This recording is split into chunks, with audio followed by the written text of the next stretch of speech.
May the words of my mouth and the meditation of mine heart be acceptable in Yahweh's sight. He is our strength and our Redeemer. And it is in His name, which is His authority, that we pray, praise, proclaim, project, and protect today's message. Aman. Hola, mi nombre es Kofi. ¿Cómo está? Bonjour, je m'appelle Kofi. Ça va? Ni hao, namaste. Osaya, anakitawaya, Ohio. I see you. Abarigani. Akwaba, etesen. Kamsa, kamsamida. Jambo, bimini Kofi, nina fara kukutana nwewe. Bakwartav. Shabbat Shalom, Barakallah Sham Yahava, Raishan Shalom, Guam Yahashrael, Teda Yahashrael, Teda Ache at Zion, and I Kofi, Kwahadat of Servants of Christ, Mashalam He. Hello, everybody. I am Pastor Kofi, Pastor of Servants of Christ, where we are always changing lives one mind at a time, but being the voice of the voiceless and speaking the unspoken. We appreciate your presence. Again today, coming off of a very enlightening and special day yesterday, where our MITs took center stage. We had our Brothers in Black celebration, and we're excited and grateful that we were able to have that come into being. And we are excited and thankful and grateful that we were able to have, and I guess instead of having our normal business that we would normally promote at this time, usually at the beginning, the middle, and then at the end of the session, and the middle will be varied a little bit today. Sundays we normally go a little longer, and I'm feeling a little stronger today, so I'm going to give it a shot. Being outside again, I'm bundled up, got extra stuff underneath, so we'll see how it goes, but I'm feeling a lot better, a lot stronger, so prayerfully this will work out for us, and we'll be able to get this word together. And we thank you guys so much for being on. Appreciate you. And those who were on last night, we give honor and praise to the Most High for those MITs who are now ministers, Minister Stephen and Minister Jelani. We give praise and honor to the Most High.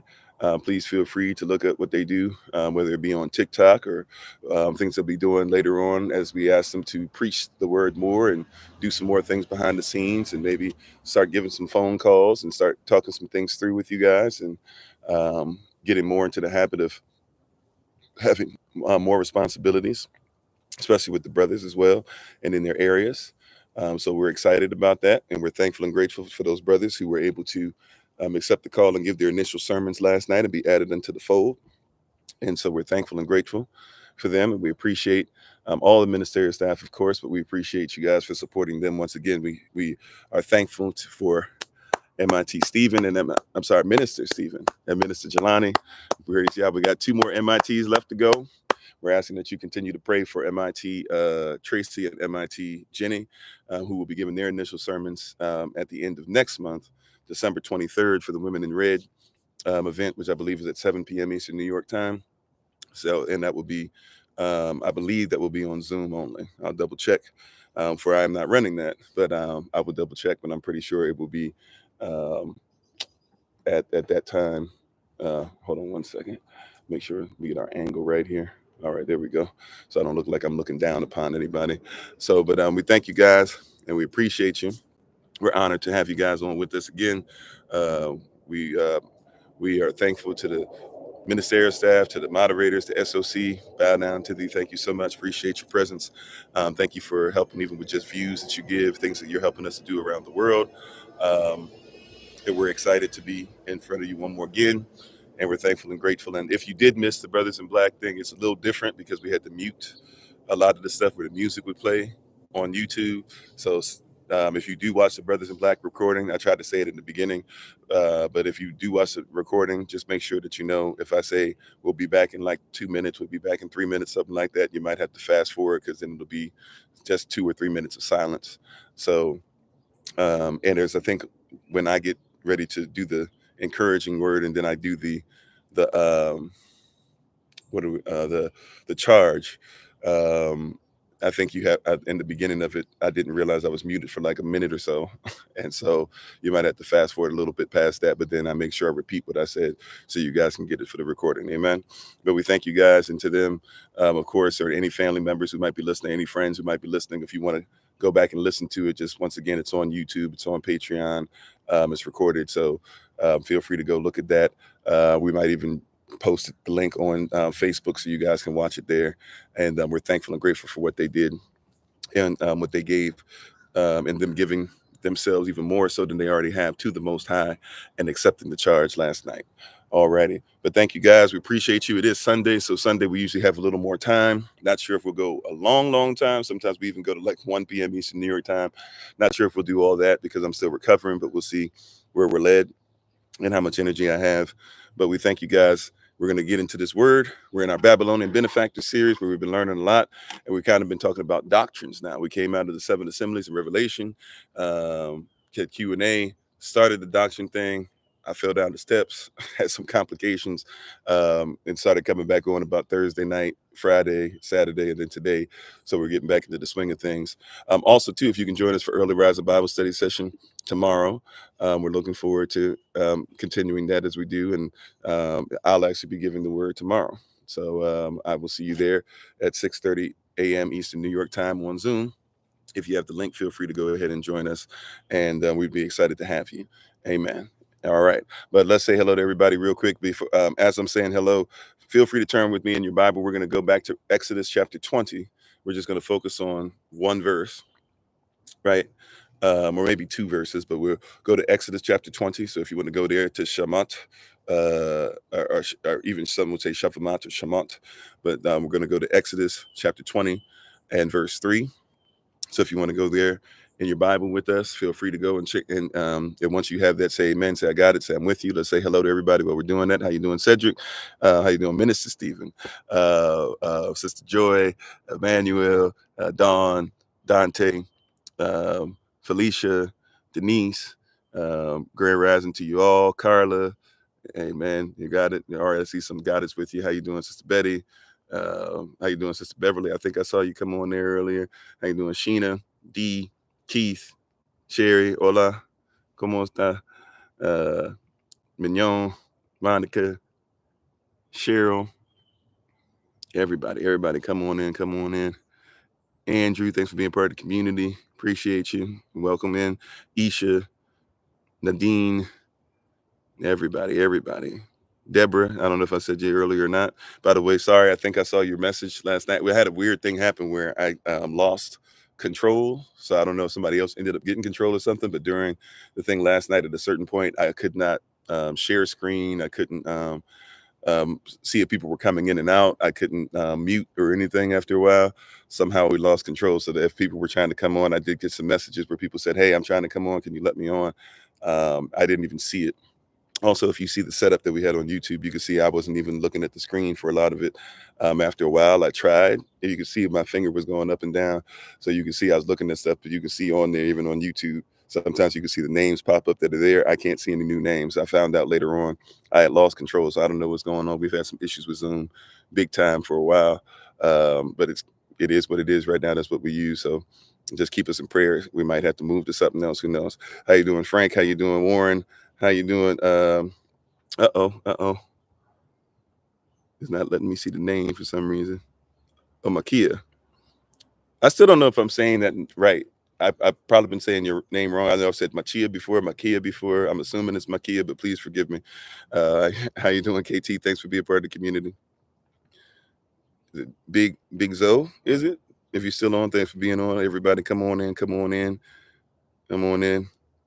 Sister Karen, hello. Henry, Sister Nadine, Sister Judith, hey, Sister Yvette, G-Man, thanks for being part of the community. Hopefully I said that correctly, G-Man.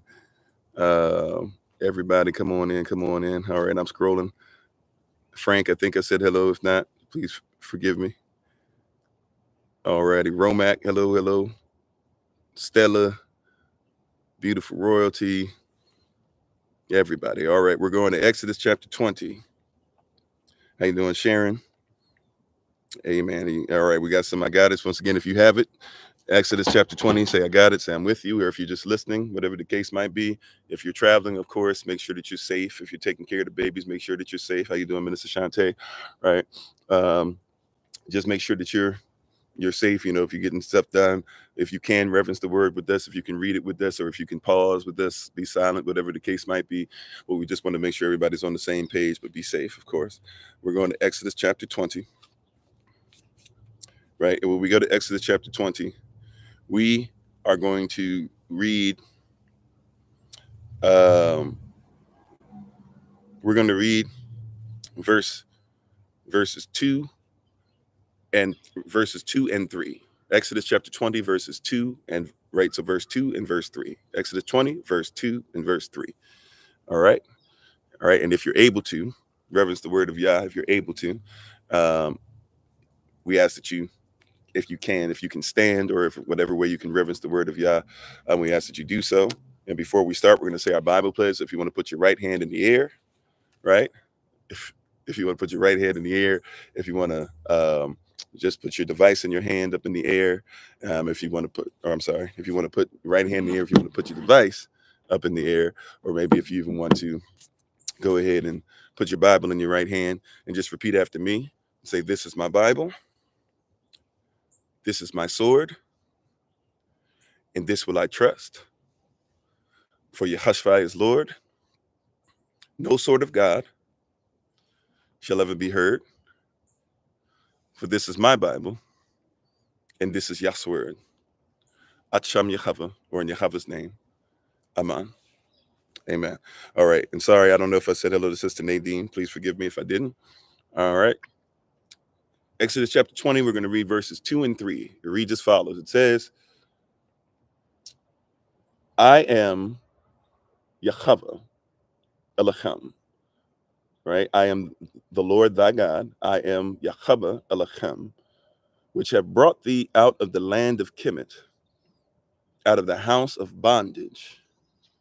Thou shalt have no other netjers, no other gods, no other versions of Elohim, nothing outside of what? Before me. Let me say it again. Verse 2 and 3. I am Yahava Elohim, which have brought thee out of the land of Kemet, out of the house of bondage. Thou shalt have no other gods before me. We've just read Exodus chapter 20, verses 2 and 3. The word of Yah was already blessed before we got up. May Yah bless those who will do what is heard from his holy word and his holy perspective. If you are standing or reverencing the word in some kind of way, you may be seated or go back to what you're doing. Thank you for referencing the word of Yah with us. Today, we're going to focus on the doctrine of Drapetomania. I'll spell it out for you. I'm not even sure if this is correct spelling because I found it, but even when I was studying, even early this rising, before we even got up for the ministerial prayer, I was still finding that there's people who argue about what the proper spelling is. I think this is the proper one, so hopefully this is proper one. How you doing, Auntie Mary? On YouTube, can you guys see me? Somebody's saying that the screen is black. Can you guys hear me and see me all right on TikTok? Can you guys see me on YouTube? Is the screen black? You can see? Okay. All right. You can see? Okay. You can hear? All right. Okay. Sorry, Minister Shante. I don't know what's going on. So, okay.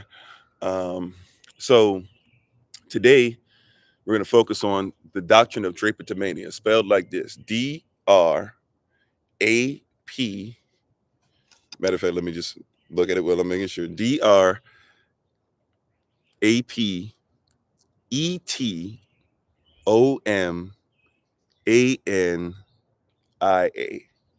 Right, I'm gonna spell it again. How you doing, Sister Monica? If I didn't say so earlier, Drapetomania is DRAPETOMANIA.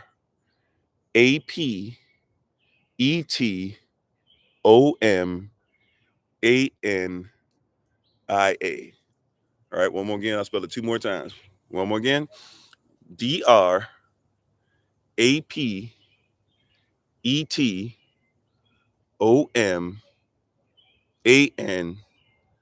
Okay, thank you. Amen, Brother Vincent. Exactly. That's what we're going to talk about today. Once again, DRAPETOMANIA.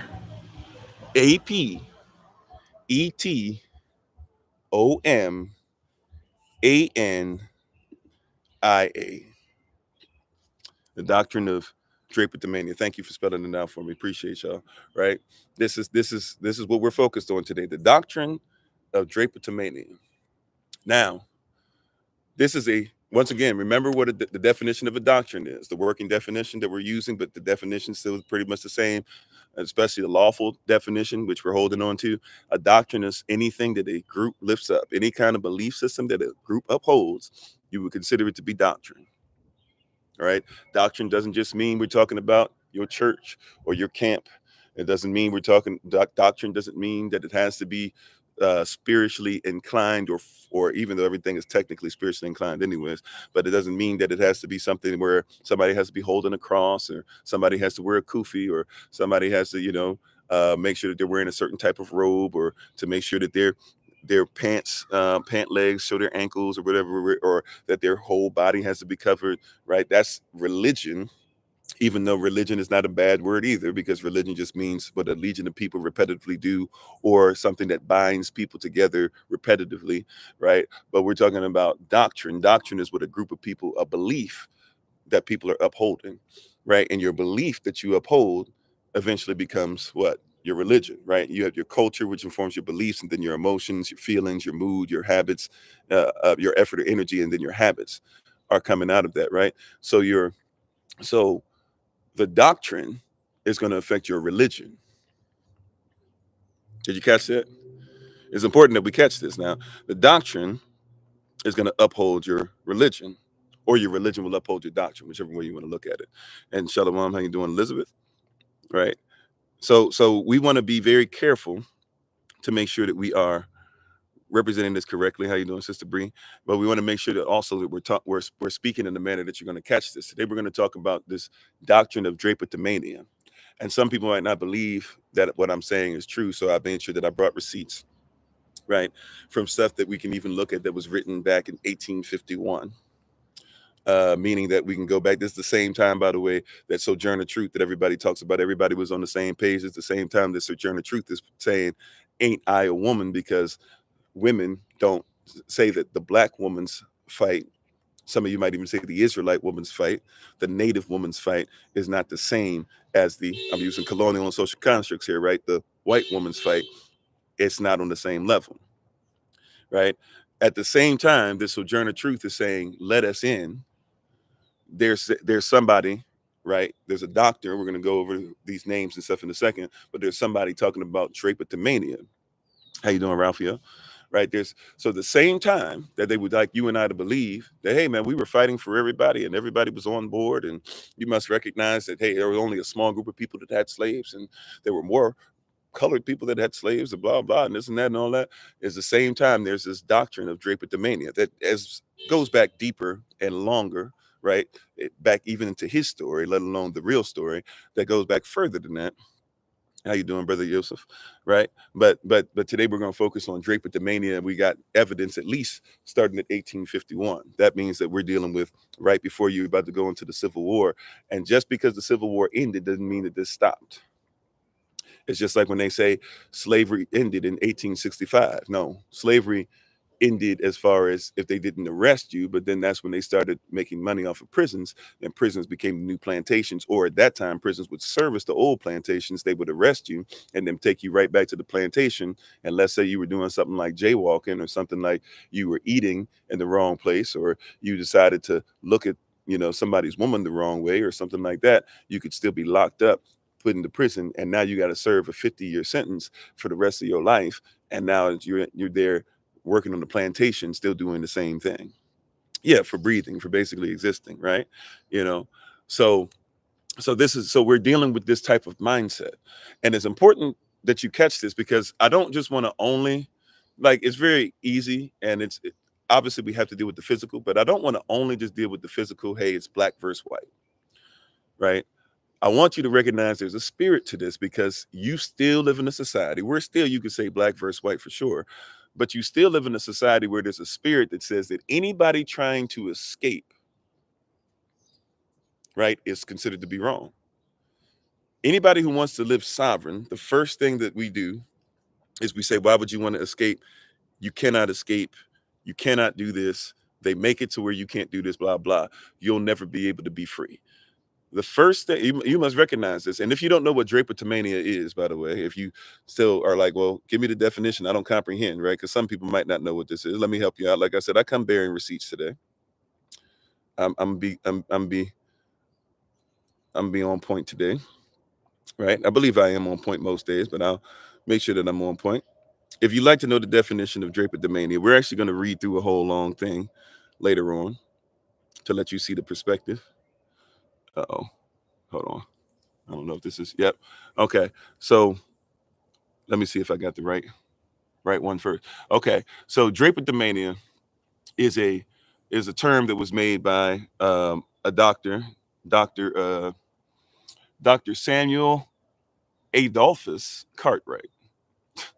But anyways, right? That I don't want to say that everybody named Adolf is bad, but you know, Dr. Samuel Adolphus Cartwright invented Drapetomania to describe the psychological disorder that caused the phenomenon of enslaved blacks to run away from bondage before the Civil War. Okay, this is what Drapetomania is now. I didn't make this up, right? This is, you can look this stuff up for yourself, but I come bearing receipts. How you doing, Renaissance? Right, Renaissance of Yahweh. Right, I come bearing receipts though. If you'd like to go ahead and look for it, right? Once again, and how you doing? Take over. Thanks for being part of the community. Let's just look it up for what it is. Right? Let's just look it up for what it is, because some people might not know, some people might not believe. You might be thinking I'm just coming up with something on top of my head, right? This stuff that you can research. I've come with more than just this. We're gonna read original documentation, right? So this isn't the original. I just want you to know what the definition is, because somebody be out here talking about Pastor Kofi out here wilding. Up here it is. He one of these fake Hebrews out here saying this and that. He's only no. I'm trying to tell you that there's a doctrine, and you must comprehend this doctrine comes from other doctrine, right? Can we agree on that? He didn't come up with this just by himself. He didn't just randomly grow up in a vacuum and think that he wasn't raised by wolves, and then, right? He wasn't Mowgli out this piece. There's a spirit, right? And there's a mentality, there's a governance, there's a structure for society, right?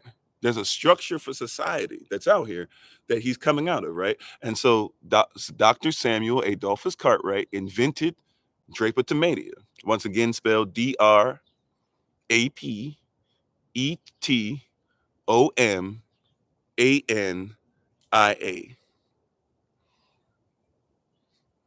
Yeah, so yeah, wanting to run away from slavery was a mental illness. Just like if people say, I want to get rid of this system, right? Let's separate. This is like when Minister Malcolm X told us that there were two kinds of slaves, right? You had the house Negro and the field Negro. And I know it's not as simple as that. And I know we still are thankful that the house Negro made it so that we could come out. I'm not saying, but this is a mentality thing, right? Remember this, right? And he said there's the house Negro and the field Negro. And the house Negro, they ate well. They ate better than the field Negro did, right? The field Negro didn't like that. This is generalizing, of course, but just stay with me. Hopefully you get the context. The house Negro, right? The house Negro, he was slept in the house with master, right? He ate well, or at least he ate what his master left him, right? And he loved his master, right? To quote Malcolm, I said he loved his master better than the master loved himself, right? If the master said, we got a nice house here, he said, yeah, boss, we got a nice house here, right? That's how you could tell that's how you could tell the house Negro. Whenever the master said we, he said we. He said, master said we had a nice house. He said, boss, we got a nice house here. He said, I got a nice family here. He said, yeah, boss, we got a nice family, right? Master said, we got a, master said, I'm sick. He said, we sick, right? We sick. If the master said, if the master's house caught on fire, the house Negro fought harder to put the blaze out than the master did himself. Right now, we talked about that before. And how you doing, Minister Jelani? Praise y'all for you. Congratulations once again. right? The house Negro fought harder to put the blaze out, because if the house is what makes you different than the field Negro, then why would you let the master's house catch on fire? Just like today, right? And if you came to the house Negro and you said, let's run away, let's separate. They didn't think the house Negro had Drapetomania. He didn't have an issue. He didn't have a mental health issue. The house Negro would say, if the field Negro came and said, let's run away, let's separate, the house Negro said what? The house Negro would say, separate. Why would you want to separate? Why would you separate from where you going to get better clothes than this? He had hand-me-down clothes, but where you going to get better clothes than this? Where you going to get a better house than this? It wasn't even his house. He slept in the attic, right? Where you going to get better food than this? You got leftovers, you got the scraps, right? You got better scraps, but you still got scraps. Sometimes they spit in your scraps, but hey, there was scraps. Well, yeah, we're going to talk about that a lot, Sister Betty. That's what we're going to get into. Yeah. So we're going to talk about the mindset, because we're going to talk about the soul, the psyche, of course. So that's what we'll be talking about today. We're using this whole session to literally go through that, right? Because it obviously does something. And Malcolm's point, the next point was, what is, look at today. There's still a lot of house Negroes running around, right? And they're running around here or there, and they're still telling you everything gonna be all right. Don't listen to these people out here. Don't listen to this and that. Remember, even if you don't like Dr. Umar Johnson, remember they told you it was Dr. Umar's own people. It was us. I know we want to blame everybody else, but real talk, it was us. How you doing, Sister Patricia? How you doing, Brother Jermaine? Remember, it was us who was out there on the front lines saying Dr. Umar is not even a doctor. He doesn't even have a degree. I might not agree with Dr. Umar on everything he says, but we didn't have to say the man didn't even have a degree. He finally showed it to you, and we did that to him the same way that people did that to Barack Obama when they were like, show us his birth certificate. Same way they did that to him, you did it to Umar Johnson. It's the boule mindset. Come on, right? Same way that everybody was like, show us the birth certificate for Barack, was the same way that people were saying, hey, Dr. Umar, show us your thing. See, a lot of y'all think that people come on Dr. Umar because of the school thing didn't work out, which, hey, is a legit gripe. But that's not why y'all got mad at him. Y'all got mad at him because he was sabotaged, because people started saying he's not even a doctor, and it was his own people who were making money, right? Coming on YouTube, like YouTube video after YouTube video after YouTube video, getting thousands, if not millions sometimes, of views to make sure that you down somebody who was a leader in your community. If nothing else, fine, you should have came to him behind the scenes. Did he have some things to show that he wasn't living everything that he said? For sure. But to act like we had to deny he even had an education, that he was lying. How you doing, Sister Sage? We did that, right? Because here was somebody saying, come out of the system, and everybody said, see, he's not in the system enough. Look, where's your degree? He was like, but what I'm talking about, it doesn't even necessarily mean that I have to have a degree. He's saying I have the degree so I can go ahead and tell you how they think. But the reality is I'm trying to get you to think like Garvey would want you to think. But people said, no, we don't want to go into more of our people. We need to go ahead and tell you why he's wrong, because he tried to escape. This goes back to do you see the same thing? This goes back to what? In 1851, Dr. Samuel Adolphus Cartwright invented Drapetomania to describe the psychological disorder that caused a phenomenon of enslaved blacks to run away from bondage before the Civil War. See, you got to go back now, even before that, to the Willie Lynch letter. That goes back to 1712, Christmas Day, December 25th, 1712, where Willie Lynch, the Michael Jordan of slavery, if you will, the LeBron James of slavery, if you will, was invited by his own family, Lynch family, who lynched people, Lynchburg, Virginia, right? Named after this family. Willie Lynch is invited and goes down the Jamestown River and smells so many blacks who are hanging, smells their bodies, and says, I see what your problem is. Your problem is that you don't know how to get these people to go ahead and bow down, right? And he said in his letter, he said, we have to teach you how to make sure that you can keep their body, but take away their mind. Because a slave that has a mind to be free is a slave that's against building up their economy.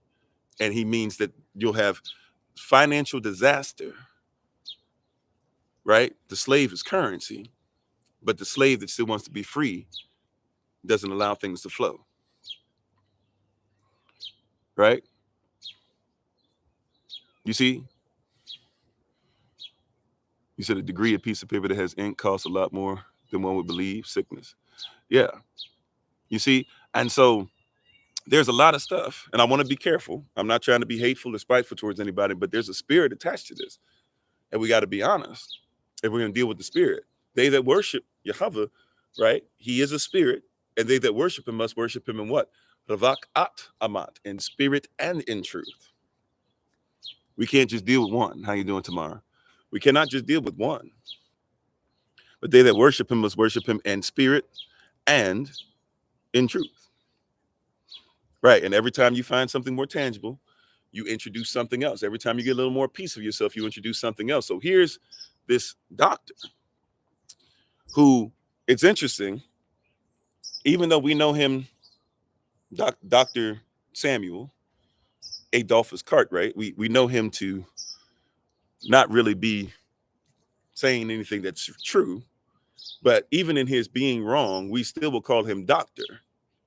But when it came to Umar Johnson, who once again, not perfect, but was saying some things that you needed to hear, we were quick to try and say he can't be a doctor because he's not speaking like they speak. This is a house Negro, so to speak, mentality. Right? How you doing, Pearl? You see, this is a house Negro mentality. How you doing, Miracle? So, but then, right? And so we still have this going on today. Right? Then you have the field Negro mentality. Now, the field Negro, right? The field Negro that lived, going back to Malcolm X's speech, the field Negro, he lived in the field, right? And he caught the sting of the latch. And he didn't love his master, but he hated his master. Now, is that 100% accurate? No, but I hope you're getting the context, right? We're talking about, I know this is oversimplification. I'm quoting the speech and breaking down the speech, right? But oftentimes the field Negro had it a lot worse than the house Negro. And he hated his master. He hated his master, right? The house Negro prayed for his master. And I'm not saying you shouldn't pray for your enemies, but I'm just telling you. Excuse me. The house Negro prayed for his master. The field Negro might not have prayed. He might have prayed that his master, something happened to him. Which, by the way, if you don't think that there's any of that happened, when you get a chance to go to Elmina Castle and you stand, first of all, when you see what they did to the women there, right? That's one of the most, that's something I'm glad that I saw, but at the same time, I'm kind of frustrated with myself because I don't know if I should have really had my wife to see that. That's something that really will mess with sisters. I'm just going to be honest with you. If you go, just be prepared. It's going to mess with you, right? But then you had a house Negro, but the field Negro, right? But you go there and the field Negro, but go back, when you go to Elmina Castle, when you stand in the prison, in the little box that they had these men in that wouldn't be obedient slaves, and you see where they stood, and then they opened the door, and if you don't look real quick before they close it, when you see the light, because there's no light except this little tiny hole, like a little slim light that they allow in there, and they're not going to let the men out. They're going to let them pass away, and then they're going to let them, die in there. But you'll see on the walls all these things written that are prayers for freeing them and also for vengeance. You see it right there. These are the people who didn't make it past the point of no return, because their point of no return was going to be that cell, so to speak, right? The hole, if you know about the hole in prison. That was their mindset. How you doing, DB? How you doing, Mr. Southern Charm, right? Kind of like the narc. Oh, parent does his child. Yeah. Mm-hmm. So when you see this stuff, you got to realize and recognize there's a lot of stuff going on here, right? And so the field Negro didn't come over, and some field Negroes didn't come over from Africa. They were already here. I get that, right? I'm just trying to tell you that's one place you can find it. You can find it in many different places. There's breeding camps and stuff like that that people don't talk about. There's all types of bowls where they literally like dumped bodies in, and they call them stuff like sugar bowls and things like that because they don't want to tell you that this is a place where, people actually were worked to death and they basically died and stuff like that. And there's a lot of people who died praying on their way out against the people who put them in that position. There's a lot of that stuff that's there. There's a lot of spiritual stuff. Punch bowls, a sugar bowl, there's a sugar ditch, there's a lot of different places like that, right? There's whole towns that were flooded. A lot of times they don't tell you they were flooded, right? Where dams were broken and they were flooded while people were still there, or dams were created so that the people that were still there would be flooded because they didn't care about them. They don't tell you that when you go to Central Park, that used to be Seneca Falls, that was something that Native and African Black people were there. They don't tell you that the water that's right next to Central Park, that was another town that was flooded, right? So Central Park covered over what was somebody else's land, and the water right next to it that covered what was somebody else's land. They don't tell you those things or whatever, right? But that's a part of what is going on, right? This is all coming from a Drapetomania mindset to where if you wanted to run away, right? The field Negro, if he was asked, do you want to run away? He would say, any place is better than here. Let's go. You go to the house Negro would say, why is it? And you still got this same dynamic today. But here's something else. If I might add a little something, Minister Malcolm doesn't need me to add to his great speech, but if I might add a little context for you, they don't even talk about the overseer. Yes, I know you think the overseer is biblical, but the Bible never used terms. We as a people, we didn't have overseers. Did we have people that could oversee things? For sure, right? But we didn't have people that walked around with a title called overseer. No offense to any overseers that might be listening. I'm just telling you it's not a biblical context, right? It might be something that you're using to be able to say what you feel your chain of command is, and fine, more power to you if that's your thought process, right? I'm just trying to tell you it's not a biblical thought process, right? Yeah, Lake Lanier for sure, right? And how you doing, Craig? And sorry, somebody else came on springtime, but it's somebody I missed. I apologize. But if I miss your name on any of these platforms today, please forgive me. Charge it to my head, not to my heart. I appreciate everybody for being on. I think it's okay. King D252. Thanks for being on. Right. But there was no such thing as an overseer. Could you say maybe they called people overseers around the Romantic period? They didn't really use that word. I mean, it didn't exist in their language, but okay, I guess. But really, when you're talking about overseer, especially in modern language, that comes from this same period of time where you had the slave master, you had the slaves, right, which they would set up, and they would even breed the slaves to make sure that there were different levels of slaves. So you had the master and his family were up high, right? And you had a bunch of slaves that were bred and made to be in all these different positions, and were even purchased to make sure there were different bloodlines of different cultures, of different languages and stuff, so that you could confuse their language, right? And then in the middle, you had a overseer. You had some overseers. The overseers were in an interesting position, because one of the things that we must realize is that, not everybody, including what we call white people. Now, you guys know, literally, there can't be a white person, because the word white didn't used to mean color, right? Matter of fact, the word white actually just means the absence of color, right? The word white means that there is no color. The word white means you can see through it. The word white might mean it's translucent. The word white means it's clear. If you see a white snowflake, it's a clear snowflake, right? If you see white polar bear fur, it's clear polar bear fur. If you see white blood cells, it's clear blood cells, right? White doesn't have a color. So technically, nothing can live and be white.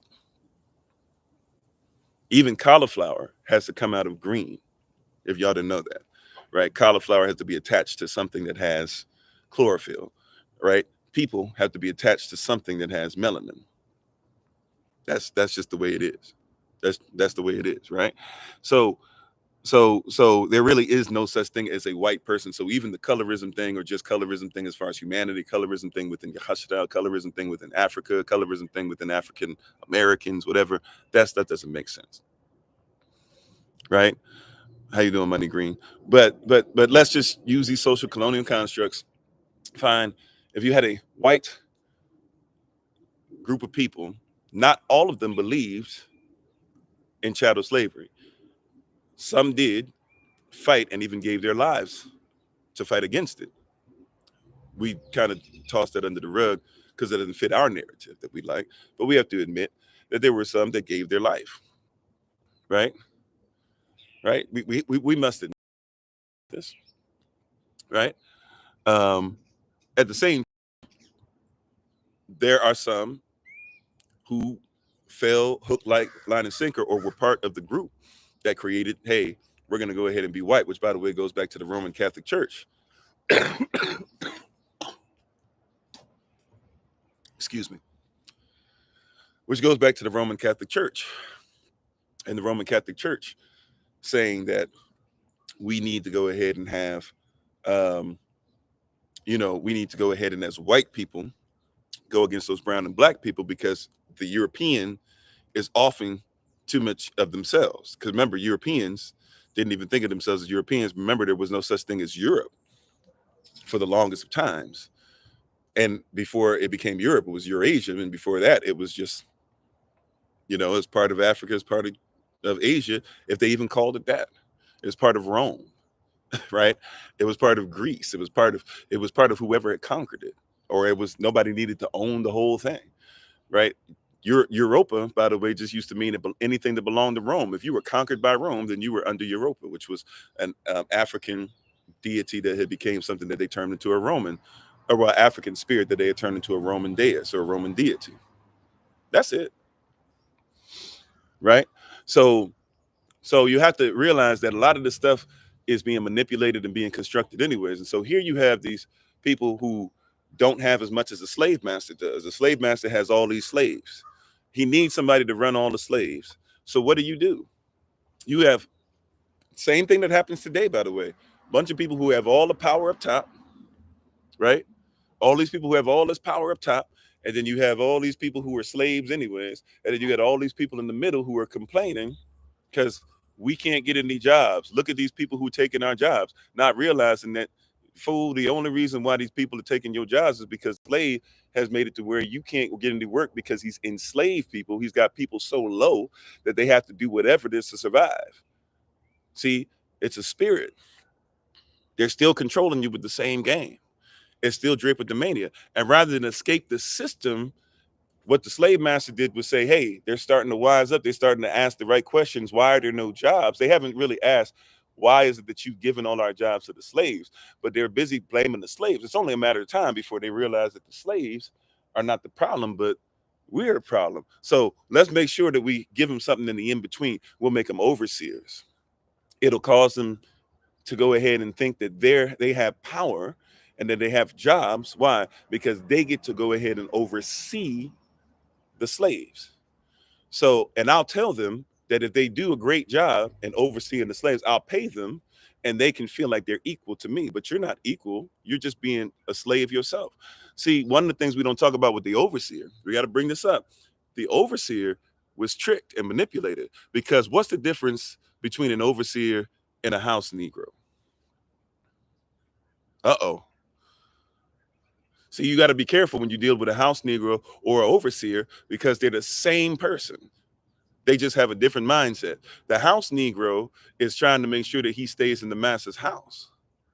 The overseer is trying to make sure that he remains the heavy white man. So even if the house Negro gets to live better than the overseer, because that happens sometimes, the house Negro lives better than the overseer, but the house Negro can never be better than the overseer, because the overseer can whip him at any point. Yeah, I mean, it's all a class system. It's all class system. It's all classism, right? There's a system to make sure that this class is there. This class would be based off of race, so that would be a system based off of racism, right? but they're doing the same thing. And the overseer, they get to go ahead and sow their seed into the slave women too, just like the master does. Just don't do it any more than what the master allows. But you can go ahead and do that from time to time. Why not? Because you're equal to me. When the reality is that you have to pay homage. You got to pay your tithes. You got to pay your taxes. Matter of fact, the overseers' houses, a lot of their houses were trash compared to the house Negro and even the field Negro, because the field Negro will be able to at least fix his house up somewhat. The overseer, all he had, I won't say that they didn't have any trade at all or anything, but a lot of times the only thing the overseer had was that all he did was make sure he watched over the slaves all day. Right? He had a terrible existence. But he was taught that as long as he was over the slave, everything was all right. How you doing, Sir Stephen? Big Lonnie, thanks for being part of the community. Appreciate you. This is why in your churches you had those big chairs. The big chair was there for the overseer. They would have the pastor who would read out of a slave Bible, not even the 66 books, which is not the whole Bible anyway, but they would give him a piece of the 66 books, ripped out with a whole bunch of pages. And anything that had to do with treating a slave with respect, which by the way, they didn't even use the word slave in Hebrew, right? They were talking about indentured servitude, and you only had a certain amount of time, and you had to look over the person and this and that. But yeah, it had some rules, just like if anybody else committed murder, you might have to have some things done to you. If you were a indentured servant and you did something wrong, something might have to happen to you as well, right? That's just law. If you murdered somebody, an eye for an eye, unless you can go ahead and get outside the camp and make sure that you were forgiven, right? Well, the same thing. If you were an indentured servant and you did it, there were certain things that you could do, or that might happen to you as a consequence, right? But they would take this thing and they would have these slave pastors who would read slave Bibles, and they would only know so much about what the Bible said, and they would get up and they would preach. And after they would finish preaching, then they would sit down, and what would happen? The overseer out of the big chair would stand up, and he would begin to tell the people, this is what your Bible actually says. This is what he said that was right. This is what he said that was wrong. And he was there to make sure that he kept the status quo. And it's in any industry. Yeah, you see this in a whole bunch of industries. There's always somebody to oversee you. There's always a manager. There's always a police officer. There's always there's always somebody that's in management to make sure that they say what's going on, that only certain amount of stuff is going to happen, because we got to keep it status quo. Right? This is what the overseer's responsibility was. As a matter of fact, we know this is the truth. If you say, well, I don't agree with that. I don't know where that happened. Well, look up Nat Turner. Look up Nat Turner. Nat Turner was a pastor who was reading the slave Bible. He was doing his duty every Sunday. No problem. I'm gonna preach the word. I'm gonna preach the word. The overseer come behind him, tell him, this is, you did good, boy. You did good, boy. Come on, keep preaching to the good. I'm gonna just tell you the language they use. I apologize. It might get a little rough today, but you did good. Keep preaching. Keep teaching the nigglets out there that's what's supposed to happen. You did good, boy. White Jesus would be proud of you. And Nat Turner, thinking that he's doing the best for his people, continued to do that because that's what he was taught. All of a sudden, he got his hands on a real Bible. And when he got his hands on the real Bible, guess what happened? He read it. Now, I'm not saying he should have necessarily did this, but I'm just telling you what happened, because everybody wants you to hear. Everybody wants you to go, hey, well, these pastors out here, everybody just wants you to hear these, this is the white man religion, and we the white, but they hid this stuff because he said, wait a minute, I read about Moses, because they didn't let him read about Exodus. He said, I read about Moses. And when I read about Moses, Moses came and he said, let my people go. And when they didn't let his people go, something had to happen. And when they chased after his people, they lost their lives.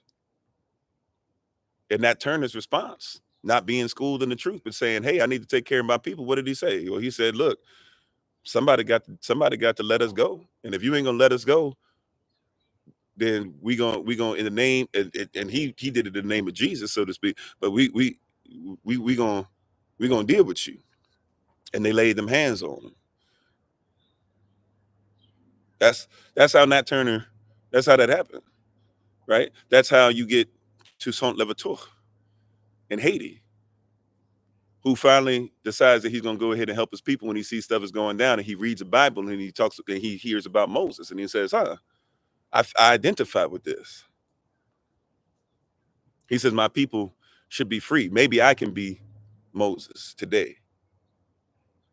That's what that means to your people. It's interesting that we don't talk about this stuff. What about Harriet Tubman? She became like Moses to us. We still call her the Black Moses, which I don't think we need to call her the Black Moses because he was black. Right? Well, long story short, like I said, the main thing about the slave Bible is that I'm just putting this for reference because we taking our time, right? Because it's Sunday, so Sundays we usually have a little more time. So we're taking our time with this, but I'm just trying to put that to outline that we're talking about this Drapetomania thing. Drapetomania was something that was made up to make sure that it could explain what? Once again, it's the psychological disorder that caused the phenomenon of enslaved blacks to run away from bondage before the Civil War. Right? Psychological disorder. It was a mental health issue for you to want to be free. And they hid the truth. It's interesting that we never talk about the hiding of the Bible is in direct correlation with people staying in bondage. In Exodus chapter 20, verse 2, Yahweh says, I am Yahweh Elohim, right, who led you out of Kemet and out of your bondage. He said, therefore, you shall have no other gods before me. That means you can't lift up these false gods' doctrines either. Right? You being in bondage is doctrine. And you've been indoctrinated by this doctrine, with this doctrine. I'm sorry, wow. Still, pastor's chair, still the biggest in churches. The church you used to go to had it like that. Never caught it. Yeah, that's where that comes from. Same type of thing. That's why they wear the white gloves, because black hands weren't supposed to touch the stuff, but you think it's just something that's for holiness. But where in the Bible do you see that, hey, before we give anything during the offering, we make sure that our hands are white? I mean, make sure your hands are clean, but when did your hands being clean turn them to white? I mean, I know there's the commercial, the Chinese commercial and everything they got where they take a whole brother and throw him in the washer, and then he comes out and he's Chinese and everything. But I mean, that's not real. Right? How you doing, King Raj? I mean, that's not reality. And I'm sorry, it's some new setup on here. I can't really see the comments the way that I normally can, so forgive me if I'm missing a lot of them today. How you doing, Brother Henry? I'm trying to catch them. I promise you. But so we got to deal with this Nicolaitan doctrine, right? Doctrine that's supposed to cause people to be conquered, right? Who are lay people. This Balaam doctrine, that's supposed to cause people to go ahead and be a stumbling block and come up with doctrine that's a stumbling block to Israel. And there's these Nicolaitan deeds that cause you to eat things that are sacrificed to idols, things that are not even for your people, but you're eating off of them anyways and not even realizing this is what's being put on your plate. If this doctrine existed back then, question, I know, see, watch this. We got to do something because there's some people, we're so much in the social media age, we got to ask questions like this to remind ourselves of things. Do you think that if they were doing this in 1851, and if they still are enslaving you and wrote it in that they can still enslave you as long as they lock you up in 1865? And then by the late 1800s, they had started the prison industrial complex. And then it was Jim Crow. They'd already started making sure that you were going to go to jail anyways, and everybody was going to jail. And by the 1960s, you already had it set up to where it was going to be a prison or school to prison pipeline. And that by the time the 1980s hit, they had flooded your communities with crack cocaine because they didn't even think that you could afford cocaine. So they made sure that they made it even less. So in some places, people were getting rocks for like $4 or $5 a rock, right? And then they got this thing to a place to where they destroyed your families and then put them in prisons, and 3 strikes you're out. And then after all that, they started saying, hey, wait a minute, we've affected it so much that, hey, our communities are just as bad, and now everybody's starting to act like they are and having the same drug problem. So now we're going to go ahead and say, hey, this is a drug issue, we need to change the law, but we're going to keep all those families who were locked away from their fathers up. We're going to keep them separated and keep those people in that we said 3 strikes and you're out. Do you think that just because we're talking about something that we see here clearly, we're going to see some stuff written in 1851? Do you think that if we're still seeing the same stuff happen, do you think anything's changed? Do you think they're still not uplifting the same doctrine? How you doing? Ain't no telling, right? Do you see what I'm saying? This is the same doctrine.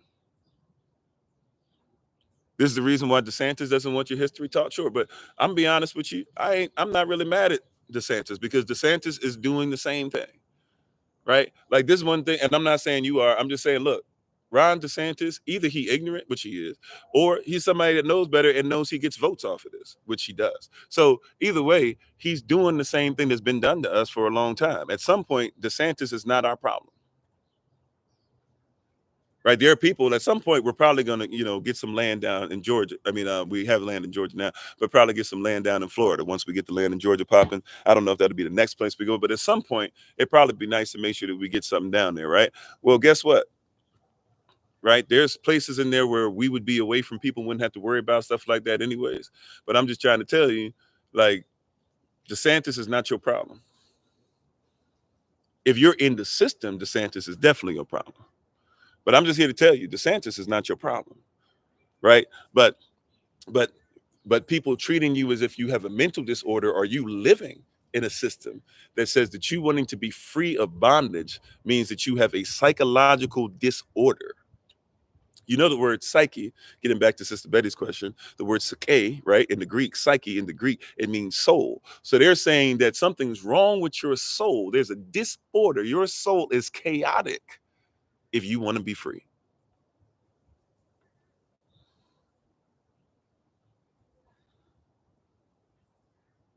You hear what I'm saying? They're saying your soul is chaotic. There's chaos going on in your soul. The soul of your people is messed up because you want to be free. This is what's being taught. And thank you for the love. Sorry if I missed it earlier. Right? This is what they're saying. So once again, make sure we're on the same page. What are we dealing with for the rest of this live session? Right?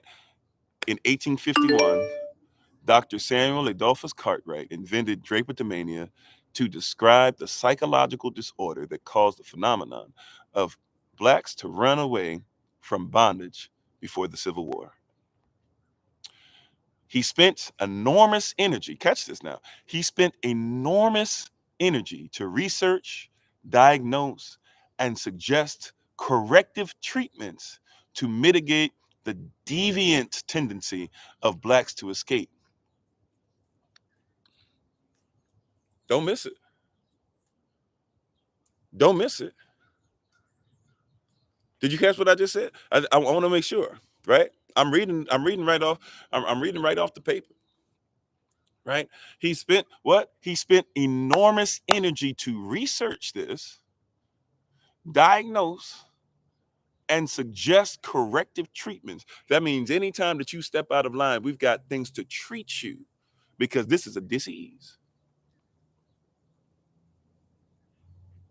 When you say I want to be free of the system, somebody says you have a disease.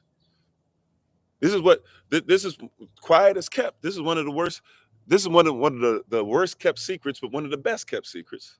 Because plain as the nose as your face is, plain as the nose on your face is that you will have a international, interracial, whatever you want to call it, congregation, thousands upon thousands of a meetup. You got black folks singing on stage. You got black folk doing the praise dancer. You got black folk being the ministers on staff. You got Joel Osteen in front of everybody. And Joel Osteen doesn't even start his broadcast, his radio broadcast on whatever that is, satellite radio, whatever it is. His first time he starts it is because he's made a deal with Donald Trump. And he made a deal with Donald Trump where Donald Trump said, hey, all the evangelists, I'm going to go ahead and make sure I write a bunch of stuff out for y'all. Y'all just make sure that you support whatever I do and say God told you that I'm righteous. And Joel Osteen's first interview, go look it up and see if I'm lying. His first interview he does, his first show he does on his radio show is to interview Donald Trump. Him and his wife, I think her name is Victoria. They come on there, and what do? They make it a point to start saying people don't understand who you really are. If they got to know you, they would start being there, and we don't want to judge you. They were priming him to run, right? You've got the same situation set up. And now he goes in front of all these people. And guess what? You got a house divided against itself, but everybody smiles on Sunday. What you mean, Pastor? What you getting into? Well, let's be honest with you about this. How many of those people voted? And I'm not even, see what, watch this. I'm not, this is not something concerning me. I'm about to help you out. This is not something concerning me because this isn't my problem. I don't vote, right? I'm not, forget Republican, Democrat. Look, I don't vote because I have a king. Whatever the king says stands. So for those people who coming on here thinking that I'm talking about your voting, I don't care, right? Vote for whoever you want, but that's not what I do. I have a king.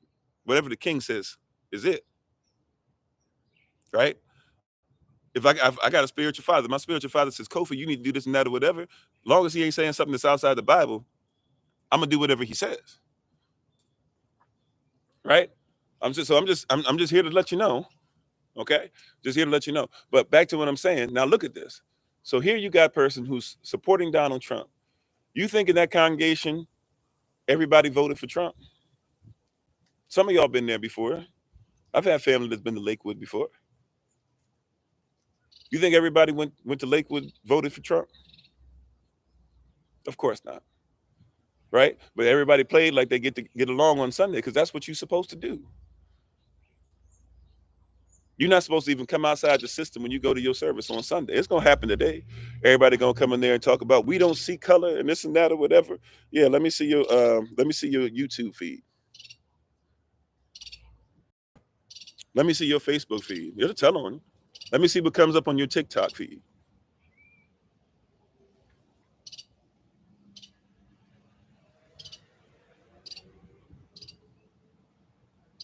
I don't care what color you are. Everybody talking about they don't see color until we see some of your conversations. Some of y'all brothers out here, yeah, that's why I don't get with our black women, blah, blah, whatever. But you don't see color. Why you see color now? Oh, y'all didn't think I was going to go there. I just got to do what I'm sent to do today. I just got to do what I'm sent to do today. Love y'all. But we got to get to this doctrine. This doctrine is something fierce. You see character, that's great. Right? I see character. Watch this. I see character. I also can love, watch this. I love my wife. I love her skin. I love her hair. I love her hips. I love her body. I love everything about my wife. I love her heart. Right? I love her soul. I love the oneness that we have in the spirit, as well as the oneness we have in the flesh. But I love it all.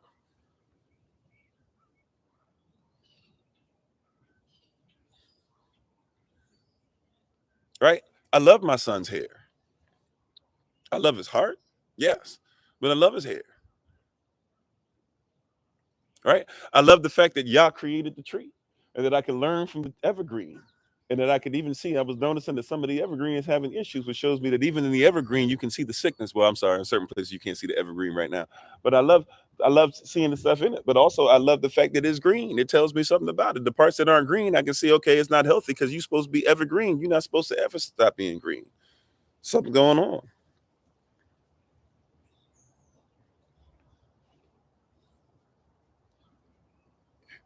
Anything that causes you and I to start thinking outside of the system, they try to make you an enemy of the state. It's sad, but it's true. But you have to realize, what is the state of affairs? Enemy of the state. What is the state of affairs? If the state says that if you try to run away from the system, something's wrong with you, then that means that anybody who tries to run away from the system, they try to say something's wrong with your soul. You have to start asking yourself, is it time to separate from that mindset? Are you finished with that? Drapetomania. There's something serious.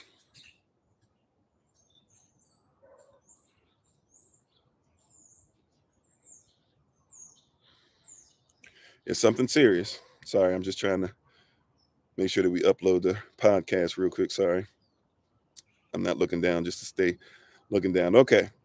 All right. We'll have Facebook up in a minute. So when we get into this, And we're talking about Drapetomania. This doctrine of Drapetomania, we can see that it has its claws in a lot of different areas, right?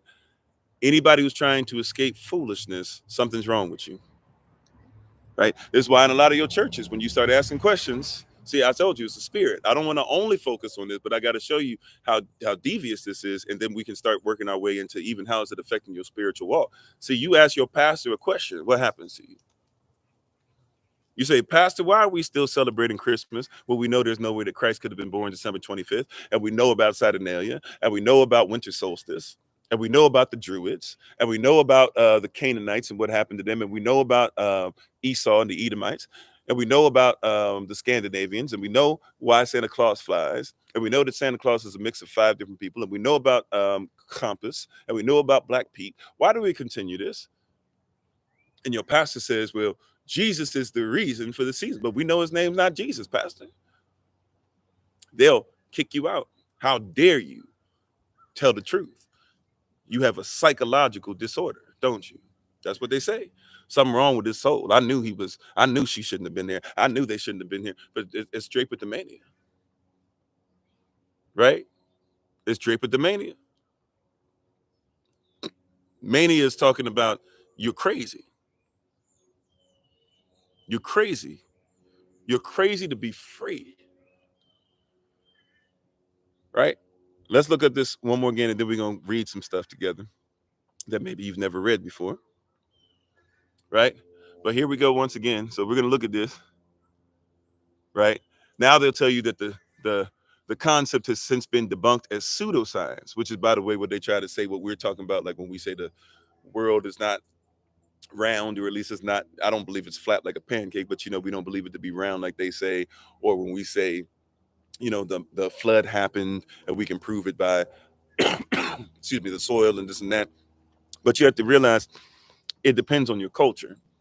They don't believe this to be pseudoscience because they still use it today. Because these same people that would say that what I'm telling you is pseudoscience are the same people that don't hire Black scientists. The same people that say it's pseudoscience won't listen to Dr. Ivan von Sertima when he tells you about that we were here in North America before Columbus was, which is clear as day, right?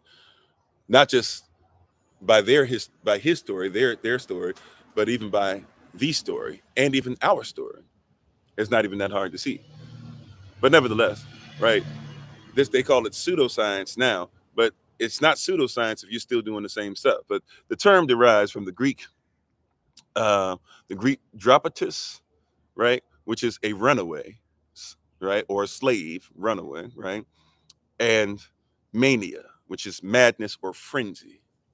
So you could say Drapetomania is somebody who, in a frenzy, is running away, right? Or Drapetomania is somebody who is a slave that is mad. By the way, stop saying that you're mad. Some of y'all get so angry that you are mad. You get crazy. You don't want to be mad. That's one of the reasons why you should be angry and sin not. Don't fall into madness. Amen. So that's just a quick something for you on the side there that might help you with a little bit. Some of y'all get so angry, you get mad. You get crazy. You can't think right. You start saying things you regret. Right? Yeah, sure. It's time for better for all. Once again, we're going to study what was done because, like I said, this is a spirit. And we can't deny that this thing spiritually was used then and that is being used now. And as I said before, you had to trick white people into thinking that white was a color, and that there's some people still upholding that same thing. And that if we would all get to a point of being like, hey, yes, color is beautiful and I can love this about you, and it shouldn't have anything to affect me to still be able to see your color. See, I can see somebody that's Black and be like, man, I love them locks, bro, but your heart's not right. And I can see somebody that's white and say, man, you know what? You have great, I don't know, ginger hair, and your heart is great. I can say, hey, you have great blonde hair, but your heart needs some work. I can say, hey, you know what? You've got great waves, bruh, but your heart is even better, right? It's one should not stop the other. You are a whole being. See, that's part of Drapetomania too, because now one of the side effects that's happened is we tried to overcompensate and be like, I don't see color at all. Then don't ever get in the car because I don't need you to not know that that's a red light, green light, yellow light, right? Don't I don't see color. Okay, well, I need you not to be part of some things, because sometimes I need you to know that that's poisonous when we go and we're foraging. You know what I'm saying? Right? I can see green, right? And I can see shapes. I need to be able to see it holistically. You see what I'm saying? We've some people have overcompensated, because there's this thing where I don't want to touch that, or I don't want to be part of that. I don't want anybody thinking that I'm this, or I don't want anybody thinking that I'm saying that I'm with my ancestors, because I say, look, if I tell you my father did some things that might have been wrong, I admit to you that he did those things that are wrong. That means I also see they were wrong. And now guess what I can do? I can correct them. And by correcting them, I can cleanse my family name.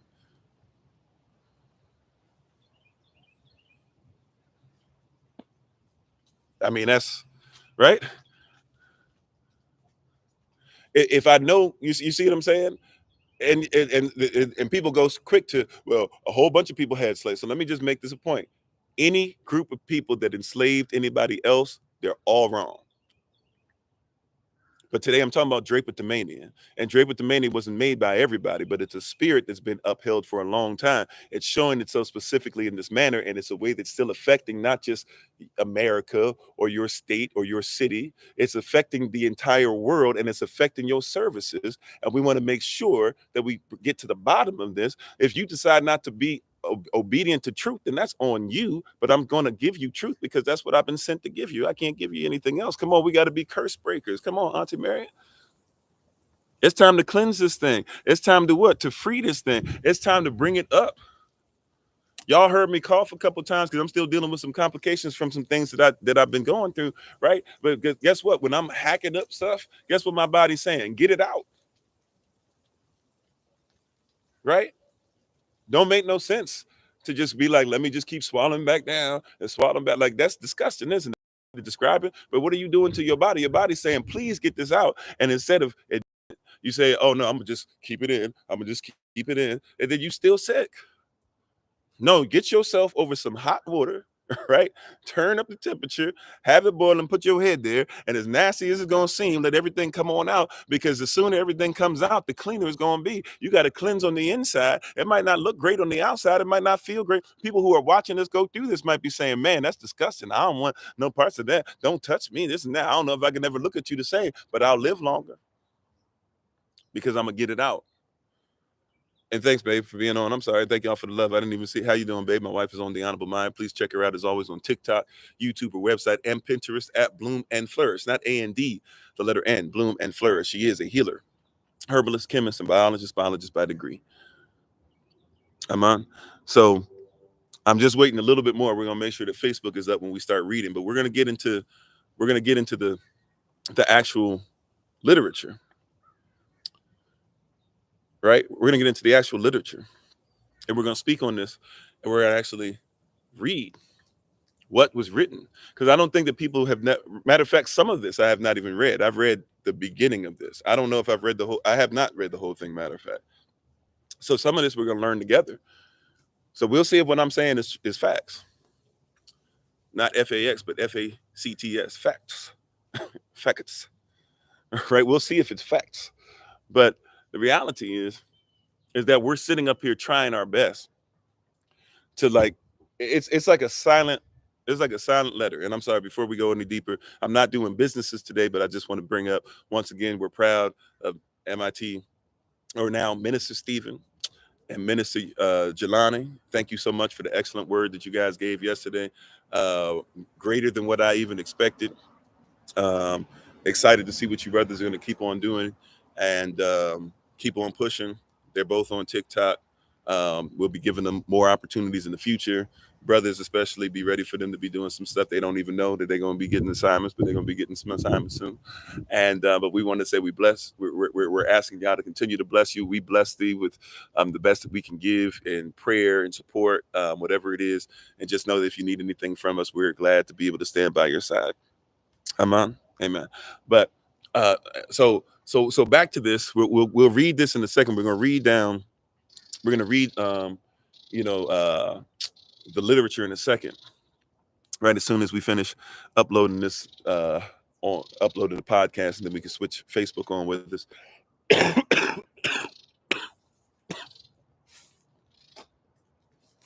Excuse me. But with this stuff going on, what was I going to say? Oh yeah, it's like a silent letter, right? It's like a silent letter. You guys know that really there's no such thing as a silent letter. But what happens is that a lot of cultures or a lot of languages or a lot of people, when they can't, they're not used to a letter being there, or they are learning somebody else's language and somebody's telling them this is how we spell it, but they don't have a way of addressing that or pronouncing that, or that's not how they would do it. They change it. They change the pronunciation, which actually messes up the word, because you're actually changing. Not, somebody says, well, it doesn't mess anything up. Yeah, because if you go back to that culture and try to say that word, that's not what it is. But what happens is the people who are in charge, they've gone ahead and they've taken over, right? So they say, this is how we say it. And so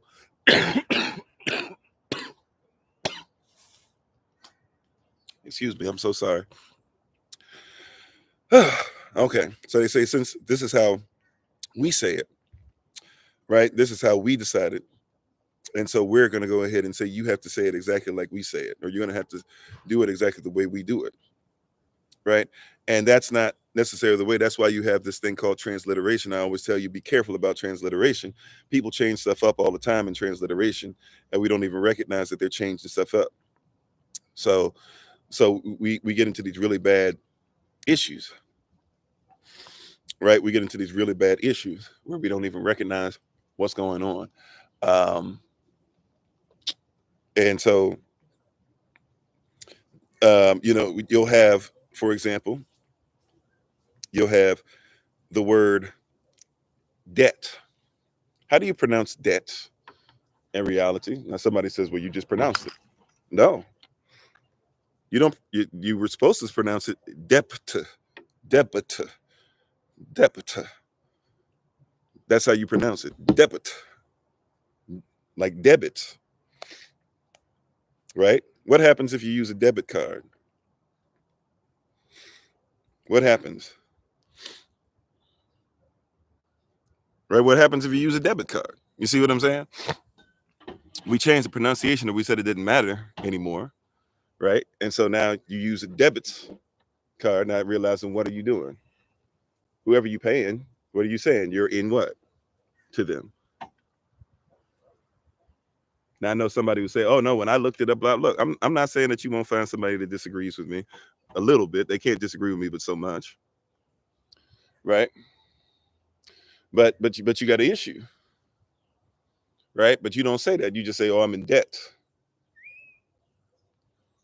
You're in debit,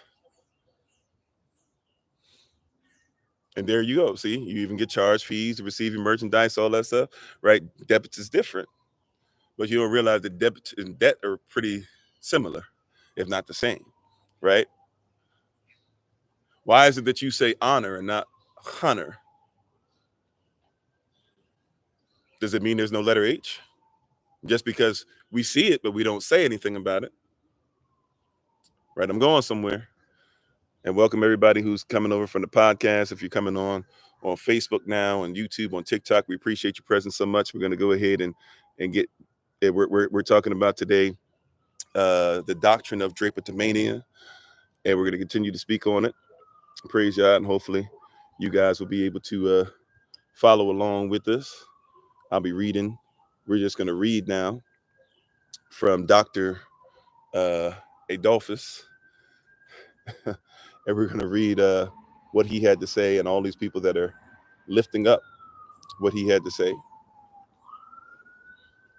We're just going to have a conversation, because this is stuff that affects us. There's still people who are living by this supposed truth, and nobody wants to admit that this was something that was required.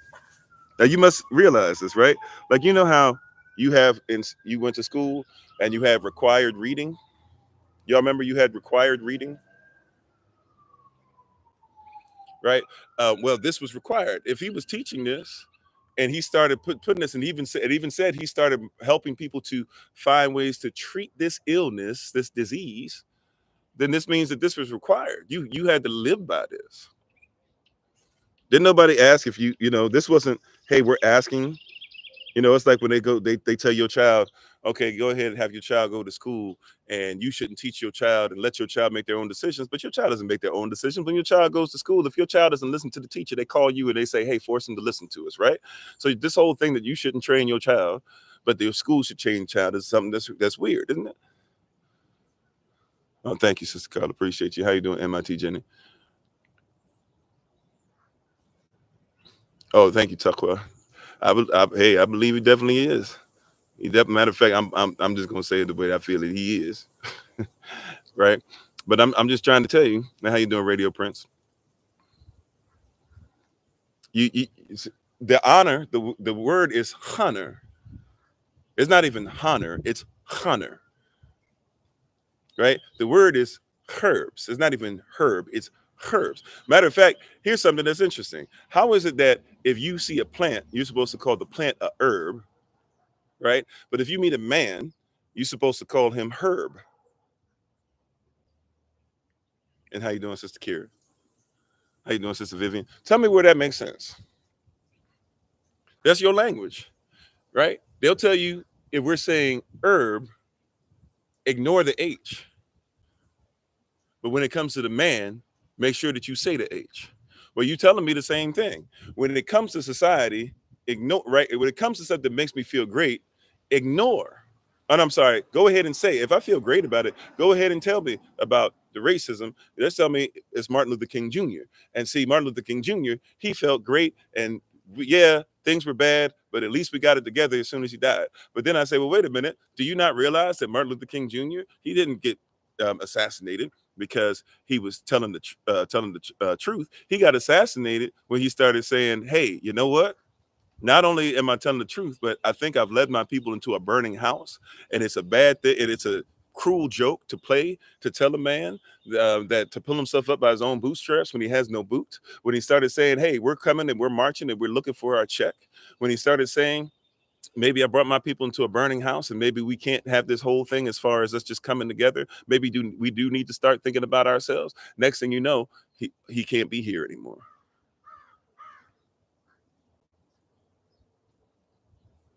Like, let me tell you how devious this stuff is.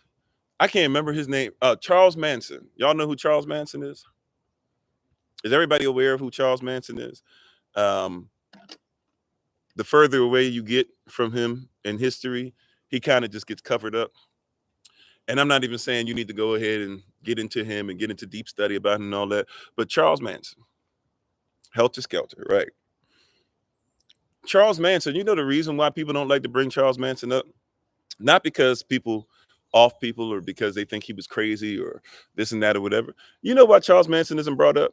I just want to help you because some of y'all be thinking this is conspiracy theories stuff. You need to go look this stuff up for yourself. Charles Manson was put in a government program.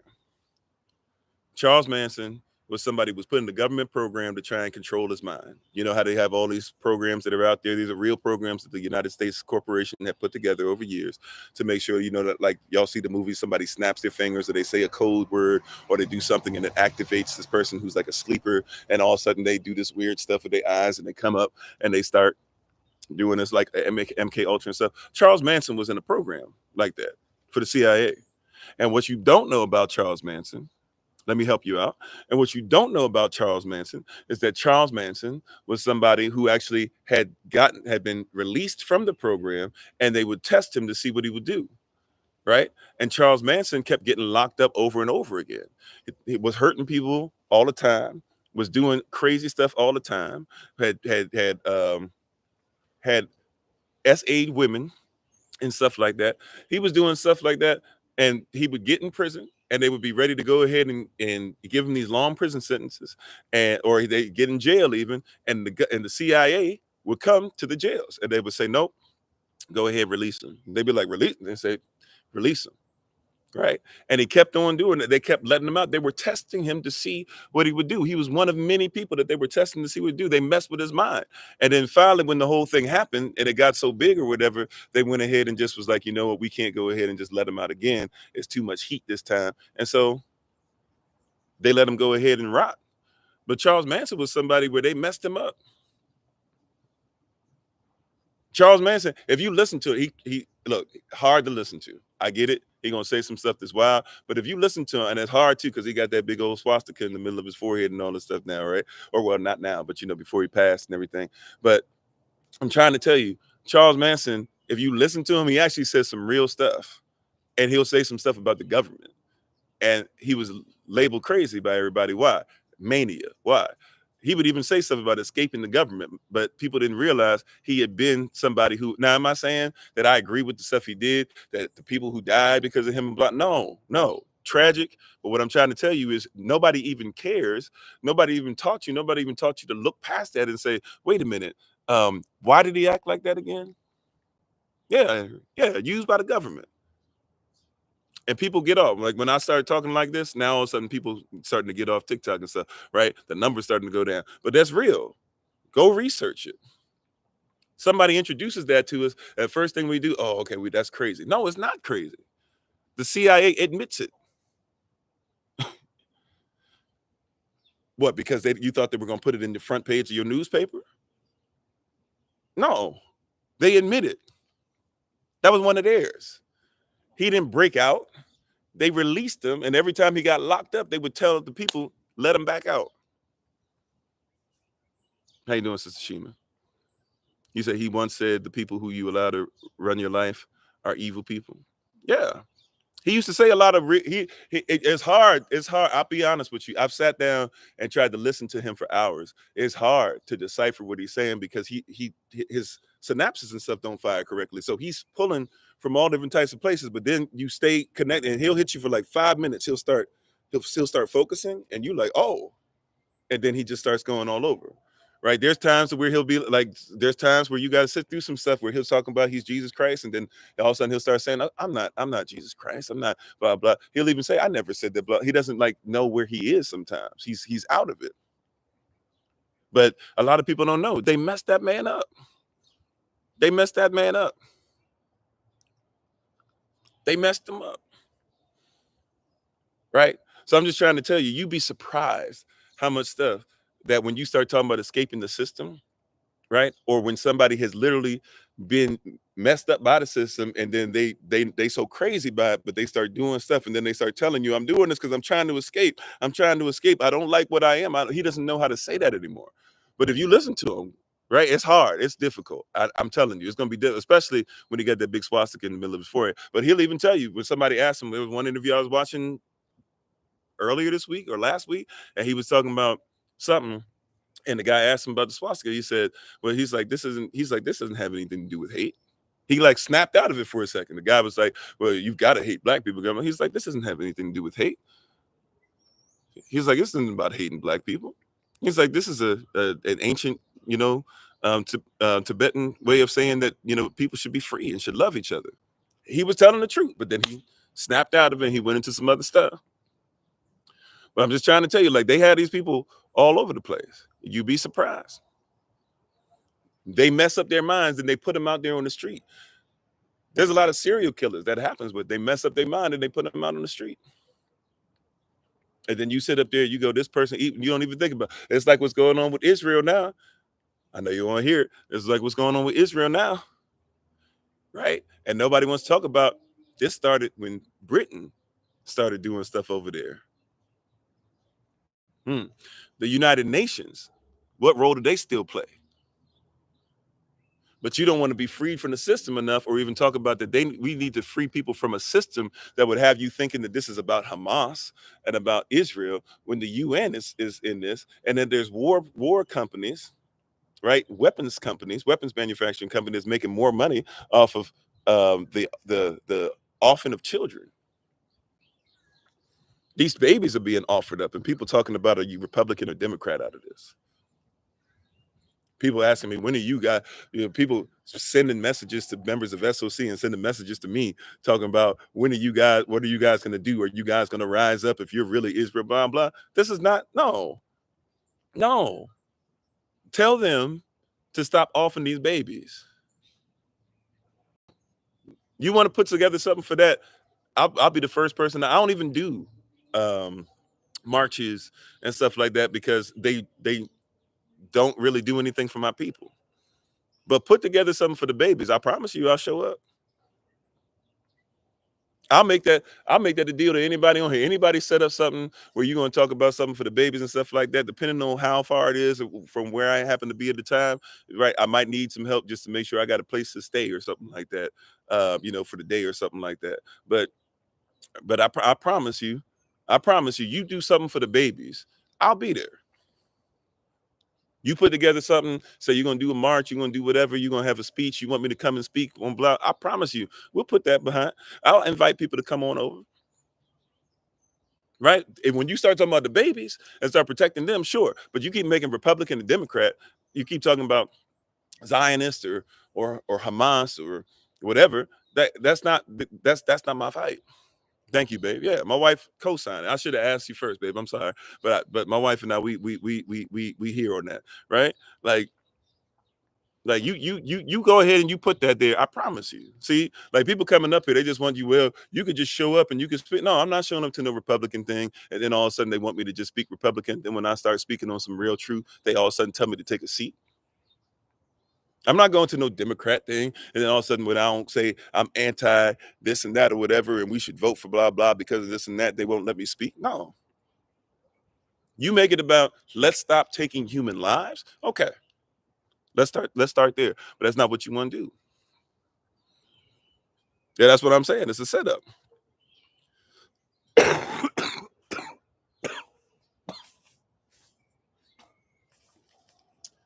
See, I've escaped the system, and when you escape the system, you don't think about all that stuff. I'm not thinking about all that stuff. I'm thinking about the babies.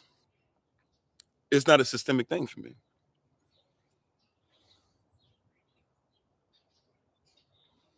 It's not a systemic thing. So let's get back to Drapetomania, right?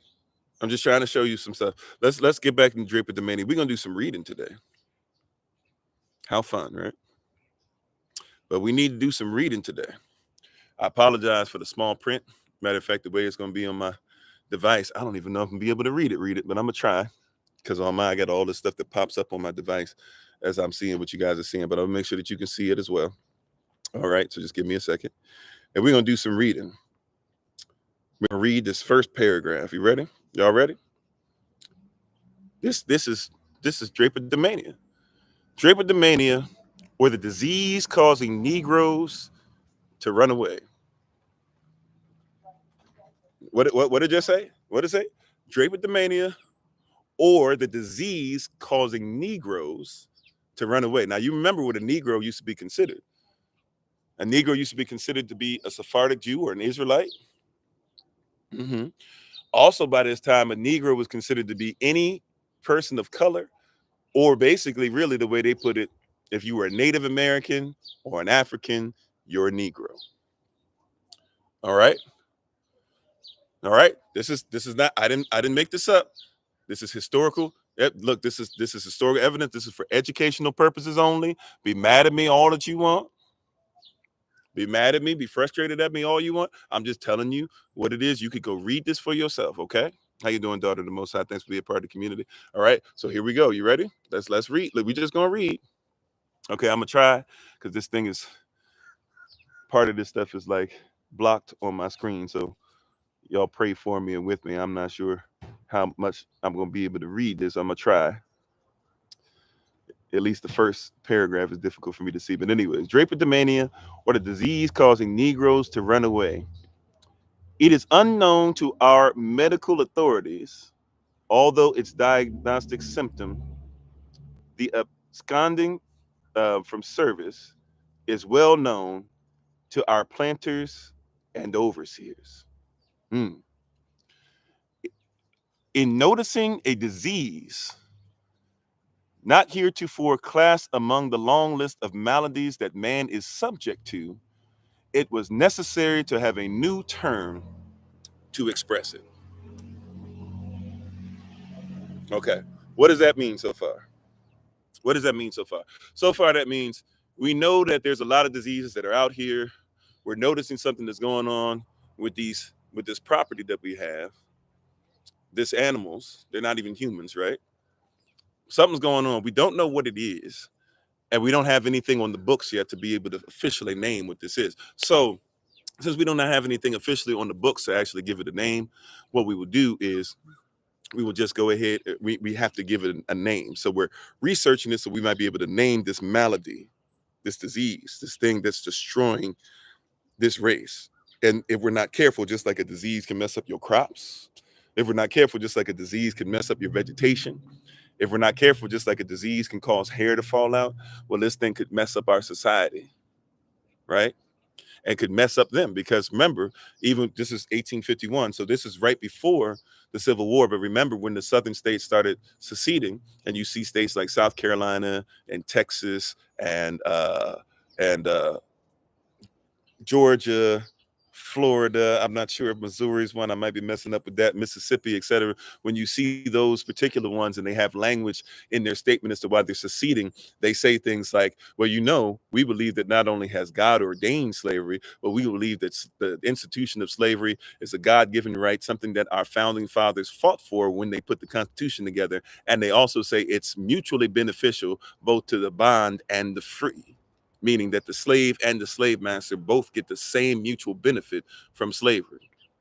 You see how important it is that you have to keep this doctrine up, or else everything falls apart. All right. So, in noticing a disease not heretofore classed among the long list of maladies that man is subject to, it was necessary to have a new term to express it.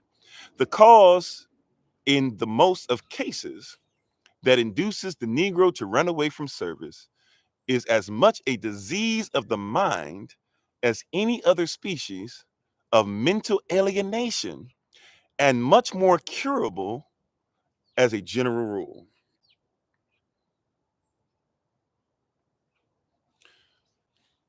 Right? Exodus 20, verse 2 says, I am Yahweh Elohim, who brought you out of Kemet and helped you to come out of bondage.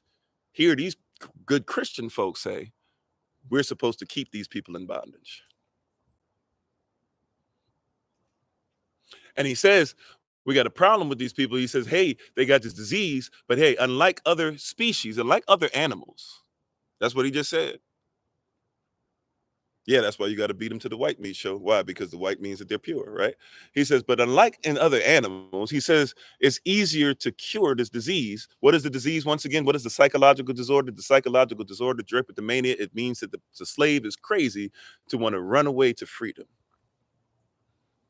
Willie Lynch letter. This is why people trying to tell you the Willie Lynch letter now doesn't matter. And I've said this before, even if you believe the Willie Lynch letter is false, you can't tell me that it's based off of falsehood.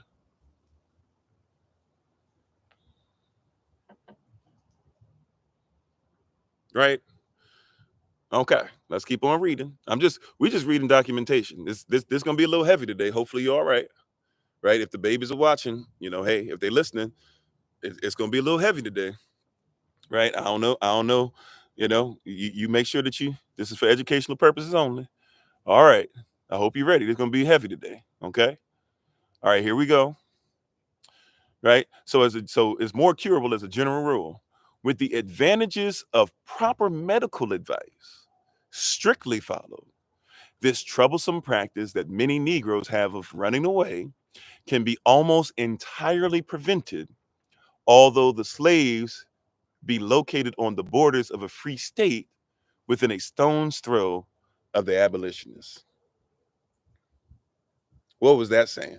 Y'all tell me what I just read. You tell me in the chat. What does that mean? With proper medical, if we use the proper medical tools that we have, we will be able to make sure that we cure this, so that even if the slave is within a stone's throw away from freedom, right on the border of freedom, they will not have drapetomania. What does that mean to you when you hear that? Come on, let's have honest dialogue today. And I know some of you think this is so long ago. Somebody's gonna come on here, man. You talking about something that's 1851?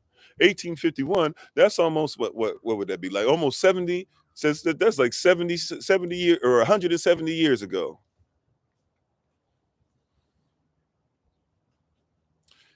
Do you know that if somebody has a grandparent, like do you I don't know if some people know this.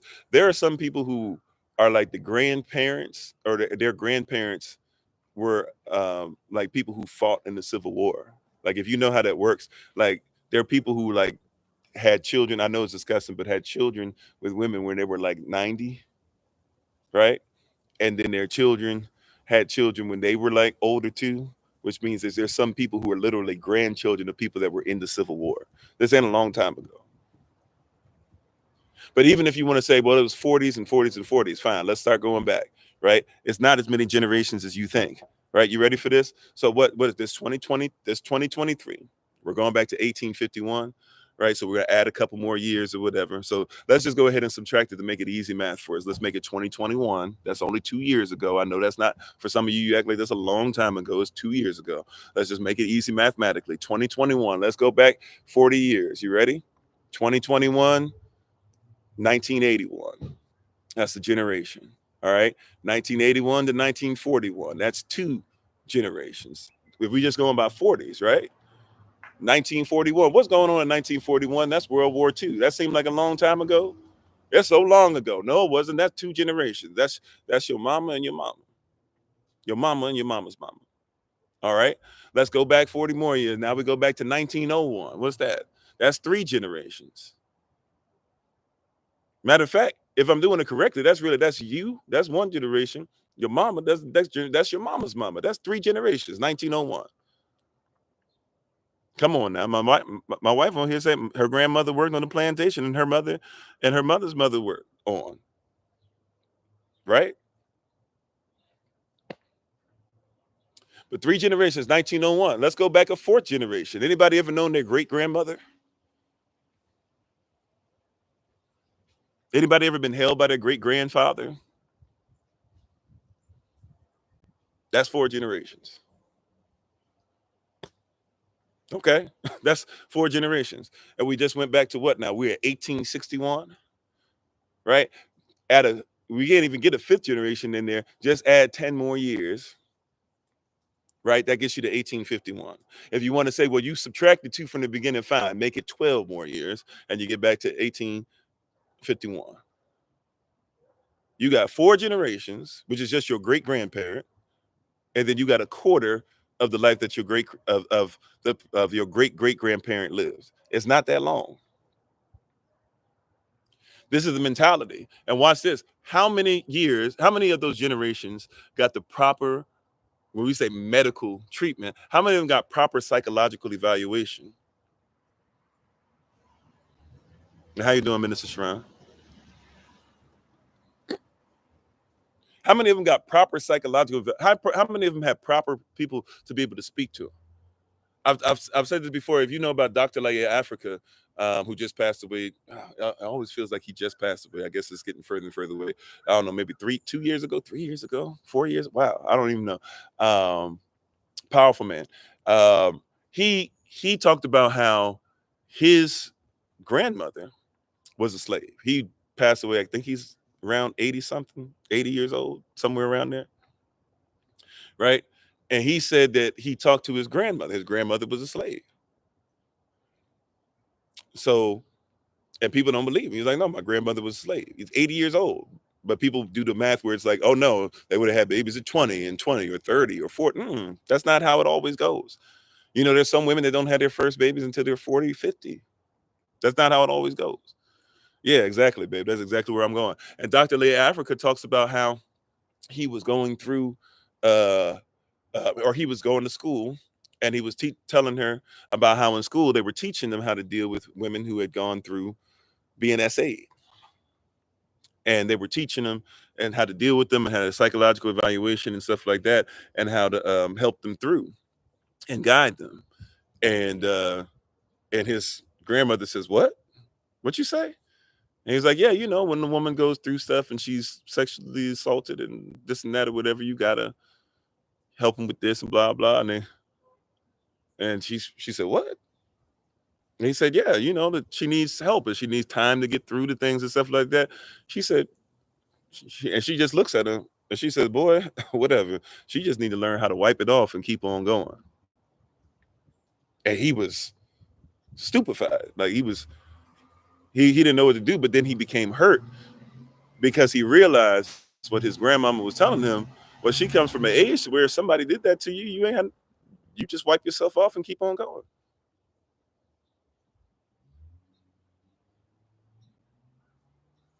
Right?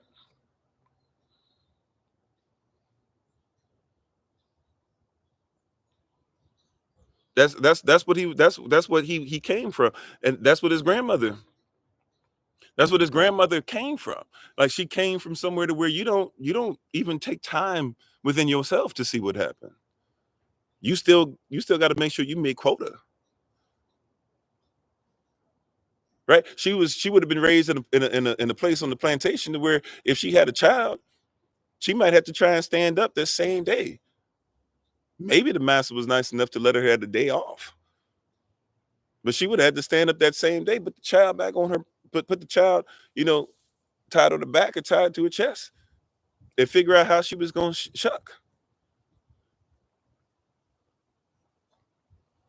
And like, yeah, like you saying, babe, it happens so often that eventually it just becomes something. And so that was part of how women would actually have to train their girl to be strong women, right? This was a chattel slavery mentality, right? This is a Willie Lynch thing. When you say strong, independent black woman and all this stuff, that was something that they put inside you. They said that literally when they destroyed the concept of what manhood was, and they made it to where your men were running behind scared, and they had done the whole thing where they had taken the strongest Negro and basically broken him in front of everybody, literally into pieces in front of everybody. And then all the other men, they had whipped him to the point of death, not to death, but to the point to where everybody realized that, hey, they will not be the reason, they will not be the ones to protect you. He said, then she will come and she will eat out of your hand just like the mare would if you were to break her butt down in front of her.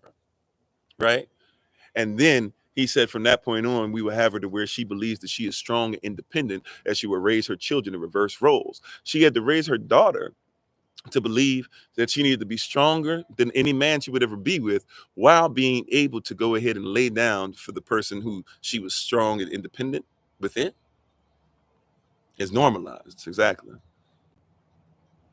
And if somebody wanted to escape from that, they had a mental disorder, and they said, we want to train them and get them to the place to where they can see freedom, but they'll never try to get to it. This is doctrine.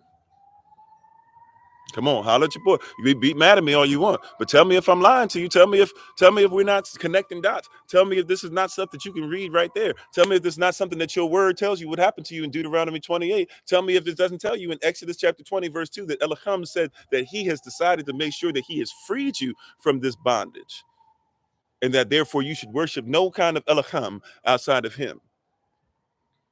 And these people keep trying to say, you'll see Elohim, you'll see that your people should come out, you'll see that you should separate, you'll see that you should have your land, you'll see that you should take care of each other, you see you should marry into each other. But instead, every time you get a chance to sow into each other's business, you'll try to find an excuse not to do it, and you'll sow into somebody else. It says in what we just read that you will be looking right over the border, but will not.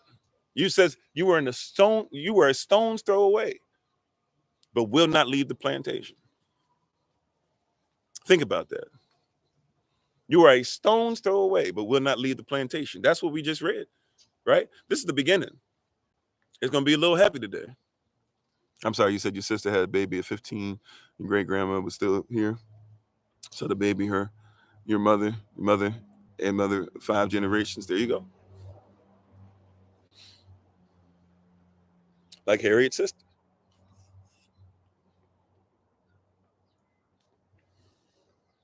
And then one of the, and we're going to move on to the next part, but just real quick, right? When you, for whatever reason, when you mentioned Harriet, it just triggered this thing in me.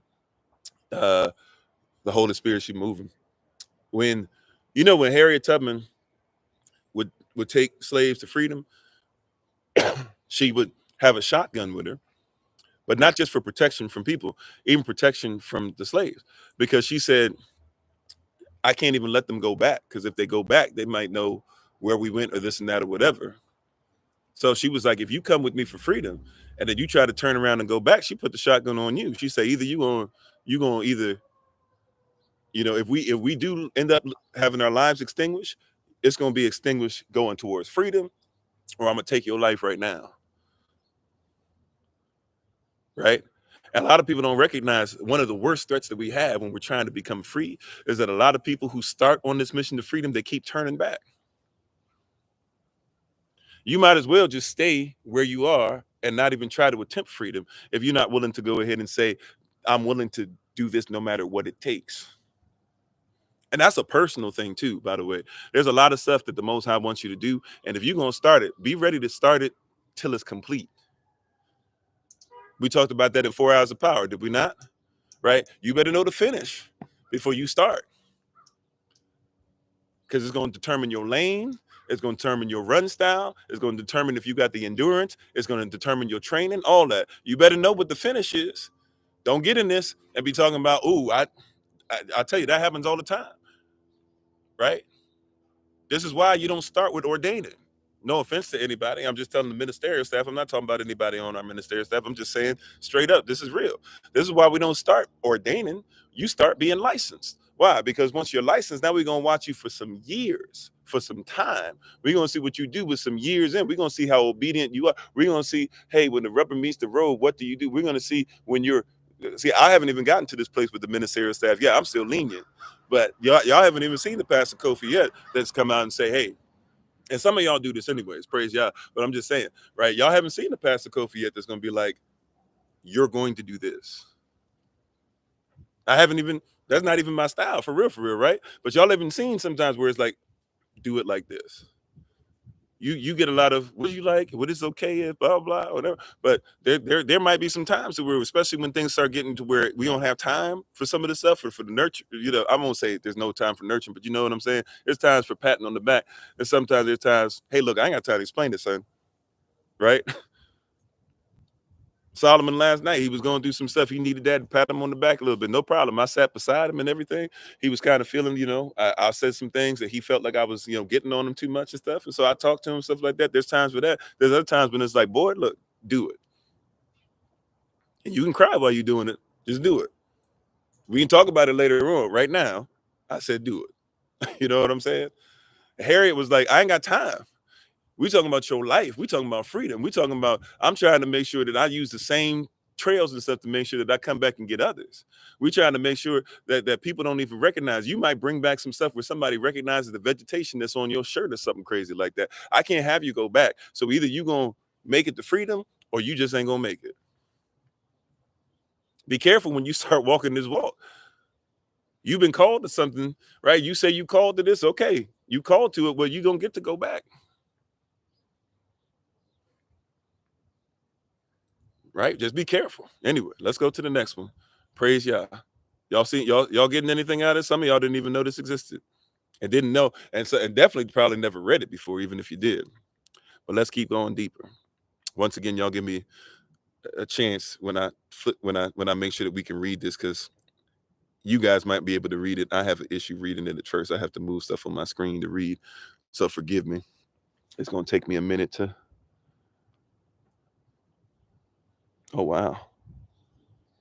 Okay, I'm gonna try to read this. Forgive me, I can't see the top of it, but I'm gonna try. I think I can read it. It says, and now once again, we're using colonial social constructs. This is for educational purposes only. I'm just quoting. Okay, I'm just quoting. All right, here we go. It says, if the white man attempts to oppose the deity's will by trying to make the Negro anything else than the submissive knee bender, which the Almighty declared he should be, by trying to raise him to a level with himself, or by putting himself on an equality with the Negro, or if he abuses the power which God has given him over his fellow man, by being cruel to him or punishing him in anger, or by neglecting to others, or by denying him the usual comforts and necessities of life, the Negro will run away, right? But if he keeps him in the position that we learn from the scriptures he was intended to occupy, that is, the position of submission, and if his master or overseer be kind and gracious in his hearing towards him without con, um, condescension, and at the same time ministers to his physical wants and protects him from abuses, the Negro is spellbound and cannot run away. I don't know if I could even say, I mean, is the language is so crazy accurate. I don't even know. Like what more you need to say? He just gave you the game. He just gave you the game. But basically, what did he say? He said, look, y'all be out here just beating them and beating them and beating them, right? You just mistreating them, blah blah, this and that or whatever, and you're trying your best. You see, you made him, first of all, you made him think that he was higher than he was supposed to be. You made him think that he was higher, or you brought yourself down to his level. And when you made yourself equal to him, then when you tried to beat him, see, you messed up. But see, if you would just minister, he even uses the word. Come on, somebody. He said, if you would just minister to him, this is Balaam doctrine. This is wild. This stuff that we've been talking about. If you would minister to him, if you would minister to his physical needs, and if you would go ahead and give him this and that, but always keep him in a place of submission. See, the problem is that you made him think that he was one of you, and then you tried to beat him. The reality is you got to make sure that from the beginning, he knows that he's never you. And if you keep him in that position, he'll stay in a submission place. Matter of fact, it says what? It says at the end, it says, and you protect him from abuses. What are abuses to him in his submissive state? Well, anybody that would try to take him away, anybody that might take his food, anybody might not do this, blah, blah. They're not telling you treat him like a human being. They're saying treat him like an animal. And if you like an animal, like a pet, if you treat him a certain way, right? A pet will go ahead and be, matter of fact, well, let me read. I got into it. Sorry, let me finish my thought. It says at the end, it says the Negro is spellbound. They are what? They are spellbound. Like a God spell. You call it the gospel, but a God spell, a good spell, that's what it is. That's what the word is, right? A good spell, a God spell. They are spellbound, right? You followed the God spell. Yes, you did. You remember you followed the God spell? You said it's about the God spell of Jesus Christ.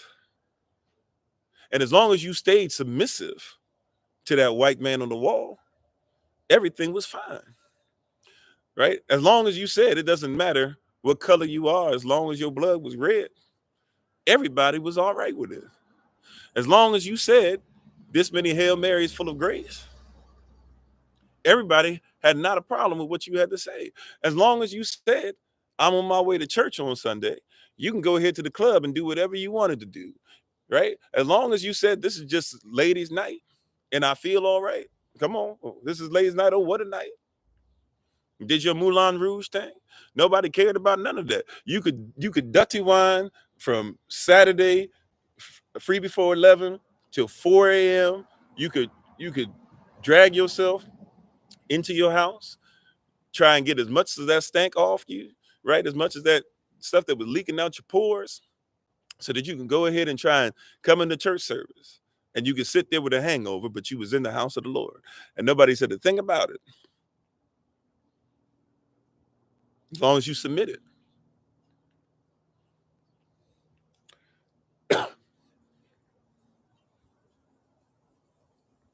Come on. You could be a brother sitting up there doing this all night. And to just make sure when the pastor came in that you stood up. Didn't nobody care. He said, as long as you submissive. So I'm not just talking about the physical. I'm talking about the spiritual. This thing is deep. You can do whatever you want. Just submit to that white man up there. We'll protect you as long as you submit to him, right? I want you to catch this. Sometimes I'm not saying that they didn't obviously treat us like we were inhumane and stuff, but there were, and this is when we get iffy, right? But let's just be true. I don't want to do the whole thing. Well, there were different levels of slave master, which is usually people trying to say there were good slave masters, and a lot of them kept care of them, and a lot of them wanted to treat their slaves like family, yada yada yada. It sound nice and everything, but the reality is that yes, there were different slave masters, but a slave is a slave. There's even stuff you can read that's wild, like slaves giving their accounts, and I'm talking about slaves that actually loved being treated like pets, where they literally said that their master would go to sleep and they would talk about curling up in a ball on the ground at their master's feet, and they loved it. I'm serious. Like there's the mind that they had taken, they had kept the body and taken the mind. There were people that wanted to be like cats and dogs on the floor of their master's bed and stuff. Legit, right?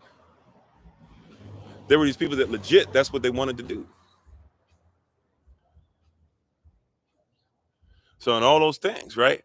That there, but there's other, but there were some, right? There were some slave masters where master was good. Master was good to us. Master ain't really whip us. I mean, I did everything Master said. As long as I did what Master said, Master took care of me. He took care of my family. I mean, he made sure we ate and we ate good. And, I got to sit at the table from time to time. And but you still a slave. But here he's saying the problem is not that you're whipping them. Whipping them is fine. But the problem is that you whipped them once you made them think you were equal to them. Remember, he said, your problem is that you brought them up to where you were, or you tried to be humble and you tried to bring yourself down to where they were. The problem was not the slave. The problem was the slave master. You opened the door. You opened the door to it. But master boss was, you hear people, they still sound like that. Boss, what's up, boss? How you doing, boss? Mr. Johnson, he good to us. Mr. Johnson, good folk, good people. I know what you hear about other white folk, but Mr. Johnson, he good. He take care of us. My family's good. You see, we got a house and everything. Our house is good. If it wasn't for Mr. Johnson, if I hadn't had that job on the plantation for these last 25 years, I don't know what I would have done for me and my family. It's not like a black man can make it out here without Mr. Johnson and his help. I mean, that's how we still talk. That's what he said. He said the problem is not you whipping them. The problem is that you haven't taught them to remain in place. Once they remain in place, they'll work for you. By the way, sisters and brothers, quick aside, be careful who you get into a relationship with. Because if you get into a relationship with a slave master, they'll treat you right as long as you stay submissive. You ever notice that? There's a lot of brothers you get into a relationship and you can do all this stuff. The second you open your mouth and you say, this is the direction I'd like to go into, all of a sudden you got a problem. There's a lot of sisters that'll tell you they got with brothers and they sitting there, they do this, they do this, they do that. The second though that they don't decide to do what their husbands say, now they got a problem with you. You got in line with the slave master. Right? Oh, I got me a great husband. That's how we sound. I got some great husband. My husband, he sure is good. He nice. He let me go. He let me use the car. He gonna let me use the car on Friday night. Yes, he is.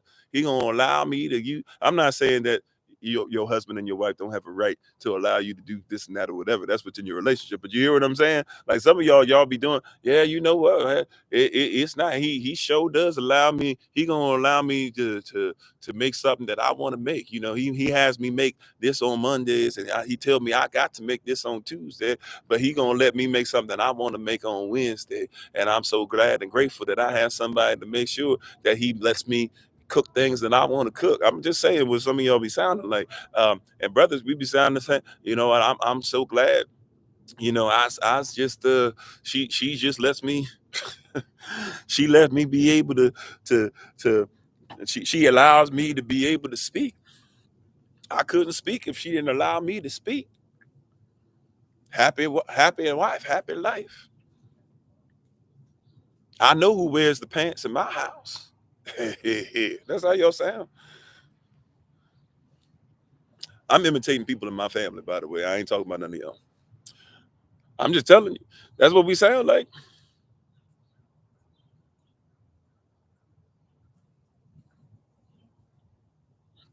Right? I'm not saying that you can't ever say, I'd like for you to wear this. I'm not saying you can't ever say to your husband, I need for you to do this thing and give him a honey-do list. That's part of being a team. What I'm saying though is that if you pay attention, some of y'all are more concerned about making sure that your relationship works to the point to where you will deny. First of all, you don't even look for husbands and wives, but then you try to get in relationships with a person who's not even qualified to make sure that they treat you like a free person and wants to become one with you and is willing to give up. So if you got to give up certain things, and they should be able to give up certain things. That's my point. Okay, interdependence. Exactly, interdependence, which is what Willie Lynch actually took you away from. Right? He said, "Be a strong, independent black woman," and you stop being interdependent. Right? And when you became independent, then guess what happened? Your man had become independent. Now you get two independent, right, slave mentality people coming together who've never gone through psychological evaluation and never got the proper healing, and you're trying to become one with each other. It's not going to work. It's not going to work. So they told you in the doctrine of Drapetomania, this Babylonian benefactor sowed a seed that said that the goal is to get you to believe that you are nothing, right? The person who believes that they are nothing gives what I would call false submission. Because true submission, well, I won't even say false submission. It's falsified. It's falsified document, right? That you're submitting to. It's a falsified way of life, right? The person who's a slave basically submits because they have no choice, right? But the person who submits of free will, that's always free, right? But if you have no free will, then how do you have no choice but to either, well, I guess you have a choice. Either you submit or you'll pass away. Your life will be taken. So for many, there's no choice. And I'm not mad at that. I know Kanye might be mad at that, or is it Waka Flocka? I think that's his name, might be mad at that. And they said they would have jumped off the ships, not realizing that if they had been the person to jump off the ships in their family, then they wouldn't have existed. You know. But hey, at the end of the day, somebody had to live. I'm glad somebody decided to live. Right? I'm glad somebody decided it was all right to live. Okay.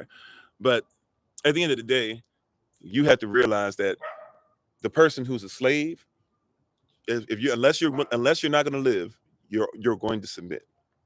Even if you're going to fight, you're going to submit, right? And they're going to bring you into submission by torture, by taking chastity from you, by taking manhood, womanhood, virtue, culture, language, but you're going to submit.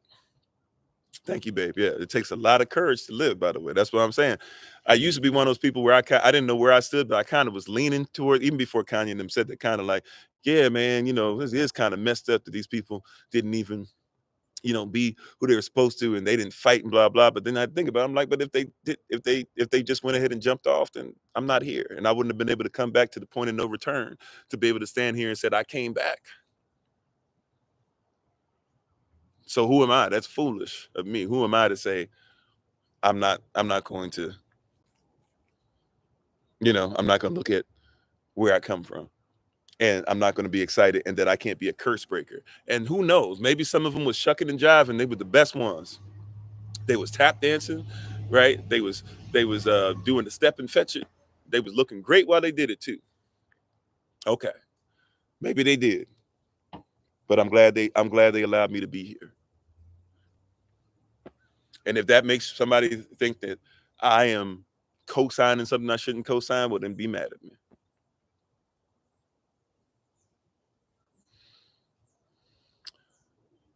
Right? But you see here, there's this doctrine of Drapetomania, where people still today are afraid to leave. And we sound just like the very people who we say that we're supposedly better than. Let's keep on reading though. We just reading documentation. Let's keep on reading. Once again, it's rough. It's not as rough as the Willie Lynch letter, but it's rough. But we're gonna keep on going. All right, let's keep on going. Once again, give me a second. It takes me a minute I have to do some stuff so I can read it on my screen. Okay, here we go. I think hold on, wait a minute. Sorry, y'all. Okay, I think I got it. All right, here we go. According to my experience, the genuflexits, the awe and reverence must be exacted from them, or they will despise their masters, become rude and ungovernable, and run away. Now, let's look up this genuflexit, because I'm being honest, I don't remember what that means. So forgive me. I do not remember what that means. Hold on one second. Genuflexit. My hands are cold. I don't know if I'm typing it in right.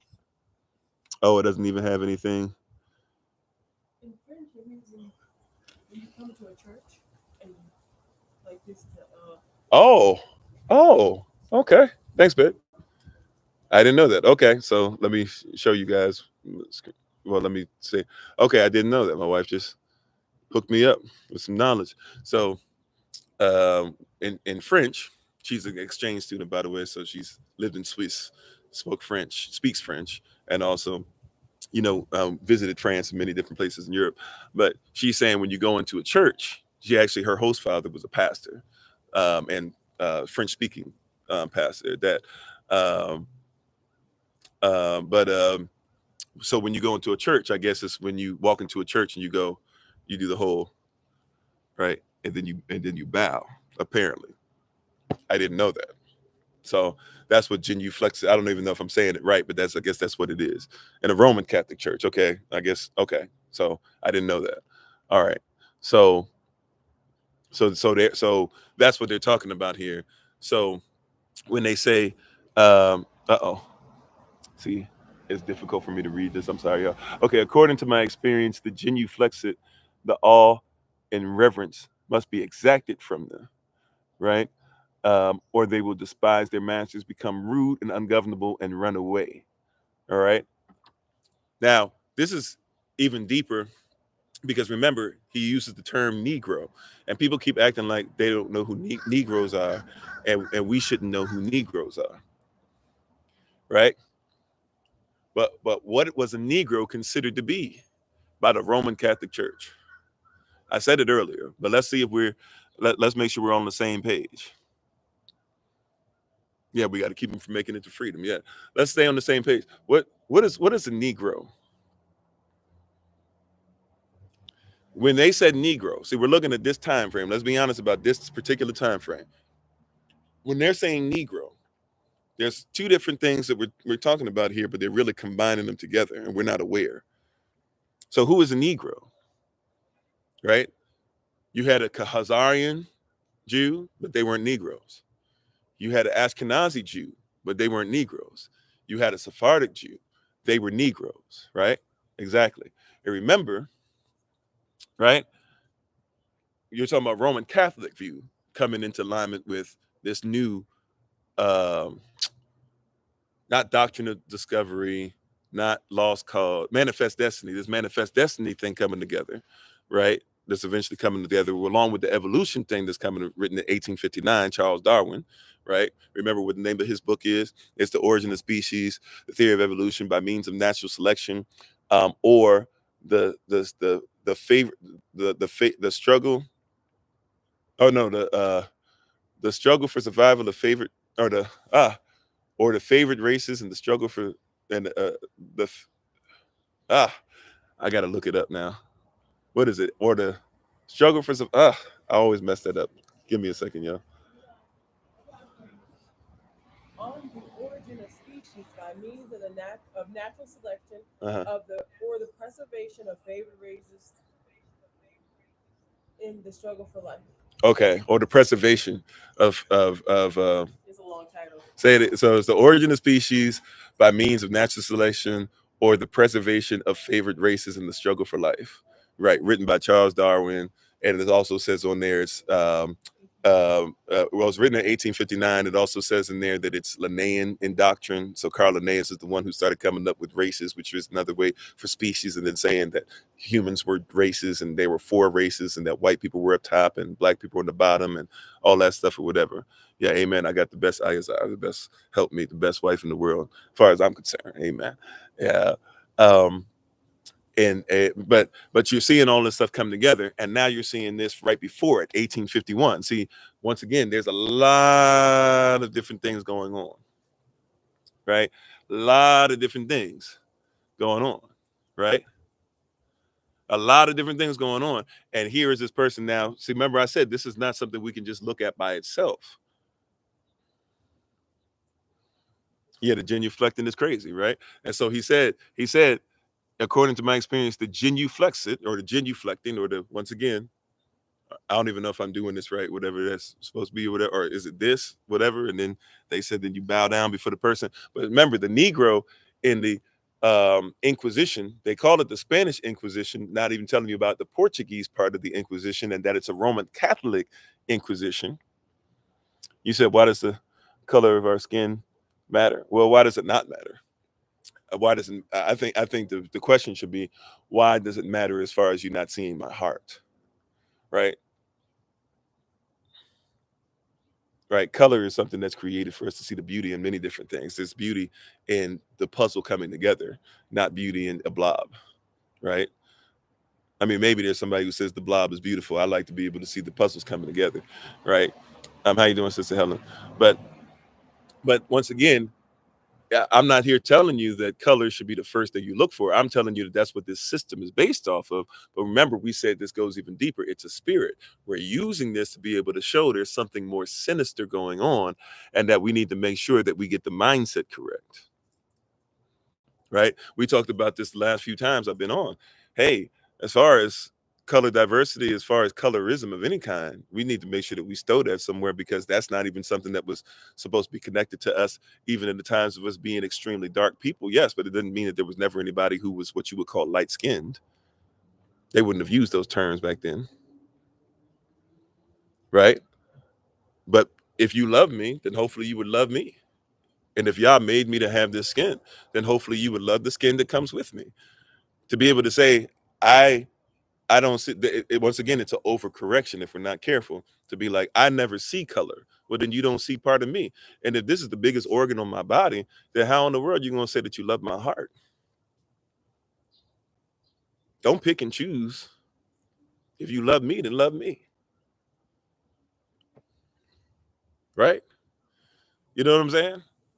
It's weird that you'll say that you love the heart organ, but you don't like the skin organ. It doesn't, you see what I'm saying? So we have to be careful in that. It's an overcorrection. How you doing, Sister Chambers? It's an overcorrection. I get why some people are trying to do that, but it's an overcorrection. The color was the foundation of white supremacy, was established on color created hierarchy. Well, yeah, the color created hierarchy is different than admiring color, right? And same thing, right? Like in the NFL, you have colors. Why? It helps you to be able to see who's on what side or whatever. But also, too, even in NFL or whatever, you have a C on a jersey, or you might have different types of stuff. There's in different places, you have different numbers or whatever, right? Like my son and I, we vary in color or whatever. We have the same hair. There's certain things about us though that are the same. There's certain things about him and his mother that are about the same. And so if you were to put us in a room, one of the things that the Most High has done is not only can you just hear say that somebody's my child, but you know that's my child, right? If you see my child, you know that's my child. Right, there's spiritual children that I have, so to speak, right? And when these brothers and sisters, they get up and they preach, there's going to be a lot of things that you hear from them that sound like me. Not because I'm all that, but because I'm a source, Abba or Yahya, or Yah, a father, right? That they get something from, so to speak, a source, a spiritual father. And so the brother might say some things, or he might say, Pastor Kofi says, blah, blah, blah, whatever. But why? Because he hears me say it. Right? There's some things that are there. So in the physical, you have some things that show, like, yeah, this is my source. Right? That's just a reality. Thanks for being part of Community Stand. But I'm not sitting here saying that it's all based off of color. Once again, though, I'm addressing a system that made things very sinister based off of color. But also remember, they're doing stuff to your mind.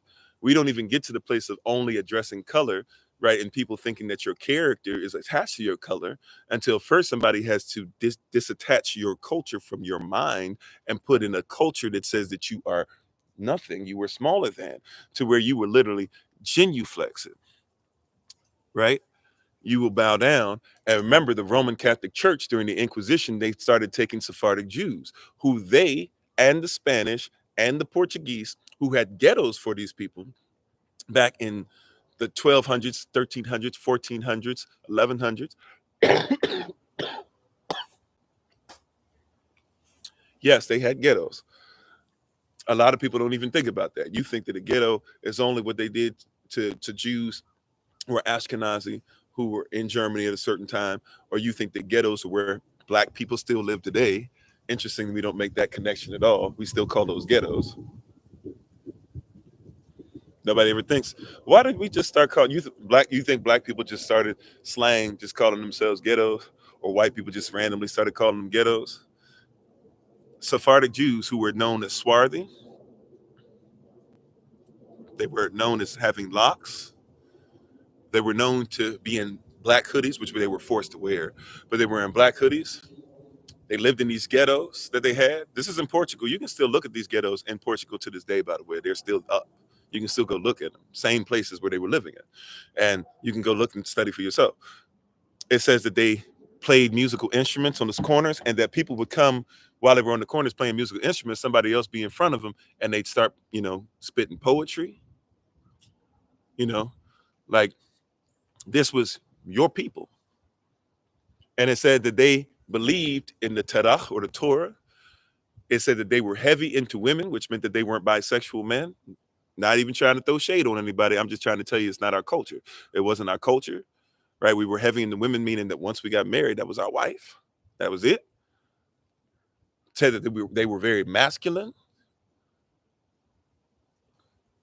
And then it said that they changed their mindset, and it said that they forced them to start worshiping Roman Catholicism. If they did not, they took their life. They were trying to escape the system. They took their life. Drapetomania. That was their way of dealing with it. If they had children, their children were taken from them once their children were a certain age. But until then, their children could be around the mother. And then once their children were a certain age, then they took the mother, threw her somewhere else, and the child would be sold somewhere else or would be kept by the people who owned the mother. And when they took them and put them in certain places, they forced all of them to convert from what you call Judaism, which would have been really our Avda way or our ways of Yahashada'al, right? Our followers of the way lifestyle. And they took them and they forced them to become Roman Catholic and then sent them all over the world, which is why quiet has kept a whole bunch of us, not just in certain places like Florida or in Louisiana or some parts of Cali or different places like that, but all over the place, for real, a lot of black folk are extremely Roman Catholic. And I know you don't want to hear this, but a lot of y'all who coach it, and a lot of you who are apostolic, I know you don't want to hear this because you don't do what they do. But I'm here to tell you, a lot of you Kojics and apostolics, and even some of you Baptist folk are starting to do this, and AME folk, you do this. Y'all the hop, skip, and a jump away from being Roman Catholic yourself. I mean, you wear the rings, you got the bishop suit on, you got to have a certain amount of buttons on your stuff.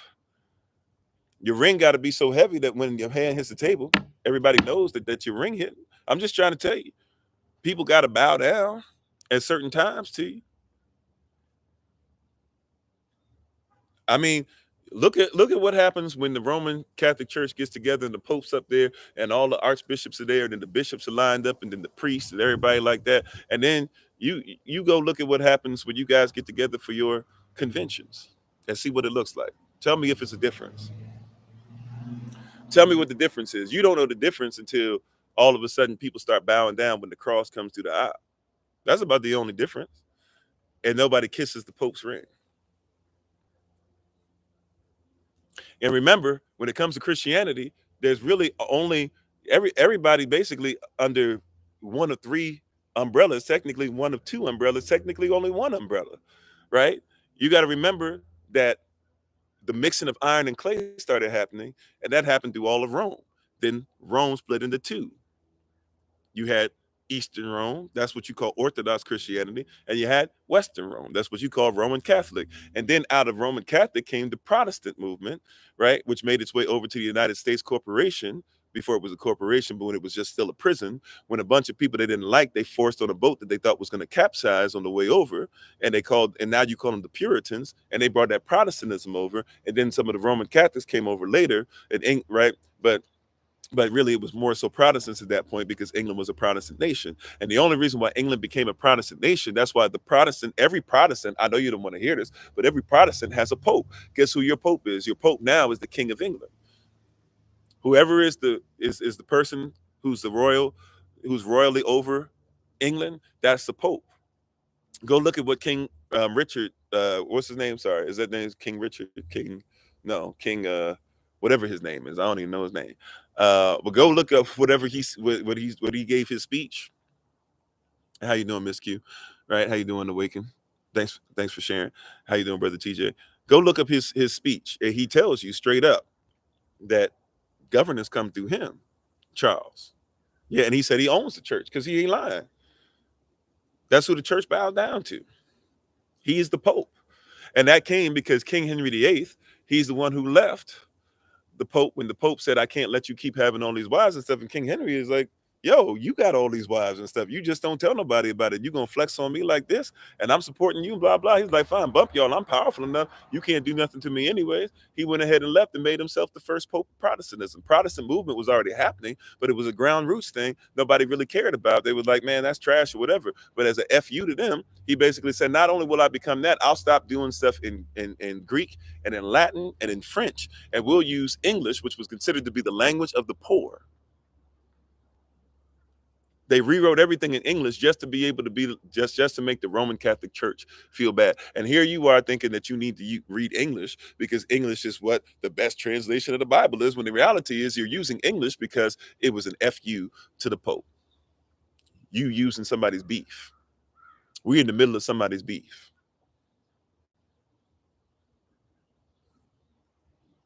But as long as you subservient, remember we read that earlier, as long as you subservient, though, you'll submit to it because you'll think that that's where you belong. Yeah, English is 40% French. It's a mix. I'm just saying though, English was considered to be the language of the poor. It's a mix of many different languages.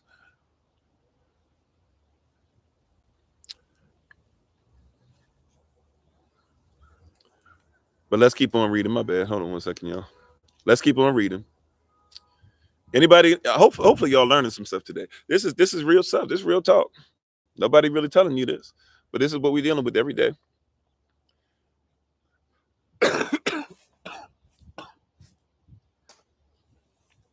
Right? How does somebody preach his truth and nobody tells his truth? Very, very weird. So we got to take away this stuff extracted from them, right? Or else they'll start hating their masters and running away. So what do you have? It says on Mason and Dixon's line, the Mason-Dixon line you guys still have in the United States today, right? Do you still have a Mason-Dixon line? Yes, you do. Okay. So what did he say here? On Mason and Dixon's line, two classes of persons were apt to lose their Negroes. So on that place where he was saying that they're right at the border and we need to figure out how to keep them, he said this is the two types of people who were apt, or who, you realize they're going to usually lose their Negroes more often than not. Those who made themselves too familiar with them, treating them as equals, and making little or no distinction in regard to color. And on the other hand, those who treated them cruelly, denied them the common necessaries. I don't know why I'm trying to make that longer than what it is, of life. Them by a blustering manner of approach when about to punish them for misdemeanors. So he says there's two types of person that you got to deal with. Two types of person. See, and those who've been with us through the Willie Lynch letter, you're seeing now, this is stuff that they literally wrote out for you. They wrote this stuff out. They put this stuff out there for us, right? So there's two. So we're dealing with two types of letters here, both the same culture, right? This is Willie Lynch 1712. Now we're dealing with 1851, right? So what is that? If it was 1852, that would be 140 years later, right? We're getting even deeper into what they're doing. He's talking just like this sounds like Willie Lynch, this part. If you realize that he's acknowledging his scripture, he's acknowledging his canon, he's acknowledging his father, so to speak. This is Willie Lynch all over it, right? If you know about Willie Lynch, you know that this ain't nothing but Willie Lynch. He ain't doing nothing but telling you straight up Willie Lynch stuff. Okay? Right? So watch this now. So watch this. So he said the first group is the problem. He said the first problem that you had was when you were dealing with people who became too familiar with these Negroes. He said when they started acting like you could be friends with them, that was the problem. Remember, you're supposed to keep them in a submissive state, but you started acting like y'all could be friends. You're supposed to treat them like less than, but you started treating them like they deserve respect of some kind. And that's the problem that we saw. But then he said the other side is that we saw that people went way too far. They didn't have any middle ground, and they decided that they were going to beat them and whip them for nothing. And they were going to even get on them for misdemeanors. They were going to treat them like they deserved to basically almost take their life. He said, we got to get something that's in the middle. We got to keep them submissive, but we can't just beat them, because you beat anybody, even an animal. You put them in the corner at some point. Even the smallest of animals, they'll jump on you. I don't care if it's a squirrel, right? A squirrel be scared as I don't know what. Put a squirrel in the corner, right? It'll jump at you. You know what I'm saying? I don't care if you got the nicest cat in the world. If that cat is getting in the corner and is doing that hunchback thing, you know what I'm saying? It's telling you like, look, you know, I'm nice and everything, but you can keep saying, oh, this and that or whatever. I'm not even 100% sure. This is, I mean, I guess you could Google. I'm not even 100% sure what this is called. I mean, I guess you could Google Dr. Now I got to look it up. I'm sorry. Hold on 1 second. You could look up Dr. Samuel Adolphus Cartwright. Look up Drapetomania. You could type in Dr. Samuel Adolphus Cartwright, and then Google right next, and then put next to it Drapetomania, and then after that you could also add in. I guess you could add in 1851 writing, something like that, and you probably come upon this. I'm not sure. This is stuff that I've been kind of putting together for a little while, and it's all the same thing. But I'd have to look and see. I might have it on my device, but I wouldn't be able to copy and paste it and put it in the chat anyway. So maybe for those who are on Patreon, we can put it in there, or maybe I can come on TikTok later and try to see if it'll let me put it on there. But right now, I don't have the. But you know, if you guys want to look at this yourself or whatever, like I said, they'll definitely be on Patreon. But if you want it, you know, I can put it in different. You know, maybe I'll put it on Kofi_43 on TikTok later as well. Those who are on Patreon, whenever we have these notes and stuff, I usually put them on there for you too. Anyway, so you can go over them again for yourself. But yeah, I don't remember the exact. I'm not on the website right now to be able to look for it. But yeah, so when we see this stuff, okay, yeah. So we see the stuff that's going on, and he's saying, so you got to have some kind of middle ground. So what does he say next after this, right? So what does he say next after this? He said, before the Negroes run away, unless they are frightened or panic struck, they become sulky and dissatisfied. He said, we study their body language. Is this Willie Lynch? Same stuff, is it not? He said they become sulky and dissatisfied. The frightened or panics, I'm sorry, the cause of this sulkiness and dissatisfaction should be inquired into and removed or they are apt to run away or fall into the Negro consumption. When sulky and dissatisfied without cause, meaning that sometimes they're just sulky and dissatisfied without cause. I mean, heck, the fact that they're slaves shouldn't really be something that we think makes them sulky or dissatisfied, but whatever. He says, when sulky and dissatisfied without cause, the experience of those on the line, this is that Mason-Dixon line, which is why a lot of the racism on the North and the South, so to speak, happen a lot around that Mason-Dixon line. Come on, some people that live around there, been around there, you know what I'm talking about. He said, when sulking dissatisfied without cause, the experience of those on the line and elsewhere was decidedly in favor of whipping them out of it. You beat them to the white meat show, because the white meat says this is what another doctor had said. You beat them to the white meat shows because if you beat them to the white meat shows, then white means purity, right? So you usually will whip them as a preventative measure against absconding or other bad conduct. It was called whipping the devil out of them. You ever had that? You ever said that or had somebody say that to you as a child? Remember how you've had people, you say that to people, you say stuff like, I'm gonna beat you to the white meat show. You say, I only whip you because I love you, right? You say, I'm gonna beat the devil or whip the devil out of you. You know why you say that? You say it because black folks supposed to have the devil in them. You say that because black folk, instead of having the overseer beat them, should have other black folk beat them, because that means that you whip them because you love them, right? Instead of having the overseer or having the patrol, no, the slave patrolman, right, catch him and beat him. You say, I'm gonna beat you before the police get to you. That's where that comes from. It's something that's never been corrected in our community. Nobody's ever shown us that somebody implanted this. This is systematically, purposefully, and systemically something that's supposed to continue to operate on its own axis. And we keep it up very well.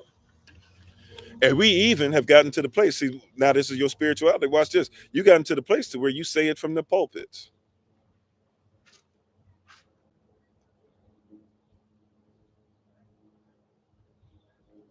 We need to beat the devil out of you before you go ahead and have the police beat the devil out of you. I mean, I've heard sermons.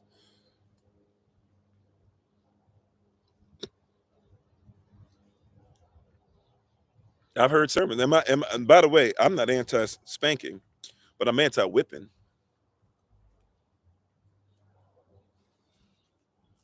Some of y'all know what it is to have to, as you got to pick your own switch out and bring it back to mama, but replace mama with massa and see if it don't sound the same as what massa used to say to you. You better pick out something that I'm gonna whip you with, and it better not break, or else I'm gonna find something to whip you with. And if I find something, you're not gonna be able to sit for months. I mean, that's how you talk to your child.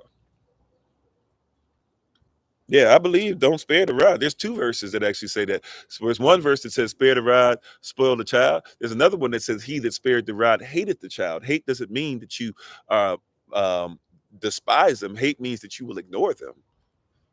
So I don't believe that you shouldn't ever discipline your child, but I believe you should discipline your child when necessary, right? But this person saying that there are some that went to the level of doing what, to where they literally were just beating them and beating them and beating them because they had the devil in them. And he doesn't necessarily even deny that maybe there's a devil in them. He just says you can't only beat the devil out of them and not try to give some kind of pure white sensibility to your beating. That's what he's saying,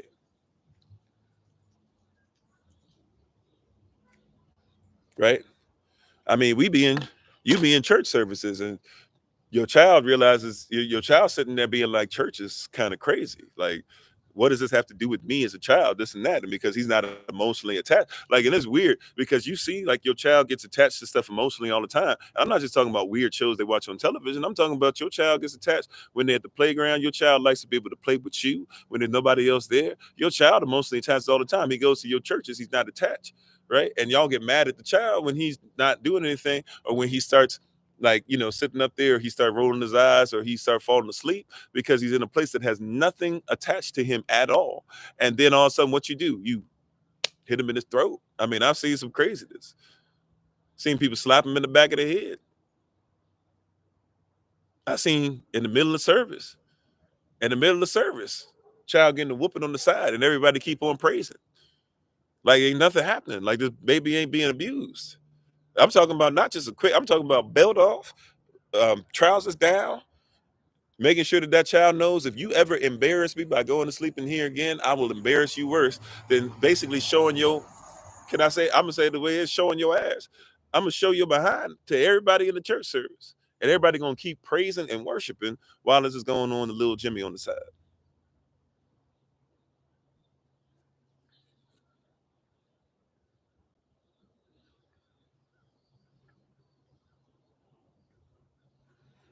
I mean, some people get to talk in the car. Yeah, I'm not saying I'm not saying that's everybody. I'm just saying I've seen some extreme versions, but it comes from a mindset. Once again, this thing comes from people being enslaved, and we repeat these things. We don't even know where this comes from. Just showing you this is stuff that's right here. It's written down, right? And I'm talking about, that what was it? How Bernie Mac said. I don't know if he said this or somebody else. I'm thinking of where you get that slap and your teeth click, right? You like that kind of slap. I mean, I've seen people get that slap where your teeth click. That's what they were. That's what these babies are going through still today. This is unhinged behavior. But anyway, let's keep on going. Let's keep on going. Remember, we're talking about a spirit as well. So we're not just talking about black, white. If some people coming on and you just that's not discussion only. But we got to admit what happened. You said all you got to do is Google it. That's what I did with teaching the family. Okay, thank you, Sister Carla. Yeah, you can find it on Google. Yeah.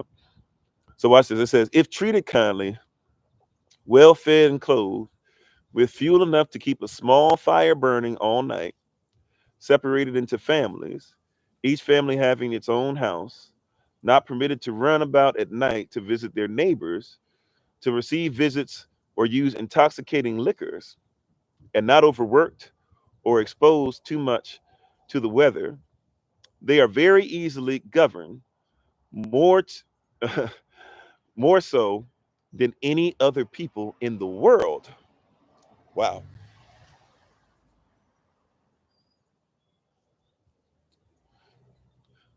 Did you catch it? So he says, look, Willie Lynch had us doing it this way.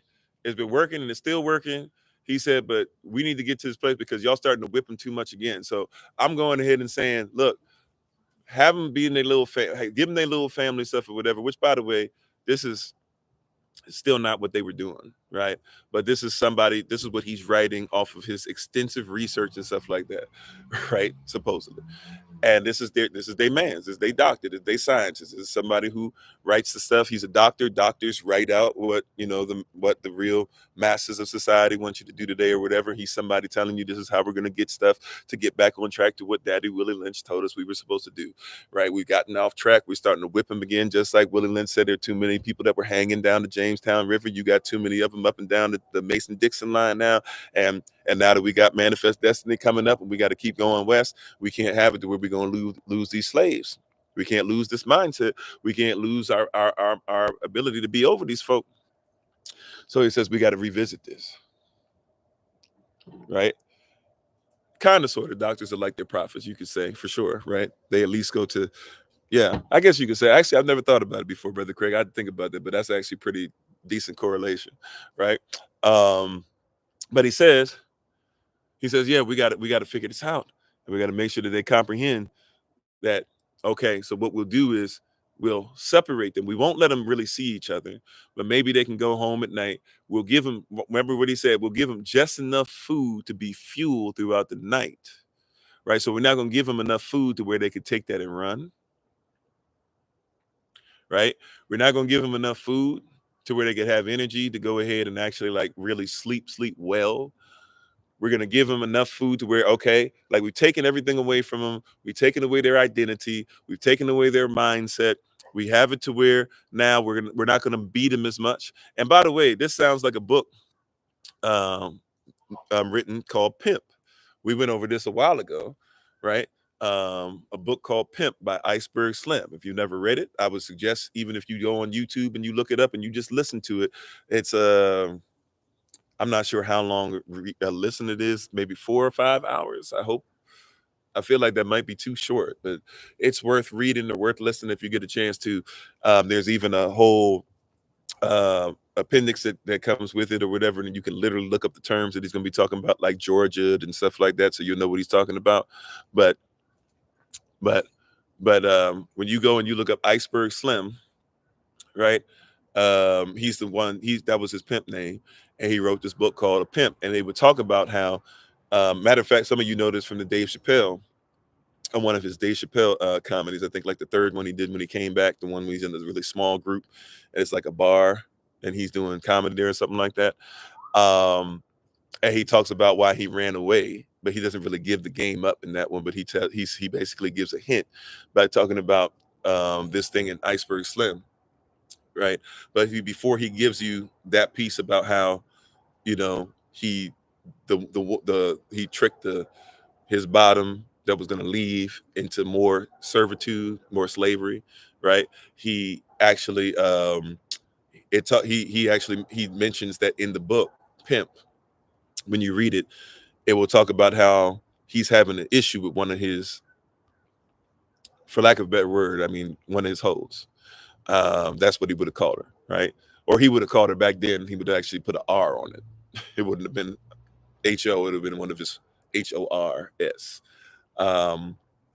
And she's giving him problems and stuff. So he goes to one of the OGs or one of the, the other pimps, and he asks him, he says, well, what is it that I should do with it or whatever? And the guy tells him, he says, look, this is what you do, right? He says, first of all,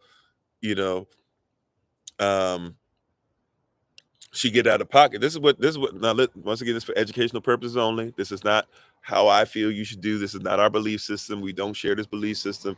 I'm just telling you, this is coming out of the book, coming out of his experience, and Iceberg Slim telling you about his life.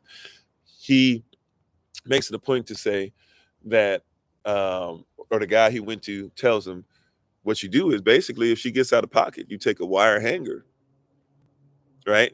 And you tear her up, right? I'm talking about, like make, lacerations in the body, all that stuff, you tear her up.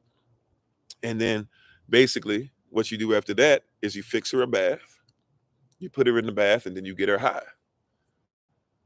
right? And she'll be so happy. This is what he said. This is chattel slavery mindset. This is how they take care of your mind. He said she will be so happy that you brought her down, that you eased her, that you healed her, so to speak. She'll be so happy that you eased her through that she'll forget that you're the person that put her there in the first place. And this is what we're starting to get into here now, is that these slaves were getting out of pocket. Israel was getting out of pocket, right? The Negro was getting out of pocket. They were starting to think they were equal or they were getting too big for their britches, right? Stockholm syndrome, right? And so what do when they're starting to, when you hit them and you get a Frederick Douglass out here that says, wait, don't hit me again. Don't even act like you're going to hit me again. And then he hits him again, and Frederick beats the brakes off him, to the point to where the overseer don't even try to touch Frederick again. And Frederick realizes his time is numbered. He take off, right? Like when the slaves start doing that, what do you need to do? How do you fight that? Well, you say, okay, hey, we beat you down. We'll beat you down again, but this time we'll make sure that we put you in the water. What's the water, right? What's the bath? What's the high? All right, we'll actually give you food. Like, don't just right? We'll still be giving you like pig pieces and stuff like that, but we'll give you enough now to where you actually could make it through the night, and you won't even forage for your own food anymore, right? We'll say, stay with your family, and not just be like, y'all, every man for himself out there. We'll actually say, here's spots for your families, but you can't visit other families. You can't be united. Don't come together and talk with each other anymore. Don't do some stuff that might cause you to plan. So you got to read between the lines. You got to know what's going on at this time, right? You got to read what our contemporaries, and when I say our contemporaries, I'm talking about great men, like your great men and great men and women like Sojourner Truth, like Harriet Tubman, like Frederick Douglass are telling you about that time when they're telling you, like, yeah, like this is how they treated us or whatever. Then they're saying, hey, we don't even want the families to be together. So yeah, we'll let you actually be with your family. We won't sell your family as much as we did. They still did. Come on now, but we'll give at least some semblance. We'll let it at least get a little bit of healing there, and you'll be so grateful to Massa that he's allowing you to be able to be around your baby, and maybe your baby won't be sold as quickly as they were. So you'll have the mindset to be like, I can be confident in Massa, forgetting that Massa took away my ability to have a language, a home, a family, the Most High, and confidence, and doesn't even allow me to marry the one that maybe I would want to come in my house. See, before you called it Section 8, and before they wouldn't allow the father to live in Section 8 housing, you know, like they still do today. Back then, they just called it what it was. It was slavery. And if you're gonna live in Master's house, then your husband can't come in.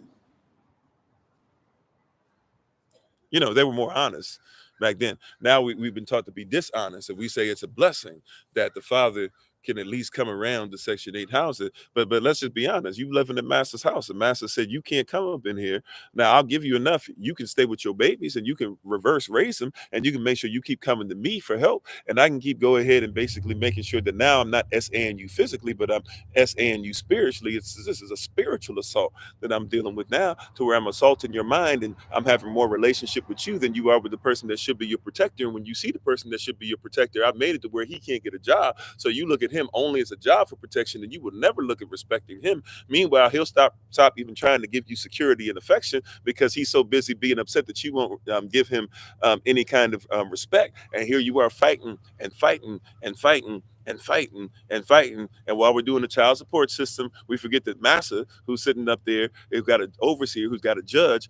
Massa has set it up to where the judge, he's gonna get his pension based off of how much child support you get. Because the more child support you get, what you fail to realize is the more child support you get, the better the judge is gonna be when he retires. He's gonna be better off the more child support he gets. Thanks, babe. I see it. 1111. Thank you. Love you. Right? The more child support that you get, the better his pension gonna be. So he can't wait to hook you up. You thought this was about you? You thought this was about you? You thought this was you thought this was about you. You thought this was about your child.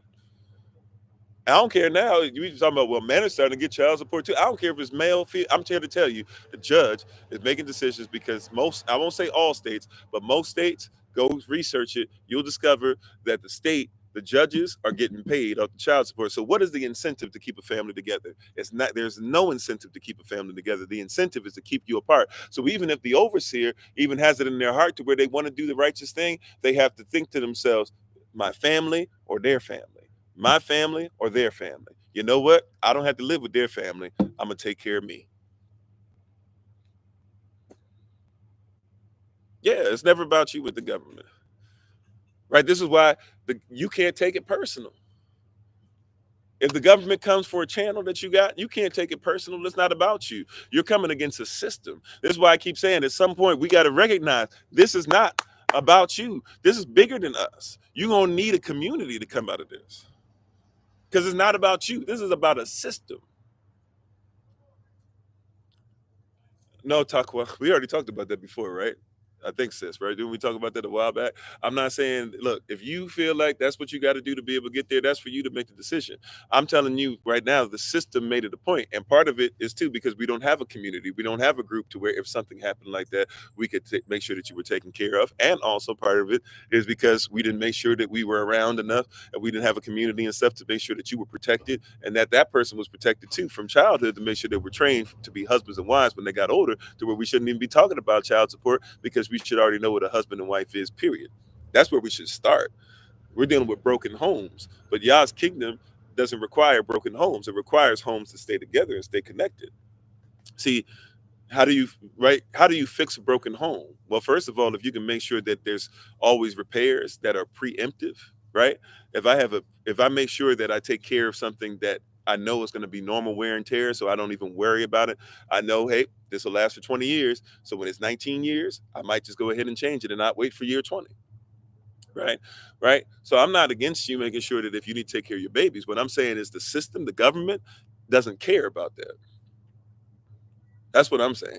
It's like the government doesn't really care about the babies. Right. Whatever choice you've made with that and whatever decision you continue to make with that is whatever decision you continue to make. And I'm not absolving a husband or a wife for that matter, or an ex, male or female for that matter, or ex-husband or ex-wife for that matter, to be against or to not take care of their responsibility, right? But what I'm saying is there's a lot of factors in it, right? I'm not saying take that man off child support if that's what you're doing, especially if he's not doing anything, right? But that's also too why we say, hey, you should sign contracts. You don't even have to have one with the government. You can have a private contract. If they go against the private contract, you can still bring that before a judge. You know? So there's a lot of different things that we have to realize. There's a lot of different things that have happened. At the end of the day, right, we're in a confusing system, is what I'm saying. And the system is set up to where we think that it's personal. But the government, matter of fact, the government makes it personal. They get you one thing against the other. We're helping out somebody right now where they're dealing with some stuff. And they like, man, I don't know how to deal with this. And I'm like, yeah, they got it to where you taking it personal. You don't want to go in there taking it personal. You worry about law. That's what got them shook in their situation. Excuse me. That's what they do to a lot of brothers and sisters. You go in the courtroom and they start saying all the stuff about you, and next thing you know, it's attack. Well, I'm gonna attack them back. But I don't need to all that. UCC, blah blah blah says this. The state code that goes with UCC says this. This is what I'm looking for. This is what is necessary. This is what blah blah. Here's my affidavits. Here's this. Boom. Right? You see what I'm saying? It's law. Law doesn't give rights. Law protects rights. You have the right to be emotional. Use some law to protect the emotion so that the emotion doesn't become the thing that messes you up, male or female.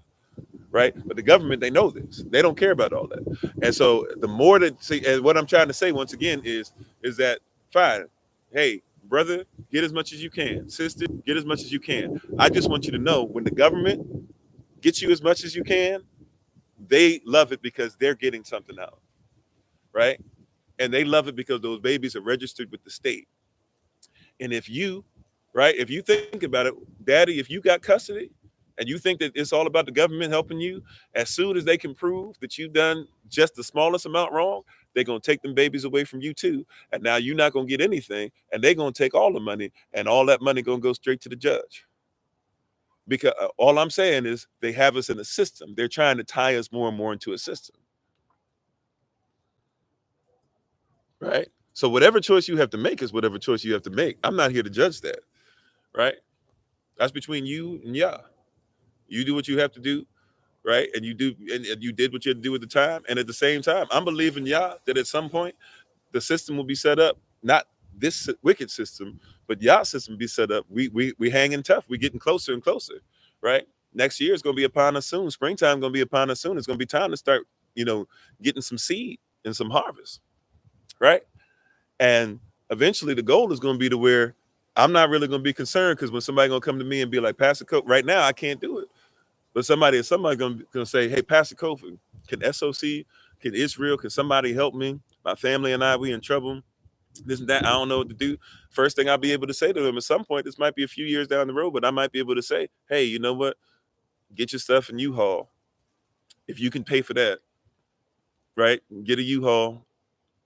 Get your stuff somewhere. We got a storage facility for you. Come down here. It's in nature and stuff, but you can stay there for a little bit. Go ahead, get some food for free. Have water for free. Have sunlight for free. And maybe start helping us with some stuff and get a little stipend. And then whatever you need to do from there, go ahead and go somewhere else, right? That's when it becomes different. Right now, all we can do is just go, I don't have any choice. Let me go to the government. This is why we have to work towards coming together. So right now, yeah, a lot of people only option. I won't even say it's the only option, but a lot of us right now, that's our only option is Let's just go.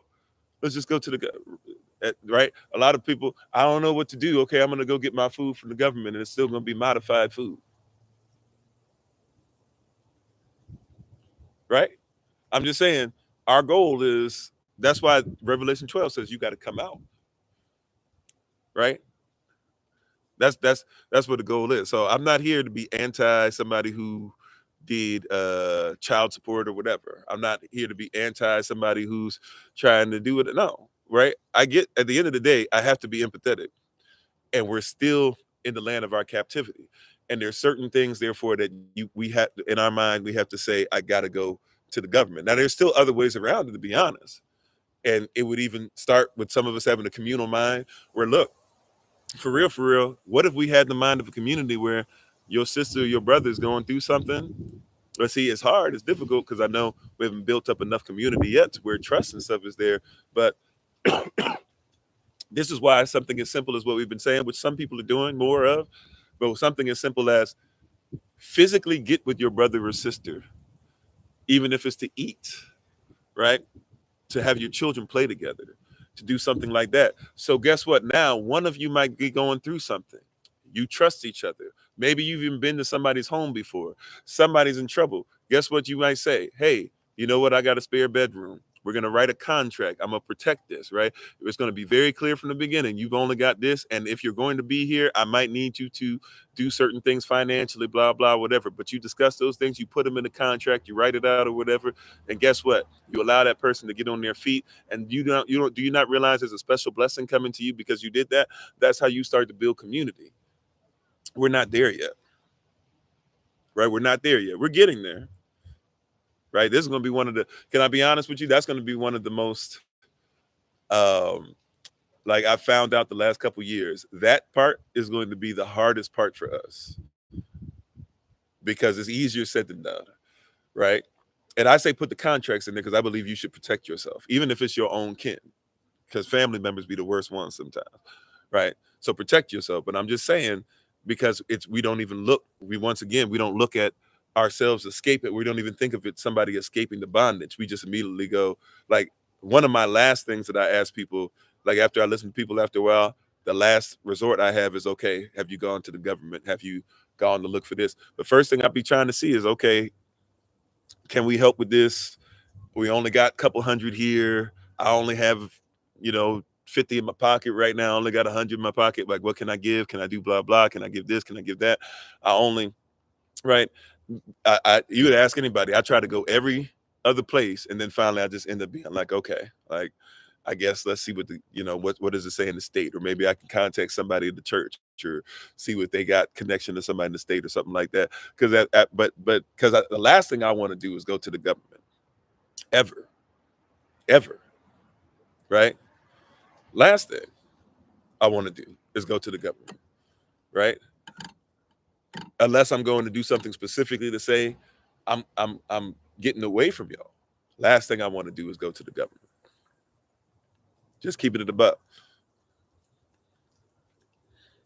Right? Just keeping it real with you. So, but it is what it is, right? On that. But we gotta keep moving, right? I know we're gonna be a Sunday and we're on longer, but I'm gonna still make sure that I don't take up too much of your time. Praise God. So let's keep on reading. We still got a couple more pages, I think, after this to go. And it said that this happens to us. It says that he believed that we are the easiest people in the world to do this to. He says, when all this is done, if any one of them at any time are inclined to raise their heads to a level with their master or overseer, humanity and their own good require that they should be punished until they fall into that submissive state which it was intended for them to occupy in all after time, when their progenitor received the name of Canaan, or submissive knee bender. Did y'all catch that?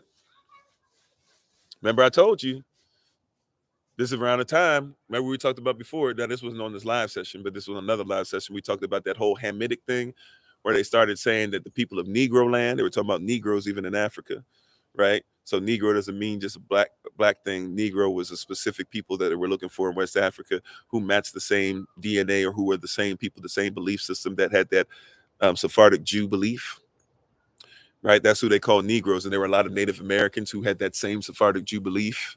So it's not as simple as, oh, just anybody who was colored. That's why I was trying to bring all that stuff up earlier, right? But it says, but that Hamitic thing they were using for Negro land, and then they started making all of Africa slaves, they tried to start saying that really it wasn't even Canaan that was cursed, it was Ham. Now here he at least tells the truth.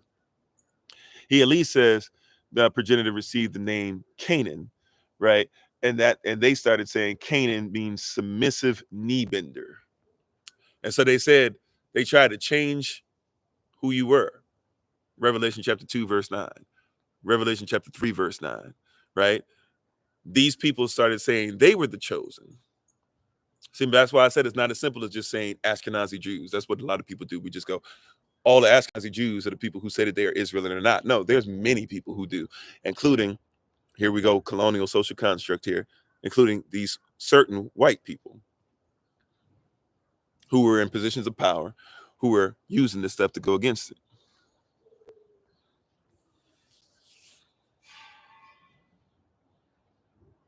Right? It says their progenitor, right, gave them the name of Canaan, which means knee bender. Right? That's what they say here.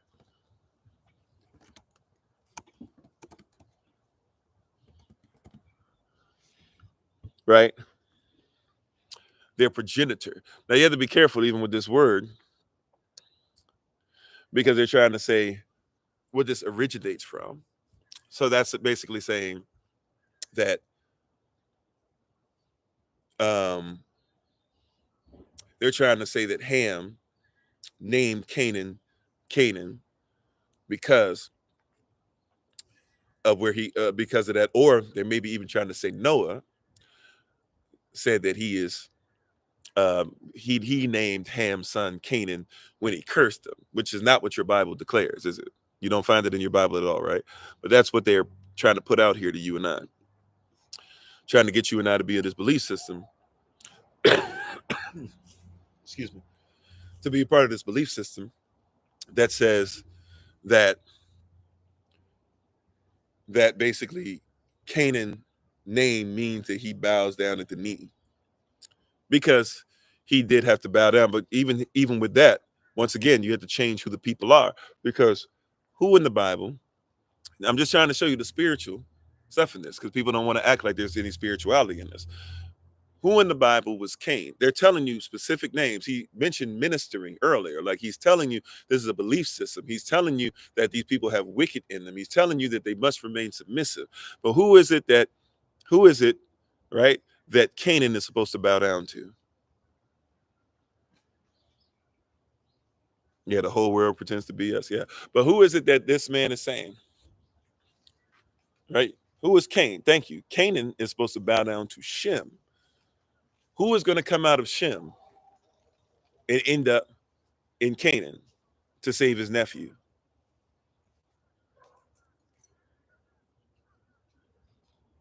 Who's going to come out of Shem and end up in Canaan to save his nephew?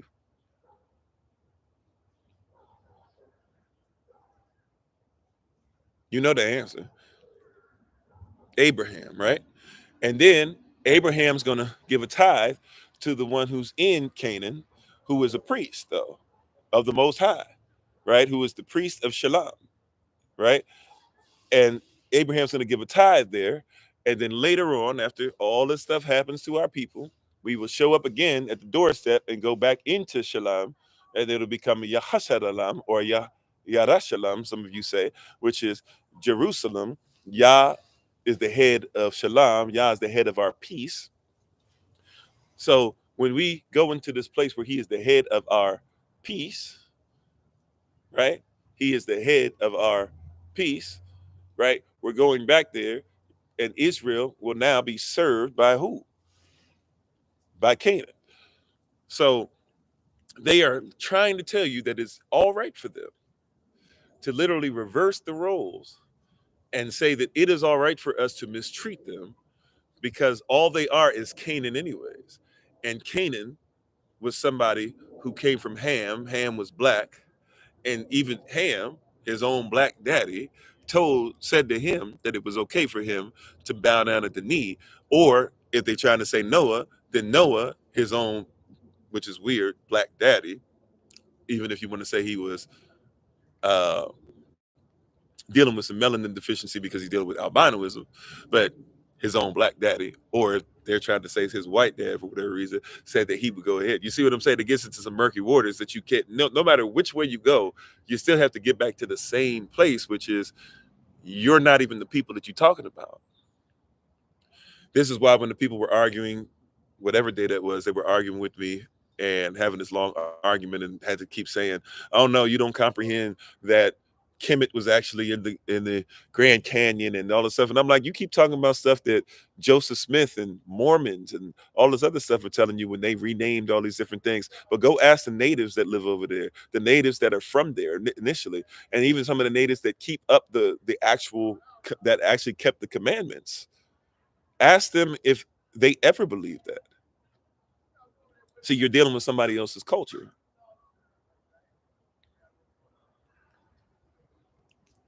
Okay, Anan, hello, welcome to you. I'm not really talking about that today, nor have I really think I've ever really addressed that specifically. But if that's your way of saying hello, how you doing? If you'd like to join the conversation, feel free.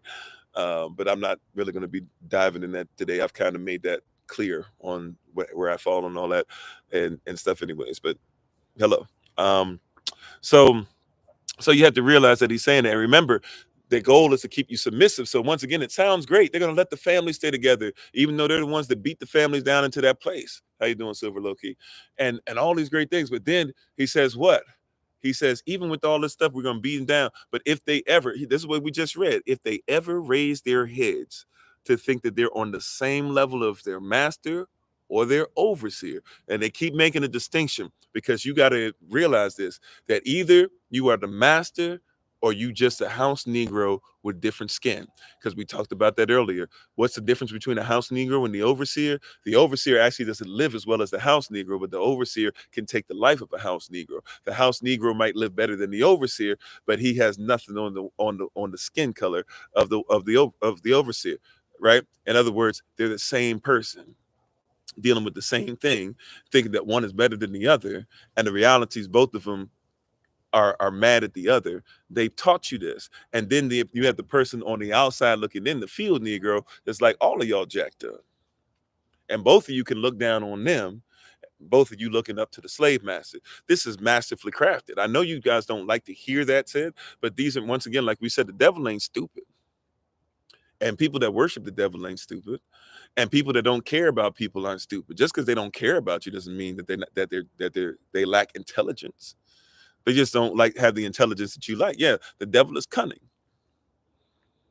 Yeah, Candace Owens is definitely an overseer, paid to be one of the best ones. Remember, Candace Owens, she sued.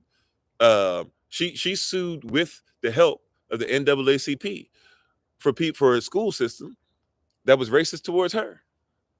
Remember, she had a paper when Donald Trump was still running for office. She had a paper. So that's recently, right? I know y'all think that's a long, long time ago. Recently, when Donald Trump was still running for office, Candace Owens had a paper, or well, not a paper. She was the editor of a magazine, of a virtual magazine that she had started herself.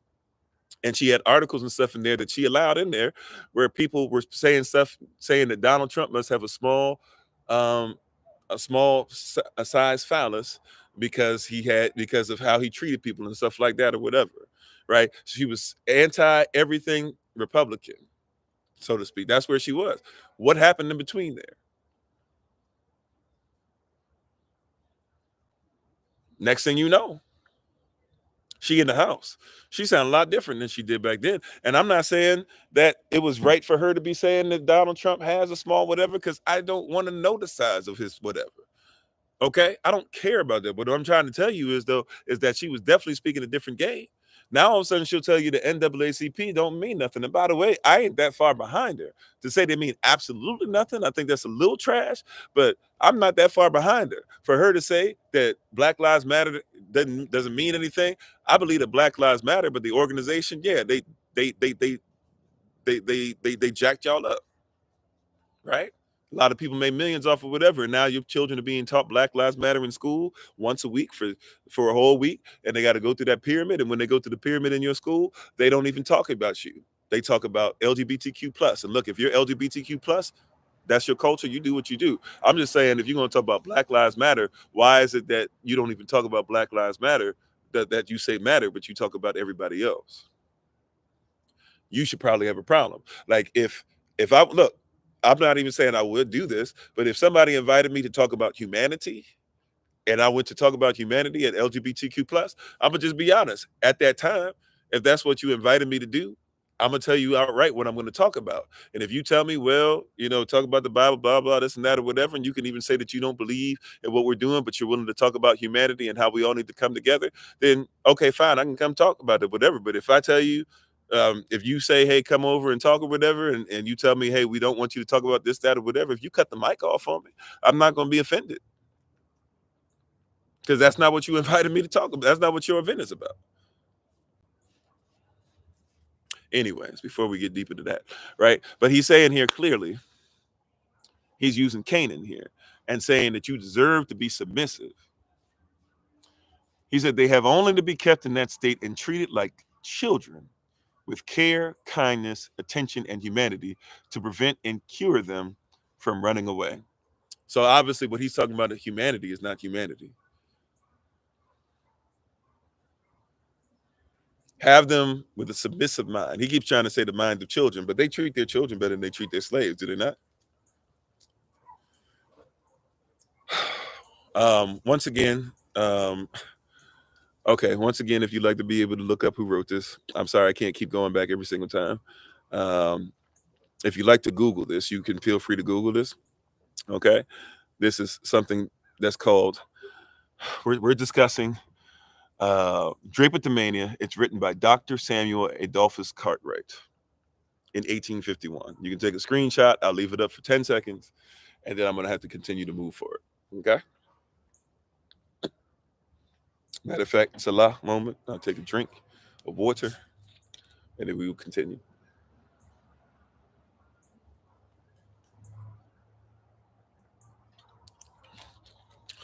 Alrighty.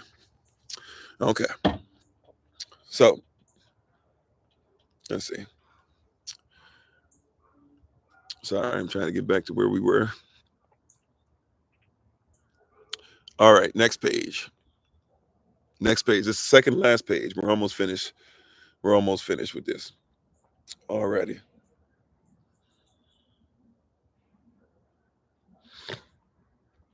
So here we go now again. So we're talking about Drapetomania. Drapetomania is what? It's supposed to be this disease, a psychological disorder that makes a slave want to run away. And as we were saying, this is a spirit that still is pervasive, because anytime you want to break away from a system that has us fighting with each other, that has black against black, white against white, male against female, older generation against younger generation, your whole Gen X, Gen Y, Gen Z, Gen A, whatever stuff going on, all this stuff, whatever. When you want to break free from that stuff, something's wrong with you. This is what we're dealing with. This is what we're dealing with.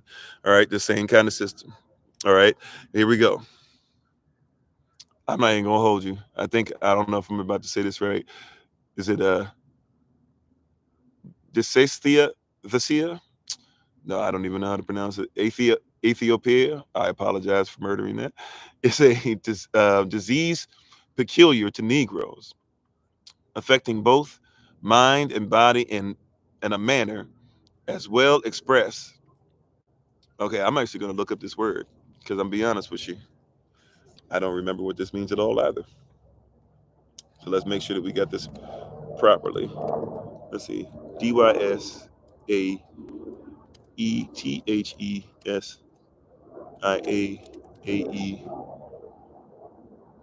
Okay, found it.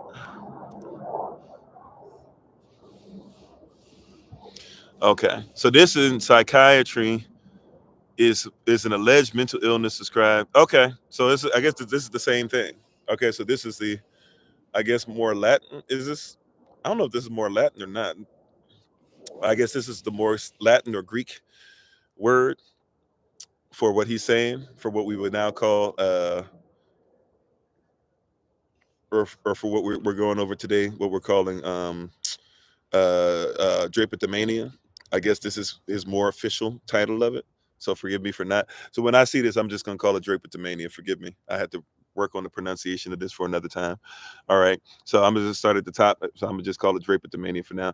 Drapetomania is a disease peculiar to Negroes, which means what? Nobody else is supposed to be able to get this. So nobody else wants to run away from slavery at all. Or it means that nobody else deserves to be slaves. Anyways, though, Drapetomania is a disease peculiar to Negroes affecting both mind and body in a manner as well as expressed by Drapetomania. The name I have given it as could be by a single term. There is both mind and sensibility, but both seem to be difficult to reach by impressions from without. There is a partial insensibility of the skin, and so great a habitude of the intellectual faculties as to be like a person half asleep that is with difficulty aroused and kept awake. So because of the color of their skin, they walk around half asleep.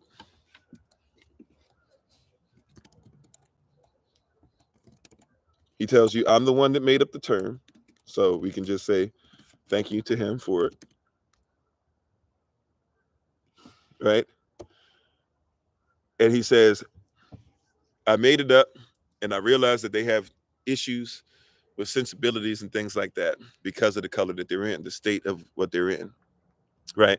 And when he used that word habitude, by the way, I'm not even saying it correctly. It might be more like, I don't even know how it's a French word, something like habitude. I'm not even sure if I'm saying that even close. But it's a French word basically saying that you are in a state of lethargy or that you are dull. Right. By the way, if somebody is dull, what are you saying? A lot of you think that somebody is dull. You think that that means that they're boring. Right. But watch this. This is a plastic knife, but if I have a knife, if I have a knife, you would say it's sharp, right? It can cut through. So if somebody's sharp, you say they're smart, right? But if somebody's dull, if it can't cut, what are you saying? You're saying that they are what? They're unlearned, right? They're foolish. Yeah, there was definitely a method behind that, Minister Stephen, for sure, right? You see, so there's a lot of stuff that we're catching here. If you're listening, they're telling you the game. He's telling you what's up. This is how we wrote it. This is the system that we created. This is how we want them to think about themselves. This is how we want everybody to think about them. This is what I'm putting out to the world. He says, I made this disease up, and I want you to realize that because of their skin, he says it's not all about their skin only. He was like, I'm not too racist. that's that's this. I'm sorry, that makes me laugh a little bit, but it's real, right? Oh yeah, people from the South that had an attitude, especially I mentioned Mormons earlier. Meet a Mormon. A lot of them get mad at you when you start bringing up white and delightsome. Don't. If you meet a Mormon and they start talking to you and you ask them, well, what does white and delightsome mean? Don't, especially the Mormon preachers that go door to door. They'll be nice to you, but hit them with that white and delightsome thing. Some of them will still be nice. You know, I had one who was trying to contact me and talk to me on Facebook and whatever, and I just was like, "Look, you ain't gonna convert me, but whatever. You know, I'll sow some seed." And he's a young boy, you know, he's a teenager, so I was like, I'll sow some seed into you, and you'll just have to deal with this for the rest of your life. But he got mad at the end because I started telling him, "Look," I said, "Look, at the end of the day, you keep telling me about the Mormon Jesus. I think you don't recognize that I've told you already. I know the game. I know the history of it. I knew it before you were born. I've talked to Mormons before you were born, and I've talked to ones that seem to be a little more seasoned than you. And I told them straight up, like, you keep dancing around it, but you're not going to tell me about the white and delightsome thing." Why would I want to join something that automatically I can't have the same mind reality of becoming a god like you can become a god because of the color of my skin?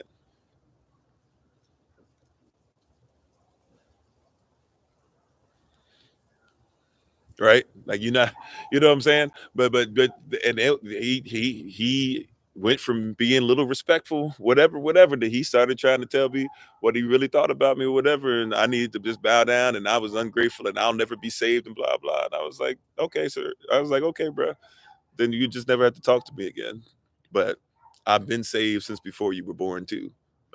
You know what I'm saying? I'm confident, I'm comfortable with the skin that I'm in, to the point to where I can be delightsome and be my color.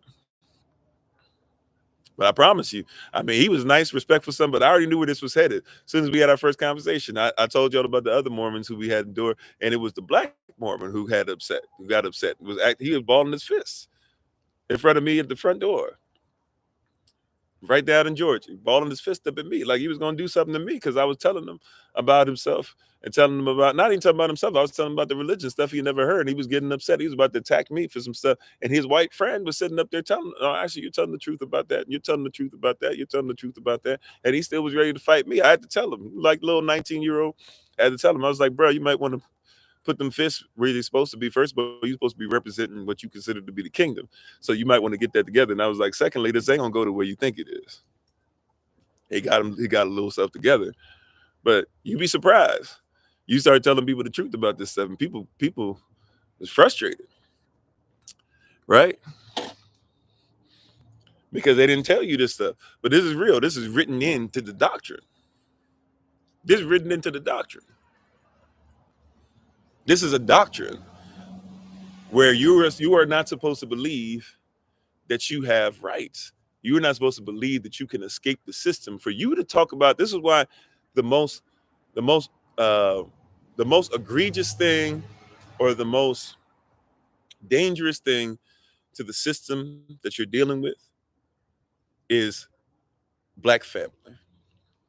I know we talk about Israelite family, yes, put Israelite there too, but I'm just saying the most dangerous thing to a system is a father, a mother, and children who love on each other, speak their own language, worship their own Yah, and then eventually mess around and start coming together with other families. Oh, it's like a cuss word. You ever done this? You ever done this? Happened to like people didn't really think about it when we was camping and stuff. I was kind of peeping. I don't know how many people were peeping or whatever. There are people who would tell me about it and stuff, but people were watching us when we did the Feast of Tabernacles all over the place.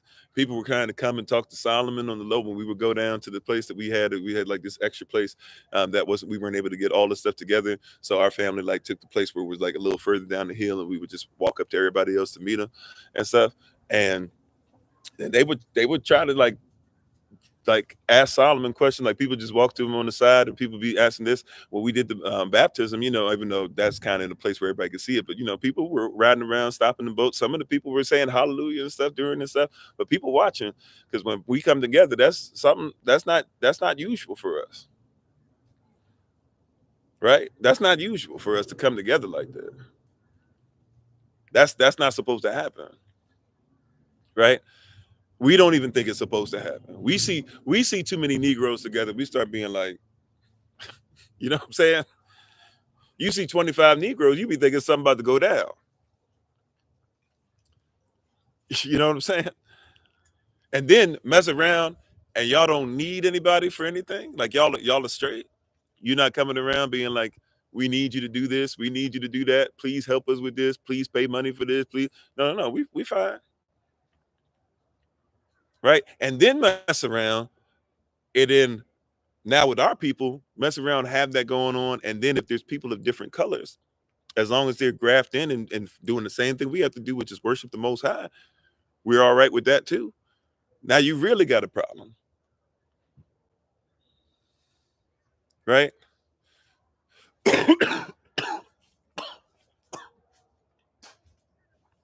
Excuse me. Right, there's that song. I can't, as you can hear, I can't really sing or anything right now. But there's that song.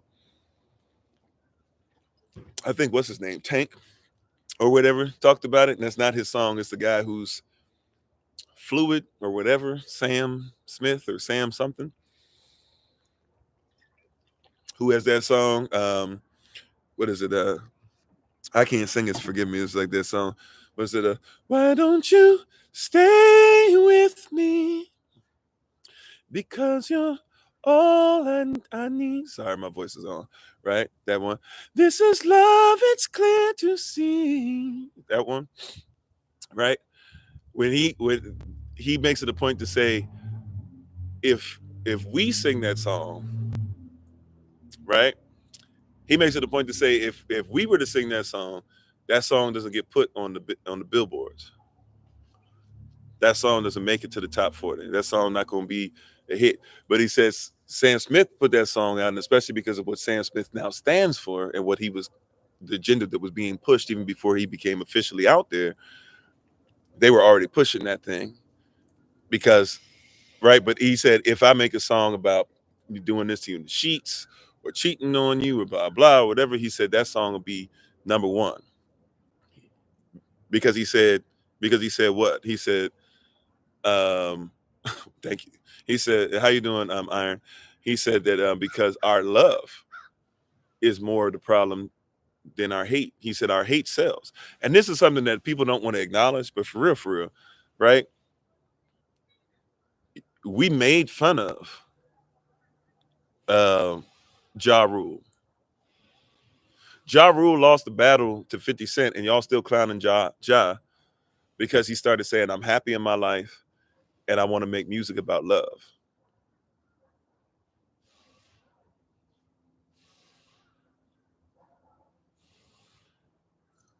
Right? Still to this day, like he gets clowned because he started singing songs like, where would I be without my baby? Right? Every thug needs a lady, and we make fun of him. But what was wrong with that?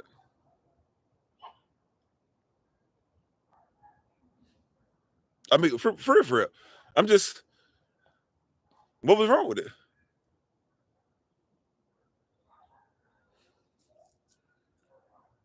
But then the one that made fun of him, right? I take you to the candy shop. Like, that's better. I got the magic stick. That better? Right? And the people that they work for is better.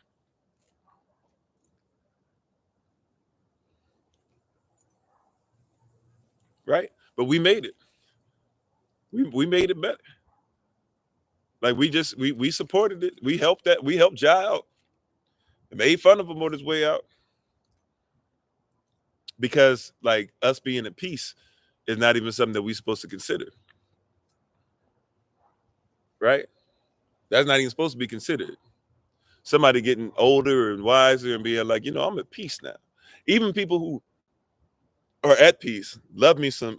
I used to not. It's weird now. I can't front on y'all. I used to not see what the big deal about J. Cole was, but it's undeniable. Like the last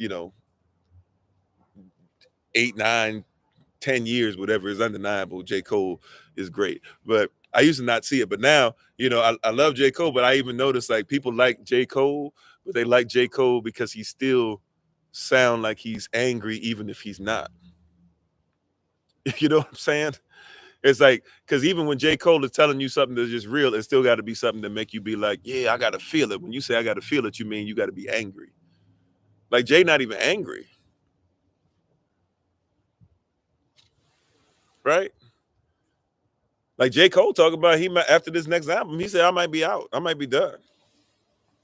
Like forever. Like forever, ever. Like Andre 3000. Andre 3000 said he ain't going to rap no more. He did Life of the Party. Kanye kind of betrayed him on that anyways. He was like, okay, I think I'm done with y'all. He said it's not even because I don't want to rap though. He said it's because like I just don't even see. He's like, what am I supposed to rap about? He said like I'm happy. He's like, I don't even got nothing to really. He's like, y'all don't want to hear about me being happy. He's like, what y'all want to hear about me? He said, I'm 48. You want to hear about my colonoscopy? That's what he said. I was listening to his interview about his new, and I like some of the new music that's out for real. I've only heard 2 tracks. the first track I heard, which is the first track of the album. I thought that was actually pretty dope. But anyway, but he do got a new album out, but he's not gonna rap on it. He's just playing the flute or playing different woodwind instruments, not just only the flute, playing different wind instruments. But yeah, but it's interesting though. Like people, people want this stuff and all this stuff, whatever. But when people want to be like sincere, just they want to be like, yeah, okay, I'm in a comfortable place. People don't want that. Like we used to be okay with you could just have a party song. Even when people try to make fun of, the hip, the hop, the hippie to the hip hop, and you don't stop and rock, and they try to make fun of that stuff now. But like even Redman and them, was it the 90s or the early 2000s? They did a tribute and redid the song again. Because it's all right. It used to be all right to just have some music that was like, okay, we just gonna dance and have a great time. Now everything got to be angry. Everything got to be over sexualized. If it ain't angry, if it ain't about sex, and if it ain't about like money, or if it ain't about like power, or if it ain't about taking somebody's life, like it don't sell.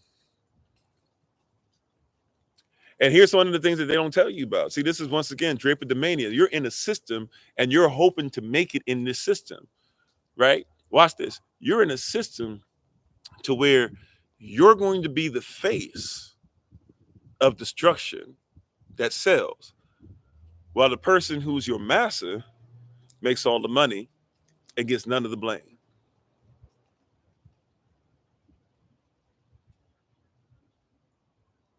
Right? Let me say it again. Even the blues, for real. The blues was something that we were singing out of the slavery stuff or whatever, sure. And we might still have the blues, but somebody who's only known for the blues, I'm just saying after a while, you got to be a little careful with that. Right? And some people live certain lifestyles so they can continue to play the blues, because you got to come from a place of pain to play the blues. Like when you hear certain people playing the blues, you're dealing with like drug addicts, people that have been cheating, stuff like that, right? They're different. There's a difference. I'm gonna leave that alone. Some people don't want to get into that too. Some of our blues heroes, they got some lives on them. I'm just saying, right? Muddy Waters is a little muddy. They became older. We looked at them as all they cute and old and everything. Muddy was a little muddy. All right, out here. I'm just saying. You know what I'm saying? Dizzy smiled, but Dizzy was on John Coltrane. He was doing little stuff with the ladies out there now. What's her face? Not really one of my favorite singers. I'm not gonna admit I'm gonna admit she can sing. She's just not one of my favorites. Billie Holiday. Look at Billie Holiday's life.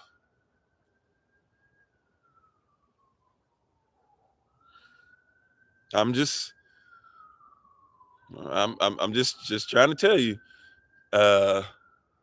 Mother Thornton, not Mother. Gospel singer who used to play guitar and used to sing. She used to be around the same time. She would be the headliner, even in front of Louis Armstrong and Ella Fitzgerald and all those people. What's her name? Thornton, I believe. Mother Thornton, whatever her name is, guitar player. Look at her life and how she passed away.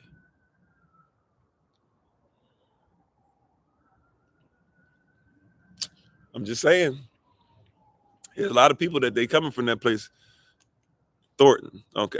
Yeah, there's a lot of people coming from them places. You look at their life. There's a lot of stuff that's going on, right? But I'm just saying it doesn't sell. I'm gonna say what I said earlier though. Once again, you're in a system that will make you the face, right, of something, right? And has to take all the responsibility while your master gets all the money and takes no responsibility. You said, what about Billy? They were subjected to the times. She sang about strange fruit. You can't compare. Well, hello, Mr. Boyce. If that's how you say hello, we should start off with hello. Secondly, Billie Holiday had a lot of different things she was doing as far as sexual activity that we would say is not the norm, even for people that say that you should be able to do whatever, including with people that were probably way too young. Now, was she probably abused some and things like that? For sure. She also was into some drug usage and things that we could say comes with the territory. But once again, that's a really bad territory to be inside of. Secondly, Who am I to compare to her? I'm not trying to compare to her. She could never on her best day be me, and I could never on my best day be her. Just like you on your best day could never be me, and I on my best day could never be you, nor would I want to, especially if you can't start off with a hello to somebody. Now, if you're talking about right now reality is that you're doing the same thing that people do, which is you won't even listen to hear where somebody's coming from, and you act like Billie Holiday lived a long, long time ago, and there aren't people alive that didn't even know Billie Holiday that are still alive, that are still affected by people like you who don't even listen. Right. But once again, see, if you listen long enough, or even if you wanted to look at it, we're talking about Babylonian benefactors, people such as yourself who like to try and sow on the people and say, we must be your beneficiaries. But I'm a kingdom beneficiary, not a Babylonian beneficiary. Right. And as a Babylonian benefactor, you try to sow discord by doing something called Drapetomania. Drapetomania, in which you say that it's crazy for somebody to try and escape your system or your prism of looking at something. But I have chosen to look further than that, because you are not my progenitor, you are not my master, you are not my Abba, you are not my father, you are not my source, and you're not somebody who's worthy of me bowing down to in any way, shape, or form, especially because you're not even somebody who's willing, once again, to even say hello. Now, somebody else muted you already. So if you're listening, I hope you realize this I mean this with all sincerity. I hope that you find truth, but it's going to be difficult for you to find truth when you don't even look at somebody as far as, hey, I'll listen to them and what they stand for. You don't like the fact that somebody has escaped the system enough to be able to say that I don't have to listen to you. If you think that the past doesn't matter because Billie Holiday was alive, what, about 100 years ago? Not even? Is my math right on that? So if she was alive less than 100 years ago, and you think that how she dealt with things, and then when you said she doesn't compare, I get it now. If you're still listening, I get it now. I'm with you. You know what I just realized? You think that I'm saying that I'm a slave, like she was a slave, or she was going through different things that I'm going different through. The problem with you is that you're not dealing with the slave. You're dealing with somebody who's free to talk about whatever he would like to talk about.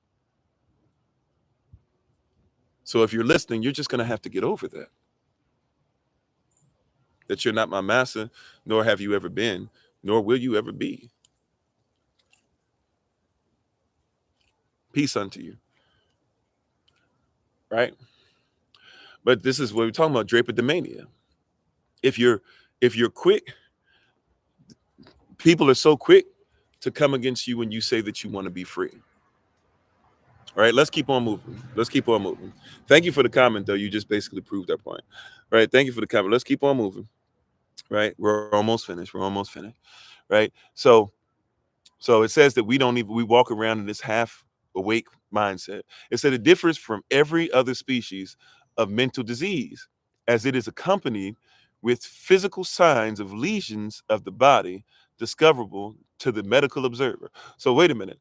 Watch this. It differs. So this disease that black folk have is different from every other species of mental disease, are prevalent among free Negroes living in clusters by themselves than among slaves on our plantations.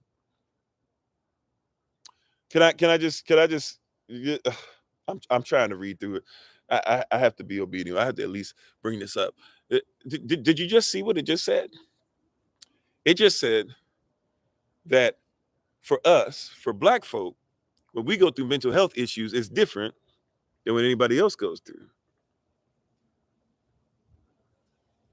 I'm sorry, you said you weren't able to find the Christianity Israel video that was on YouTube. Oh, okay, I don't know. It was on there. I just saw it earlier, but I'll try to see if I can find it. If I can remember, I'll try to send it to you. And how you doing, BFS Construction? Thanks for being part of the community. It literally just said, for black folk, this thing shows different. It actually shows up on you. It shows up as legions on your body. Matter of fact, free black folk, this is where it gets crazy, right? But this is their doctrine. It says free black folk show more of these legions than black folk that are enslaved. In other words, black folk that have gotten free. So this is not just Drapetomania, is not just a symptom of those who are enslaved want to become free. That makes them crazy.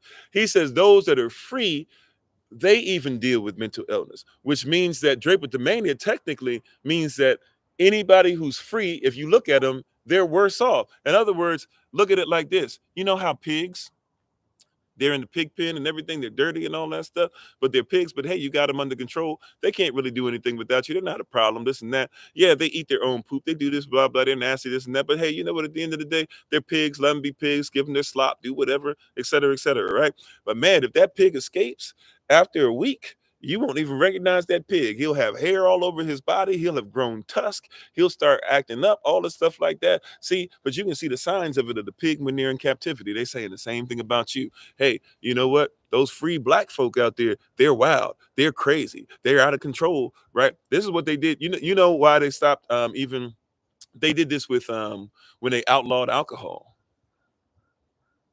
right? How you doing, Dale? Thanks for being part of the community. When they outlawed alcohol, when they outlawed alcohol, there you go. They made it a point to start. One of the things that they used after they said, "See, white men are beating white women, and men are doing bad," and blah blah. Then they started. People still weren't with it all the way. Then guess what they started saying? Well, you know, black folk are bad. Imagine if they were on alcohol. Everybody was in line. Let's get this sign. That's how they got that done. Did you know that? Did you know that when Coca-Cola was still mixing the stuff with wine, and then they started having the stuff when it went from the wine to then they started putting cocaine in it and putting it with the cola nut, right? And then they all of a sudden were trying to outlaw stuff and things like that. And then they brought up, well, black people, when they have Coca-Cola, they end up, they end up being ministers to society and this and that or whatever. And so then they said, well, you got to change the formula. They're doing the same thing here.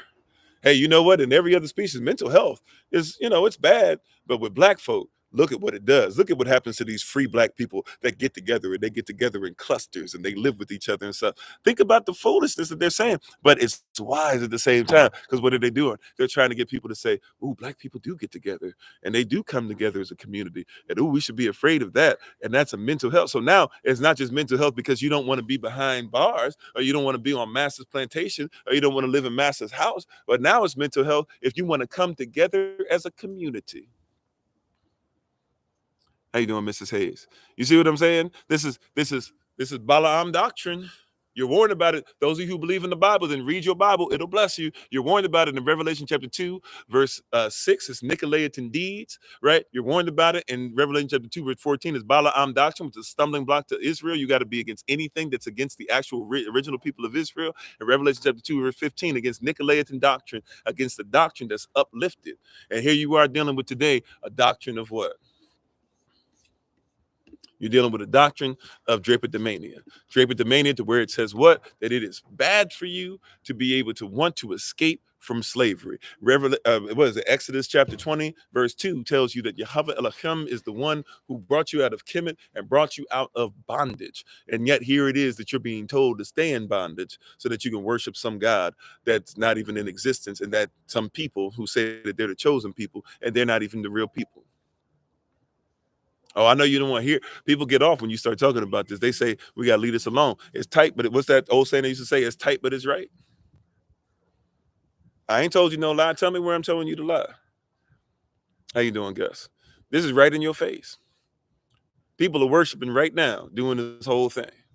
And if you were to ask some of these pastors out here about this and that, and why your Bible says this, and why it says this in the Willie Lynch letter, and why it's saying this here dealing with Drapetomania, and why this is written in 1851, and what happens with the state of affairs that dealing with the doctrine of discovery, and how are we dealing with the doctrine of Drapetomania, and how are we dealing with the doctrine of, and this is now we're getting into the same time zone, right before we get to the lost cause. We got to deal with what 1859 evolution being written, and I'm gonna forget the title of it again, but what was it? It's the origin of species, the theory of evolution by means of natural selection, or the struggle for the struggle of favored race, the struggle of survival for favored races, or the struggle of favored races in the there it is, the survival of favored races. There it is, the survival of favored races in the struggle for life.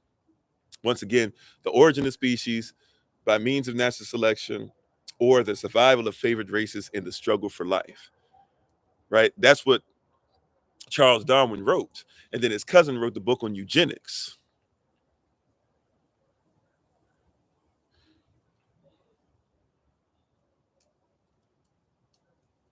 right? That's what he wrote.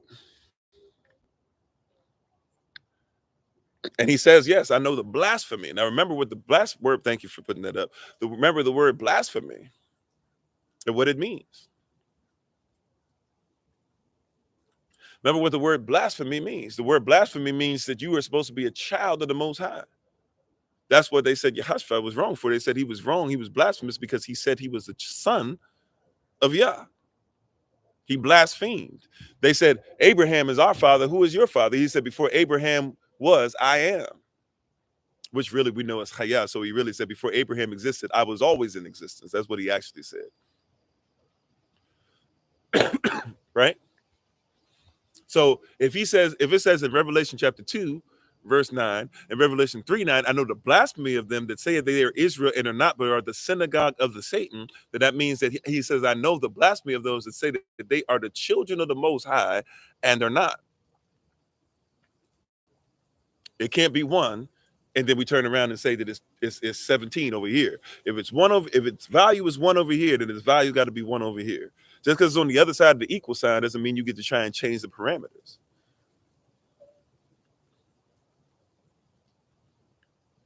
How you doing, Christine? Thanks for being part of the community. You see what I'm saying? So we gotta acknowledge this. We gotta get into it. We gotta realize. Okay. Let's see.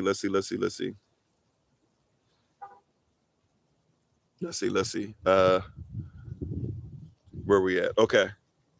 Let's get back. Oh, okay, my fault. Let's get back to reading. Okay. So he says they live in clusters by themselves, right? Then among slaves on our plantations, and attacks only such slaves as live like free Negroes in regard to diet, drinks, exercise, etc. So just real quick. Hey, Negroes that want to eat and exercise and sleep and do things the way they want to without our guidance, they have mental health issues. And we found that they have these marks all over them, right? Really black folk stuff. They got black skin for real. That's what he's hinting at. But nevertheless, we find that they've got this stuff on them, and we're finding out that, hey, that people who are enslaved, they have less mental health issues and therefore less physical ailments than people who are not enslaved. That's what he's saying here. That's what he's saying here. All right, let's keep on going. It is not, this is what he says, it is not my purpose to treat of the complaint as it prevails among free Negroes. So I don't care about the free blacks, nearly all of whom are more or less afflicted with it, that have not got with some white person to direct and take care of them. So if they got free, but they got around a white person, then they're fine anyways, right? But if they out there and they free or whatever, that's not my concern right now anyways.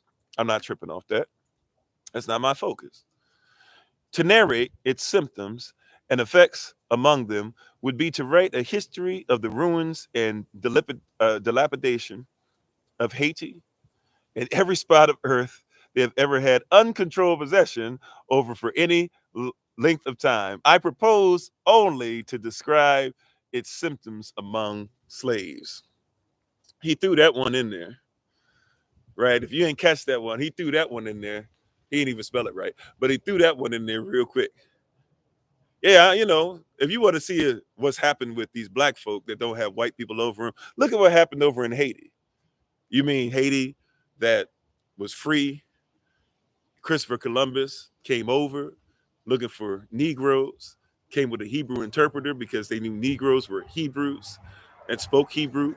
And they realized they were Hebrews, made slaves of them, then went looking for them not only in more places, but in the new, what you call the New World, but also went over to West Africa and started looking for places and started naming them places like Negro land, because they were the same people that you had already messed with in Spain and in Portugal during the Spanish Inquisition.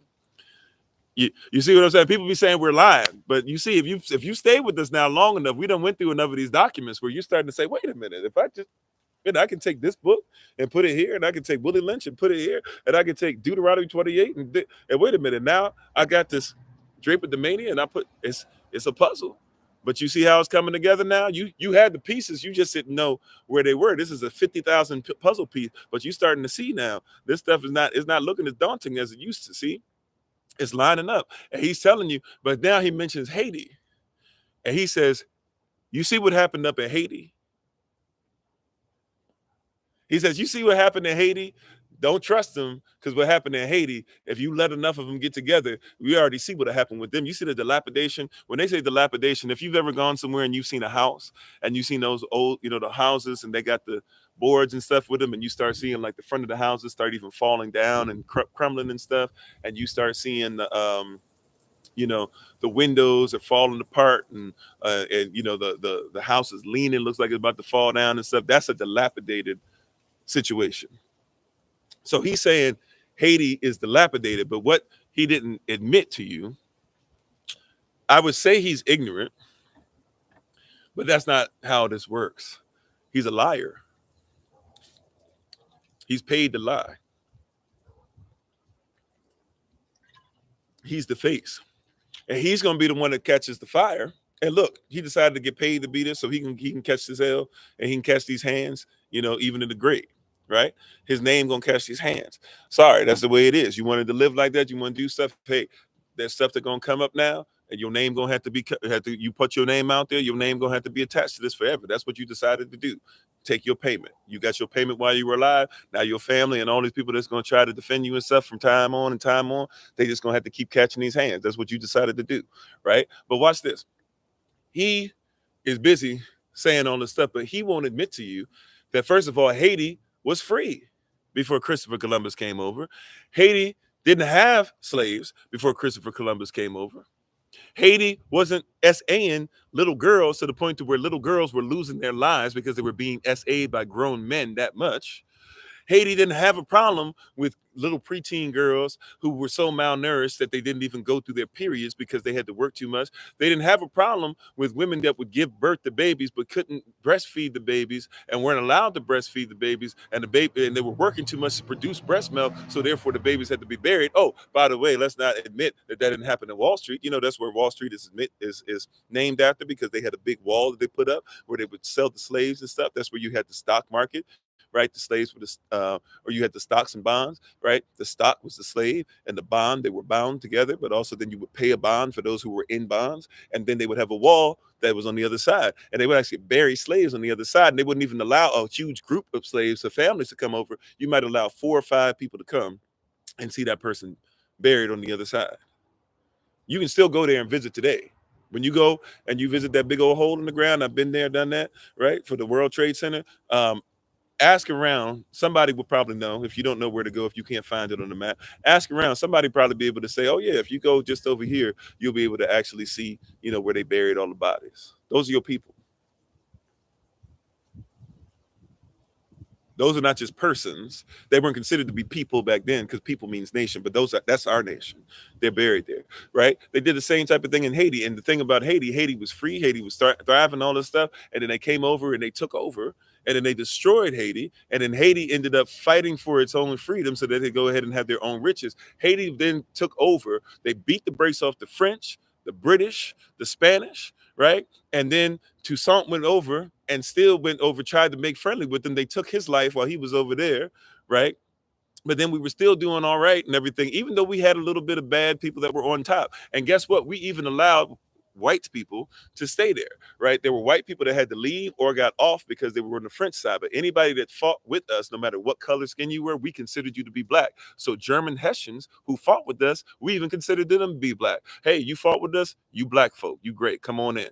So black didn't even mean color, because black has all the colors in it anyways. And we wrote out law to say, if you fought with us, you're just as black as we are. But if you're French, or if you fight with the French, we consider you to be white.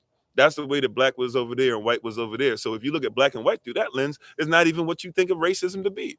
But anyway, like, it's cultural, right? But anyway, right? So then after all that, then the French came back, and then came heavy, was able to take back over, and then basically said, you know what, we're going to make slaves out of you again, and we're going to make it hard, and we're going to put all these embargoes and make it hard for you to get any food, anything done.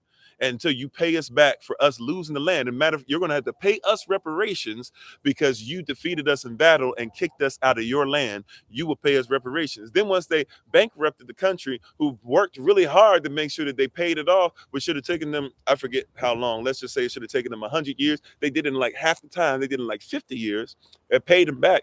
Then France worked with the CIA, and the CIA came over and said, we're going to go ahead and take your land, and we're going to put Papa Doc and Baby Doc on there to be the people to watch out for us. And then we're going to have the Red Cross work with the Clinton Association or whatever it's called.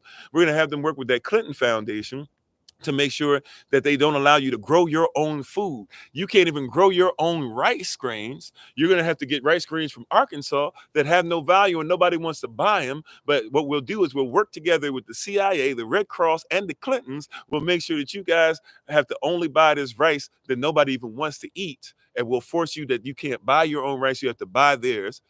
And so since you don't even want to feed your children their rice, you'll end up making mud pies, literal mud pies out of the mud, because there's more nutrients in that than there is in the rice. And even if you did have the money to buy the rice, you probably wouldn't want to buy it anyways. Go over to Haiti and talk to little children. Matter of fact, there's a thing of what's his face? Not Jimmy Fallon, Conan O'Brien. Is this 10-ish years ago? I don't know when, but he was talking about, he went over to Haiti and he was talking about he was going to be this great. He was going to be some person. We're going to go over to Haiti. We've done Haiti wrong. And all the people on the show, Tonight Show, were like, yay, you're going to go over there. And he went over there and he went and blah, blah. And he was trying to be nice. And, oh, little girl, you're going to be running for president. But the little girl was like, no, we don't want any help. We don't want any help from your president. We don't trust you guys. Like, she was just telling them that. She was like, and she was just being straight up. He was trying to be nice. He was like, no, we don't want America help. We don't want this. We don't like this. We don't need, like people had this thing where they assume that America is this great place. Whenever people see the Red Cross, that they're happy. They're not excited about this. They're trying to escape. And what does America do? They make Haiti look like they're the crazy ones.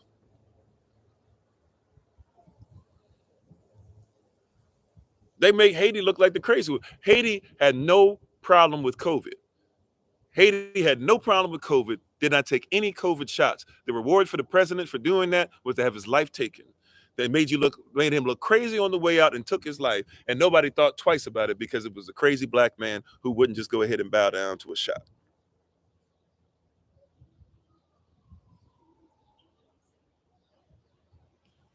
Hey, how you doing, WCP? Right? They didn't need any shot. People were fine. Crazy white man or crazy black man said that he didn't need anything. Don't even have anybody passing away. Interesting. They talked about COVID, and then they tried to talk about all these COVID A, B, C, D, E, F, G coming out, and they tried to say Africa is the problem. Africa had no problem with that stuff at all.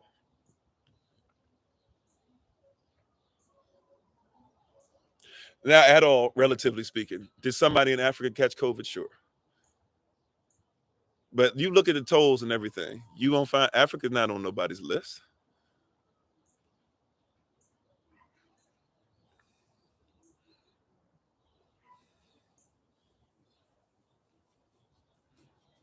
Not one place. Was it a huge deal? Am I saying they didn't shut that? And matter of fact, the places that they did, especially like when you talk about Johannesburg is where you got in South Africa, those places that they did in places like that, that's where a lot of us aren't even living. Or we're not even living in the parts of where they take count of us anyways. Get mad at me all you want, but shoot, that's why I had no problem, right? Especially when the Holy Spirit, she told me the day before we left, I wasn't going to leave and go down south. I was going to keep staying where I was and doing what I was doing. I was doing all right. And I was in Baltimore at the time, and I was like making sure, I was doing stuff in the neighborhood, and I was over people's homes. I was helping people to build stuff. I was out in the community. People were seeing me, blah, blah. And we were growing and doing certain things or whatever. We were doing a lot of stuff, and we still do, but, we were really, really like, every day out giving clothes out, every day giving food out, stuff like that. We were even thinking about, having like a SOC kind of like center, because we were doing so much central in that area. And basically, like, the Holy Spirit said, go down south. and we left and went down south. And as we were leaving, the National Guard was on their way in, and then we had a friend texted us and was like, "Hey, where you guys at?" And I was like, "We just passed DC. We're like in South Virginia now, going down south." And they were like, "Yo, RFK Stadium is filled with National Guard." And like immediately everything shut down, stuff like that or whatever. And I went down, and y'all can be mad at me all you want, but when I was down south, when we in different places or whatever, like ain't nothing changed. If we was cool, if we was out.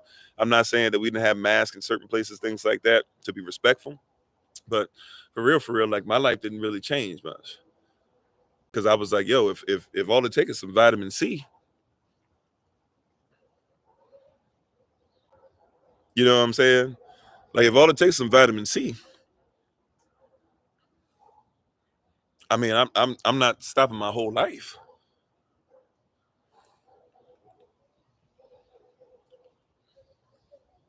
I'm not trying to say that nobody should ever wear a mask, because that's not an accurate statement. At least as far as I know, medically. I'm not a doctor, so I don't know. I don't know 100% either way. But I'm just telling you, I know that I was around a lot of folk, a lot of different colors, a lot of different stuff. And this whole thing of, yeah, everything was on the rise in Florida because everybody went to the beach. No shade on anybody. I ain't catch COVID on the beach. Everybody in Atlanta, they was just out there, blah, blah, whatever. I went through Atlanta quite a bit. I ain't see everybody walking around with COVID and stuff like that. I ain't hear a bunch of, I'm not saying I ain't hear nobody, but I didn't hear a bunch of people that was just, oh, everybody in Atlanta was in the hospital.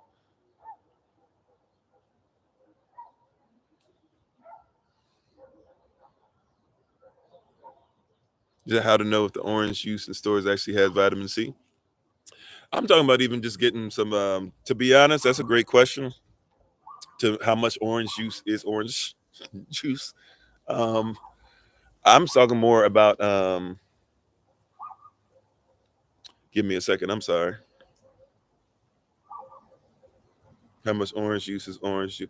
Oh, uh, I'm talking about even those, gosh, what is this called? Emergency. EMER. I'm gonna have to take a picture of this one day because I say it so much. I should have a picture on file. I'm sorry, but EMERGEN hyphen or dash and then the letter C. Emergency. You should be able to find that at um, Walmart.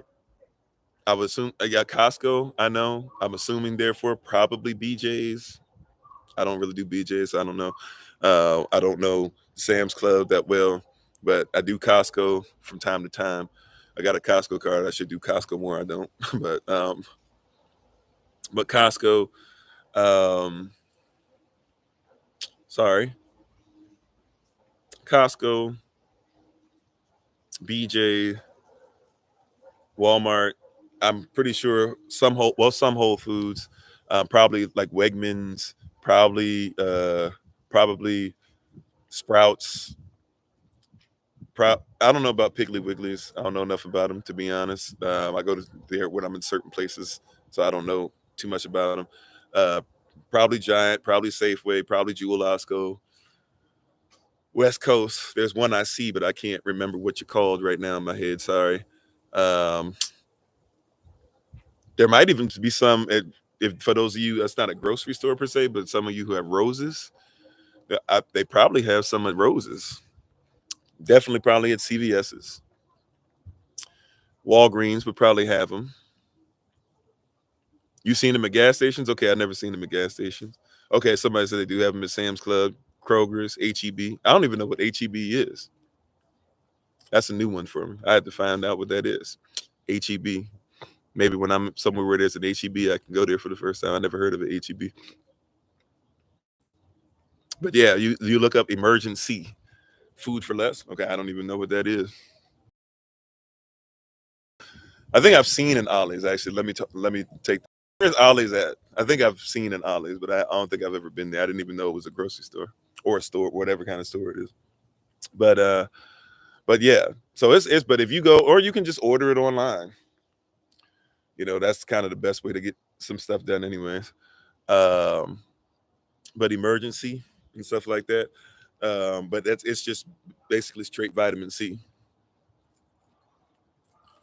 Okay, I might have seen it in Texas. HEB I might have seen in Texas. Now that you say that, I definitely didn't go. I think I passed it on one of our places because we went.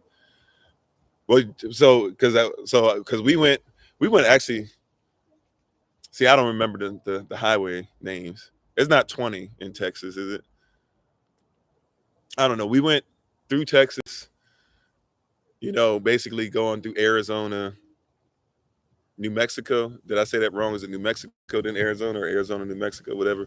And then Cali, and then we came back down, and we actually came down past Fort Worth area or whatever into Houston. Then we came back up to Houston, kind of sort of Dallas, but then we ended up in Prairie View, and then we left up through to get to the border. We actually came on to like the border of Arkansas and Tennessee, and then kind of came into Alabama and Georgia from there.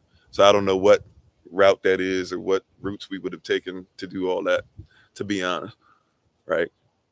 But I think we did see a WEB. I just couldn't tell you where it was. Now that you mentioned, but anyways, I'm getting into all this other stuff. But yeah, if you find emergency is something that's great for you. But let's finish this up. Let's finish this up. Let's finish this up real quick. Let's see. Let's finish this up real quick. We're almost there because the next part is the longest part. I'm gonna just read through the next paragraph fully though.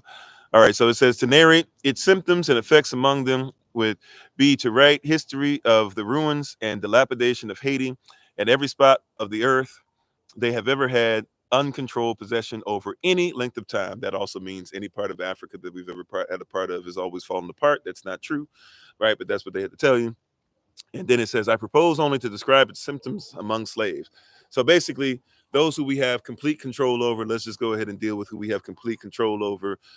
We already know that if these people were ever free, they would just do the same thing they always do, which is mess up. And aren't there a lot of people that tell you that that's what we do? All right. So let's keep on going now. It says, from the careless movements of the individuals affected with the complaint, they are apt to do much mischief, which appears as if intentional, but is mostly owing to the stupidness of mind and insensibility of the nerves induced by the disease. Thus, they break waste and destroy everything they handle, abuse horses and cattle, tear, burn, or rend their own clothing, and paying no attention to the rights of property, steal others to replace what they have destroyed. They wander about at night and keep a half nodding sleep during the day. They slight their work, cut up corn, cane, cotton, or tobacco when hoeing it, as it for pure mischief. They raise disturbances with their overseers and fellow servants without cause or motive, and seem to be insensible to pain when subjected to punishment. Right? That's why they say women don't feel as much pain, stuff like this. Right? That's why they say that you can go ahead and just beat a man and this and that. Who cares if you beat him? He can't feel pain anyways. He's just a Negro. He's just a slave. He's just property. He's just chattel. Does your cow? You remember they used to say for the longest time, cows don't really feel pain. Don't worry about this or that. Snakes don't really feel pain. They used to do stuff right in front of you. Have a frog open up on your desk. Y'all remember that? Some of y'all had live frogs open up on your desk. Don't worry about it. They don't feel pain. They talking about you like that. All right, let's finish this up though. Let's see. Sorry, I'm at the start in the middle. They raise disturbances with their overseers and fellow servants without cause or motive, and seem to be insensible to pain when subjected to punishment. The fact of the existence of such complaint making man like an automaton, or a senseless machine, having the above or similar symptoms can be clearly established by the most direct and positive testimony. That it should have escaped the attention of the medical profession can only be the maladies, or can only be accounted for So let me say that sentence again because I need to say that correctly. That it should have escaped the attention of the medical profession can only be accounted for because its attention has not been sufficiently directed to the maladies of the Negro race. The only reason why we haven't caught this stuff is because we haven't focused enough on the maladies. I mean, we've enslaved them and we told them they're nothing. We told them they're garbage and we told them that they're not going to do anything of value. But the only reason why we haven't gotten this is because we haven't focused enough time to tell you how terrible these Negroes really are. Hmm.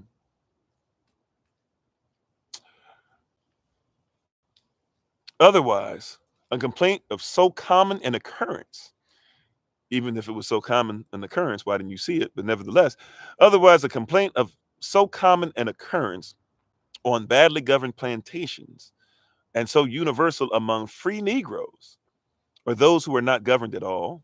So Negroes, just free Negroes, don't have any governance, And if we be honest, we kind of don't nowadays. We just kind of do whatever, right? But let's go. We're not dealing with that context. He's just saying that we can't govern ourselves.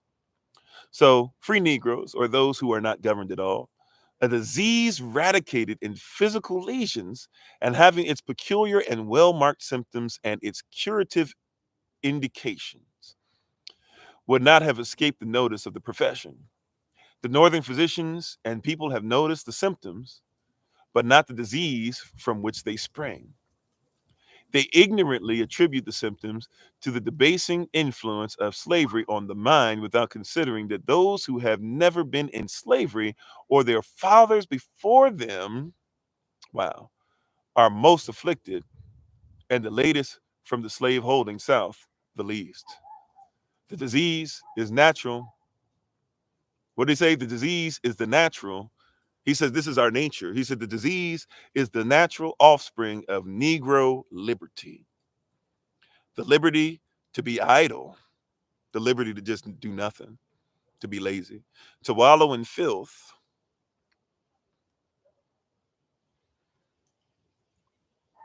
and to indulge in improper food and drinks. I have submitted to thee today nothing more than the doctrine of Drapetomania. You probably heard me speak on it a little bit, but now you know it and you've read it, right? I didn't make this up. Once again, if you want to know who this is, to look him up. This is Dr. Samuel Adolphus Cartwright, written in 1851. 8 years later will be the doctrine of evolution that tells you that your race is on the bottom and that you deserve not to survive.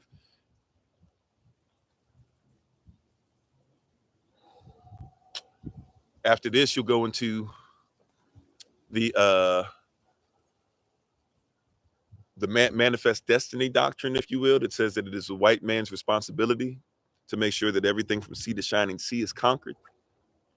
This comes out of something that before that was already there, which is the white man's burden, which means that the white man is burdened with all these different things that he has to make sure that everybody looks like him. God himself has put it there. We read that in this, that it was God. It was their God. Now you have to ask yourself, are you down with that God? Because a lot of people are worshiping that God today.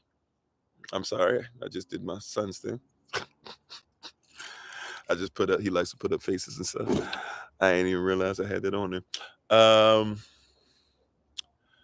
You have to ask yourself, and all this stuff that we're talking about,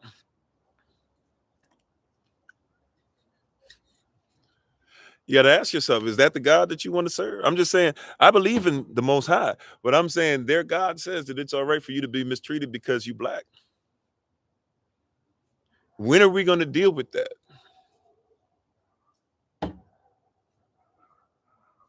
Yeah, we recycling the same doctrine. Or is anybody going to say there's a problem with that? Is anybody going to say we should address the elephant in the room? Is anybody going to say, like, there's a difference between God and Elohim? Is everybody going to say, hey, when do we deal with the issue of things that have been brought by and nobody's dealt with these symptoms that we've had for years, for generations now? When is somebody going to say the reason we cut the chicken in half is because we don't even have to do it anymore? For those of you who know that story. It's got to be a place to where somebody asks the question, or at least we are allowed to ask the question.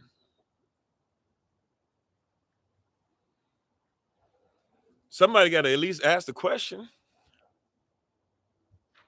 And if you can't ask the question, and I know this is a day of worship for a lot of you, this is your day of worship in the sun.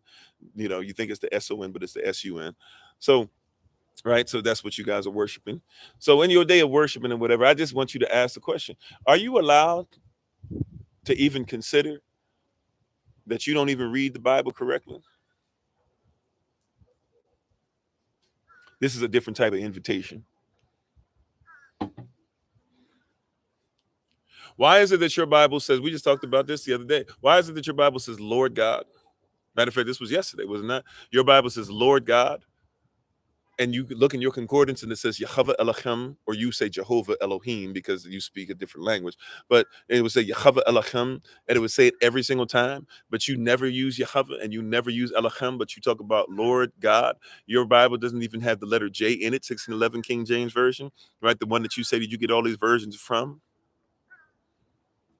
No letter J in it. And it's not a transliteration because we know that Dionysus is the daughter of Zeus, Dionysus is the son of Zeus, Pegasus is the horse of Zeus, Zeus is Zeus. So why is Jesus something different? And if you wanted a transliteration, or at least a better translation, so to speak, then you know that his name is the same as Joshua's name. So if Joshua was Joshua there, why is he not Joshua the Christ? Because somebody lying to you. At some point, when do we start saying that somebody has done something, and what are they doing? They're saying that they have to keep your body in place, but they take your mind.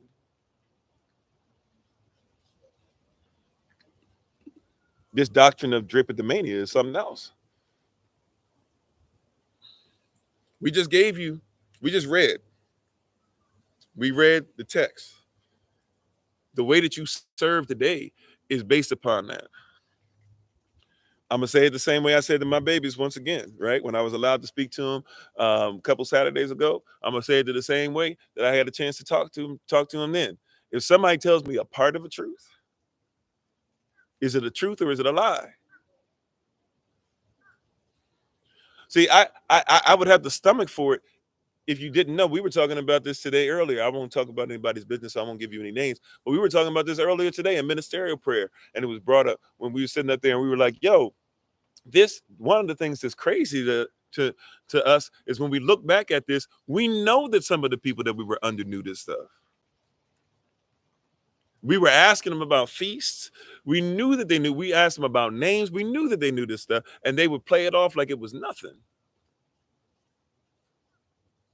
And here I am being obedient to you. I'm taking bullets for you in the spirit. I'm taking bullets for you where people think that you wrong on this and wrong on that. And I'm the one standing in front of you and being like, no, I got it. He's not right, bro. He's not wrong about that. He's not wrong about that.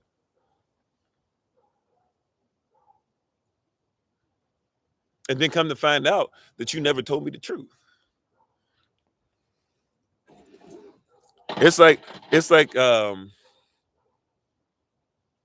that scene is actually a scene that like hurts me. I don't know if it makes me cry. And that when we did the watch party for Malcolm X, a scene that really hurts me is when Malcolm's talking about how he could never conceive betrayal, right? He could see death all day, but he could never conceive betrayal because of everything he had done, right? And that's something that's really powerful, right? And it's like the same thing. You serve and you serve and you serve. And you're asking questions. You're thinking this person is saying, we're going to separate from the system.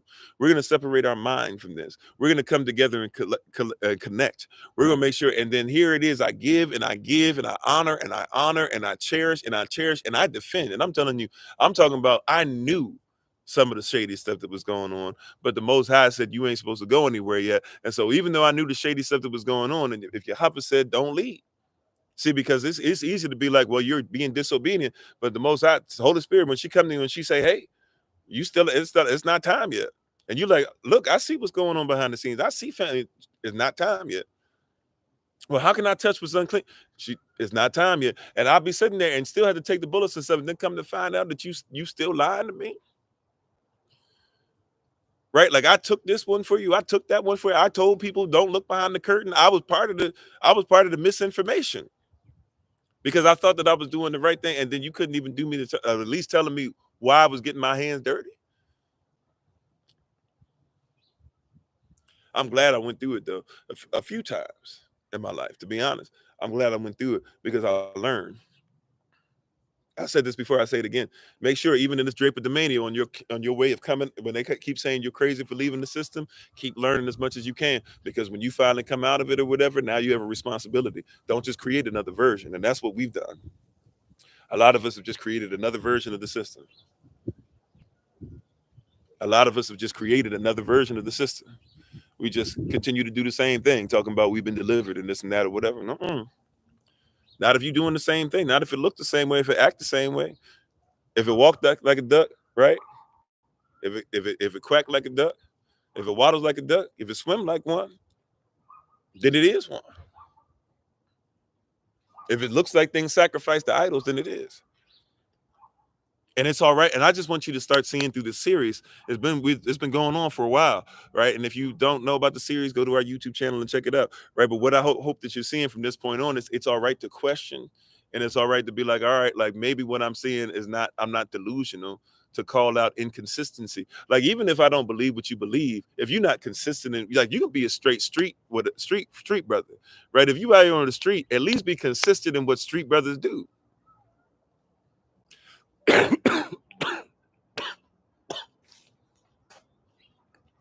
At least give me that. I respect hustle, especially if it's coming from a legit place, right? So if you legit believe that what you're doing is on the street, like, at least don't be the brother that you street, and then all of a sudden now you can't handle, putting your fist up. You got to pull out a gun because it's kill or be killed. But no, if you really street like that or whatever, be about that life. If you lose one, so what? Soldiers don't always win every single time. I know you think that the greatest champions of all time are only the undefeated ones, but for real, don't nobody think that Rocky Marciano was better than Muhammad Ali.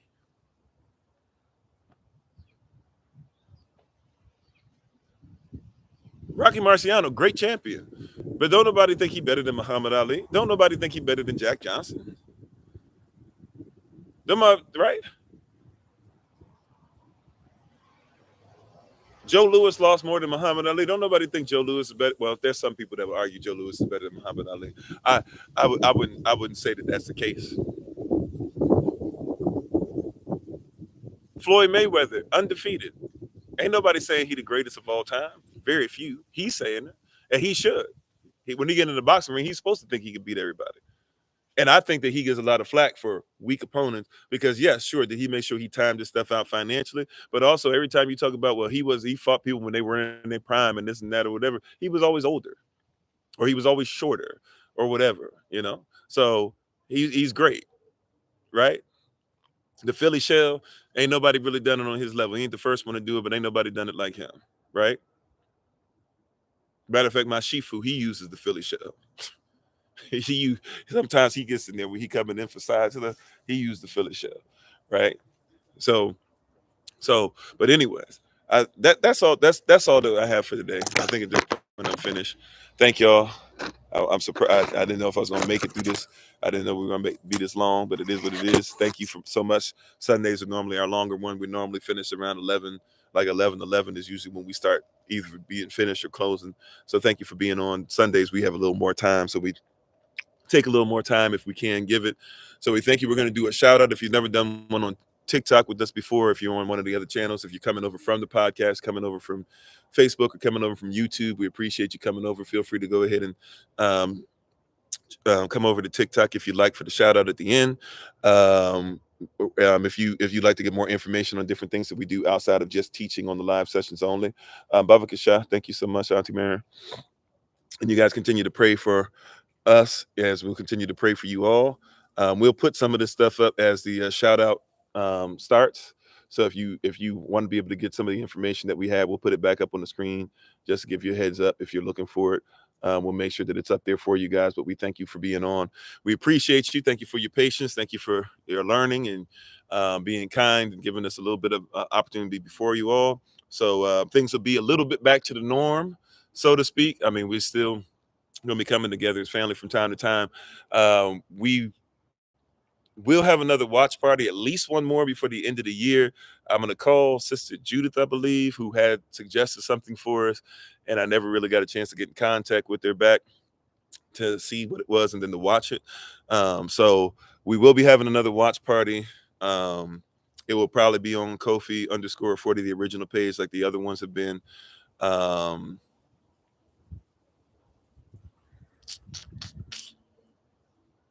Brothers in Black is recorded. Yep. Once again, congratulations to our two ministers. We have two more ministers to go as far as MIT to minister, but Minister Stephen, Minister Jelani, we thank you. We welcome you to the fold once again. We appreciate you. Excellent word last night. Great work. I was very proud of both of them for two different reasons. Minister Stephen, because he's been somebody who I've seen like a real hunger, passion, desire, things like that. And to see him do what he did and finally, excuse me, I'm sorry, y'all. And to see him finally, get a chance to kind of woosah a little bit, get that off his chest, kind of like get into the flow of some things and some things going on in his personal life that are coming together with Minister Jelani. Man, I'm not allowed to say but so much, but just he got into some of his testimony, which is powerful. I'll say some of this stuff to you guys now because he's already said it now and preached it as part of his initial sermon, which is already out there for you guys to be able to watch anyway. So I'm not saying anything you can't watch, but it's not public information. He has I'm not going to go into some other things, Minister Jelani, if you're listening. I promise I'm going to, do what I need to do to keep certain things that aren't everybody's business, keep it where it needs to be. But Minister Jelani, if you were to know his testimony, is really powerful about a lot of different things going on in life and things like that in general. When I first talked to him, he actually was not doing as well, but was coming out some things I didn't know about, certain situations that I won't go into at this moment in time. But he was just telling me how he was coming out of the stroke and family situation was a little off, and he was kind of, feeling really saddened and didn't really know what to do with certain things. And then talking to him for the first time in a little while, I actually missed him. We were supposed to meet up in Georgia one time, had to delay it for a week. And he actually came out to where we met up. If y'all remember where we met up, he actually came to where we met up, and we weren't there that weekend. So I went and found him a couple of days before we were supposed to be there in Georgia. We went and found him. It took us a while to get there, but we found him, and when we found each other, we sat down and talked, and he was already doing much better and stuff like that. And then to see him go from that to then all of a sudden, was like, I got this call, to preach and to do these things. And then it went from that to seeing him doing things, and then him taking his health back, and then coming off of some of the medicine. And then he started to get into the natural food stuff. And then last night, man, I'm just telling you, Minister Jelani, if you listen, I don't know if you're still on or not, if you watch this later on, bro, I'm gonna just tell you, last night when I saw you on there last night, I was like, my man looking kind of, like he doing his thing over there a little bit. I was like, okay. And the smoothness of the stuff. And I know I saw a couple places where you was like, but you kept your cool about you and you stayed calm and collected. So to both of them, man, I just appreciate you for different reasons, but it really blessed me. Whenever I hear initial sermons, especially because my initial sermon did not go well. I tell people this all the time and people don't believe me. I wish I had it on recording. I wouldn't want to share it with everybody. I would just literally want to show it to the people who are getting ready to preach. I wouldn't be able to watch with y'all. But when I think about it, I still get embarrassed to this day, just thinking about how bad it was. So as it's kind of like watching your brother, your sister, or even being like a parent, kind of sort of like your spiritual child is up there and you can't do nothing. You just got to watch them, and you're just hoping, you're just thinking like, please don't let them do what I did. Please, please let them be better than me. That's what I be thinking the whole time. So every time they pause, every time that you see that they accidentally say like the wrong scripture and then they correct you, you're like, okay, like every little thing, because in your mind you just want them to be it's strange to some of you until you've been in the position. I promise you, it's like watching one of your babies up there. Actually, well, I can't say it's like, because I haven't had one of my babies up there to watch, but to me it's like watching one of your babies up there and being like, please just let them, you know what I'm saying? Please let them do this and then this and that. And then you start getting into, you're like, oh, and you want to shout. And y'all probably even hear on YouTube, but I had to mute myself on Zoom. But probably on YouTube, y'all might even hear me respond a couple times in the background, or if you hear some noise, it's probably me jumping up and down or something like that. Like it's like somebody's scoring a touchdown for me. So I was excited for you guys, and then of course Minister Morel, Minister Yasav. I mean, you know, you blessed me, and Minister Morel, they were talking about him, you know, and heavy, and talking about like seeing him last night, and seeing him from the first time, and then they remembered him because he was talking about his first time preaching, and they were talking about, yeah, I remember it. He was, you know, sweating a little bit and blah blah, because those who were in person, y'all might, some of y'all saw it virtually, but he preached last year. We were in Detroit when we were did the convocation around the Feast of Tabernacles last year. So that was his initial sermon. So they were saying like seeing him have a year in and having him talk about it, and even with his voice being a little scraggly and stuff, like, you know, seeing that he was now in this element fully. So I just appreciate y'all and seeing the growth. So we got 2 more to go. MIT Tracy, MIT Jenny. I'm excited. They already, basically, to be honest with you, they got the word in them. I'm just excited to see what's going to come out of them. So, you know, it's going to be a little more seasoned. No offense to the brothers, I'm just saying these sisters, when they come with it on Women in Red, December 23rd, just be ready. I'm just letting y'all know it's going to be on. I'm excited about it. But we thank you all. We appreciate you. Thank you again. I will see you guys tomorrow, 8 a.m. Eastern New York time, and I will also be the teacher. I'm scheduled for tomorrow at 6:30 a.m. Eastern New York time for those who will be part of our early rise of Bible study session. So hopefully we'll see you guys for those. Um, and don't forget, those that are in the DMV on December 2nd, which is the first Saturday of December. Actually, excuse me, I forgot one. Women in Red. No, sorry. Women's meeting, regular women's meeting, next this Saturday coming up, at 7 o'clock p.m. Eastern New York time. So please feel free to join us for that. And then December the 2nd, is going to be for those of you who are in the DMV or in Baltimore. We would like to have, so that's DC, Maryland, Virginia, or in Baltimore. Or if you're somebody who even wants to come around just for that day, we're letting you know we're going to be in like Southeast DC area, right at Eastover. Um, so we, and to let you know, Southeast, everybody be like, that's the place is rough and this and that, blah, blah. That place is like hallowed ground where we're going to be. We've been over there plenty of times to service the community. I haven't actually been there in a couple of years, but this group that we're going to help out and stuff, they've been over in that area for a long time. They come there every first Saturday of the month. They got a agreement with the people who own the gas station, everything right there. They set up on the lawn and all that. They set up a sound system. People give the word either through preaching or through hip hop, stuff like that. Sometimes even sing. And while that's going on, we pray for people. We give them food. We give them clothes. So it's going to be totally safe environment. I already peeped it, and I've already been there plenty of times before in the past. I will admit I haven't been there for a couple of years, but I pay attention. And matter of fact, if you're a Facebook friend of mine, you see me share just about every time they're out there. I'll share at least one of the different things that they do going on out there in the community. Right? Probably even depending on the time, maybe they'll even have the whole go-go band. They got a nice little go-go band that's connected to the ministry that's going to be doing their thing over there or whatever. So if you like go-go music, you might even get to hear some of that live. Not sure, I'm not promising that, but I'm just saying there's some nice stuff that's going on. It's a little different worship vibe. It's more for the youth, so to speak, but it's something that connects with the community over there. So if you're in the DMV or if you're in Virginia around that time, December 2nd, which is a Saturday, we're going to be there from 11 to 1. 11 a.m. to 1 p.m. And then at about 2 p.m., we'd like to be able to transition from there to a spot to go and grab something to eat. I'm not sure where that spot will be yet. Once again, if you're interested in coming, if you're coming, definitely for sure. Nobody said they're coming for sure. So if it's just going to be my family and not coming out, whatever, we'll be there. But if you are coming, let us know in advance. If we know enough people are coming, we can maybe even find a place to just make sure we reserve a table. And then that way we don't have to try and figure everything out last minute. And we can make sure we look out for allergies, all that stuff beforehand. Okay. But we thank you guys. We appreciate you. We look forward to seeing you guys soon. Um, I do have more information now for the trip. Uh, um, Jamaica trip.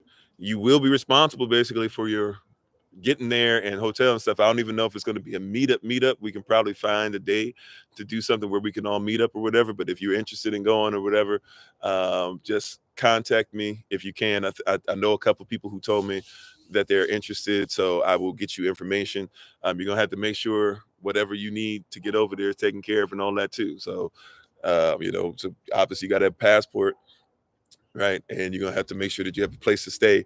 We can't we don't have it set up to where we take so I will reach out to you guys and let you guys know. And it's not necessarily an SOC trip per se, but if enough of us are there, then obviously we'll make sure we fellowship. So I do have more information now. I can tell you the dates that we plan on being there. Obviously, just to let you know, December 23rd. Who knows if we get enough people that are there? December 23rd is going to be women in red stuff anyway. So if we have enough that are together, maybe y'all can do something special for that somewhere, or together or something like that. But just letting you guys know. So if you are interested in it, let us know, and I can just tell you. Obviously it's holidays and stuff too. So it's the world holidays. So prices and all that stuff or whatever. But I did find some. This is, weeks ago. Well, even I looked it up the other day just to see like where this stuff is. I looked it up the other day. Like it's still pretty decent prices for round trip. But all of them were like only 4 tickets left. They do that to just try and sell the stuff. But it was still some pretty decent prices where I saw some stuff that was like $300 or something round trip. Now that was coming mostly from Atlanta. So I'm not sure. I don't remember what it was from BWI. I don't know any other place. So I didn't look for prices any other place. So and from Reagan too. So that's all I know the prices of, but they were still pretty decent and pretty solid for last minute. But obviously the closer you wait, then the more it's going to jump up. So if you are interested in stuff, or if you've shown interest, I'll try to make sure I send you a text and stuff with more details and stuff like that. And if you guys do want to try and fellowship down there, but once again, we're not in a position, we weren't even expecting to be able to go ourselves. But yeah, was able to set something up where we were blessed to be able to make it over. So we're going to go ahead and take advantage. Amen. So but we'll let you guys know who asked about it, and if you are interested, just look for the information that's going to pop up on the screen. It will give you more information as that is. Thank you guys so much. We appreciate you. Thank you so much for everything that you guys do. I think that's all that I have. Those who are interested in the calendar stuff, if it wasn't for me being sick, you would have had your stuff out already. At least you could have seen it. I know we did get at least one or two of you guys sending in something already as far as a donation for it. So you will have something to look at this week, so you can make a decision on if you want a calendar for next year. And it will be a prototype, but it will be enough to where you can at least see, like, this is how it's going to work. This is how the days are going to work. This is how you'll be able to see the Hebrew days versus the other days, et cetera, et cetera. Okay. So that'll be something, that'll be my personal project to make sure that you guys have this week. So I already have it written out on paper. Now I just got to make sure it's formatted and everything. And that's all that I have. So all we have left over, if you didn't catch it, we got the women's meeting, right? We'll have our men's meetings next month. You'll have the women in red next month as well. That's December 23rd. December 2nd, everybody in the DMV and DC, in Baltimore area. Hopefully we see you guys in Southeast DC, and then somewhere else to eat. And December 31st, watch night service. Right, I'm gonna get to some of the ministerial staff. We're gonna have something special. It won't be long, like long comparatively. It won't be like any 4 or 5 hour type service. It'll be probably about an hour and a half to 2 hours. And we hope that everybody can join us on Watch Night service. So you remember what we did when we prayed on the Day of Atonement. That's what we're going to end up doing into the new year. And we're just going to keep on praying until. So at about 12, like once it hits 12, or 12, once it hits 11:59 on December 31st, we're just going to start praying. And we're just going to pray until whoever stops praying. Amen. Or until the Holy Spirit says we squash it. All right. So we're excited. Oh, I didn't put the bar high, sis. I'm just telling the truth. That's what y'all gonna do. I already can tell. So, but we thank y'all. We appreciate you. We honor you, and we hope that you guys have a great day. So thank you for your patience. Thanks for being on again. So we're gonna get ready to do our shout out. If you're on TikTok, shout out will give you more information about us and maybe just show you a few things about how we operate. I'm still getting used to this new device. I have to get pictures and stuff caught up. So that's why the shout out hasn't been given as much. It's kind of been very repetitive over and over again because I can't upload everything yet. So I have to kind of redo my pictures, but we should have enough for you to at least get the information and kind of get a feel for some of the things that we do here at SOC. So we thank you all. We appreciate you. We honor the King and Queen in each and every one of you.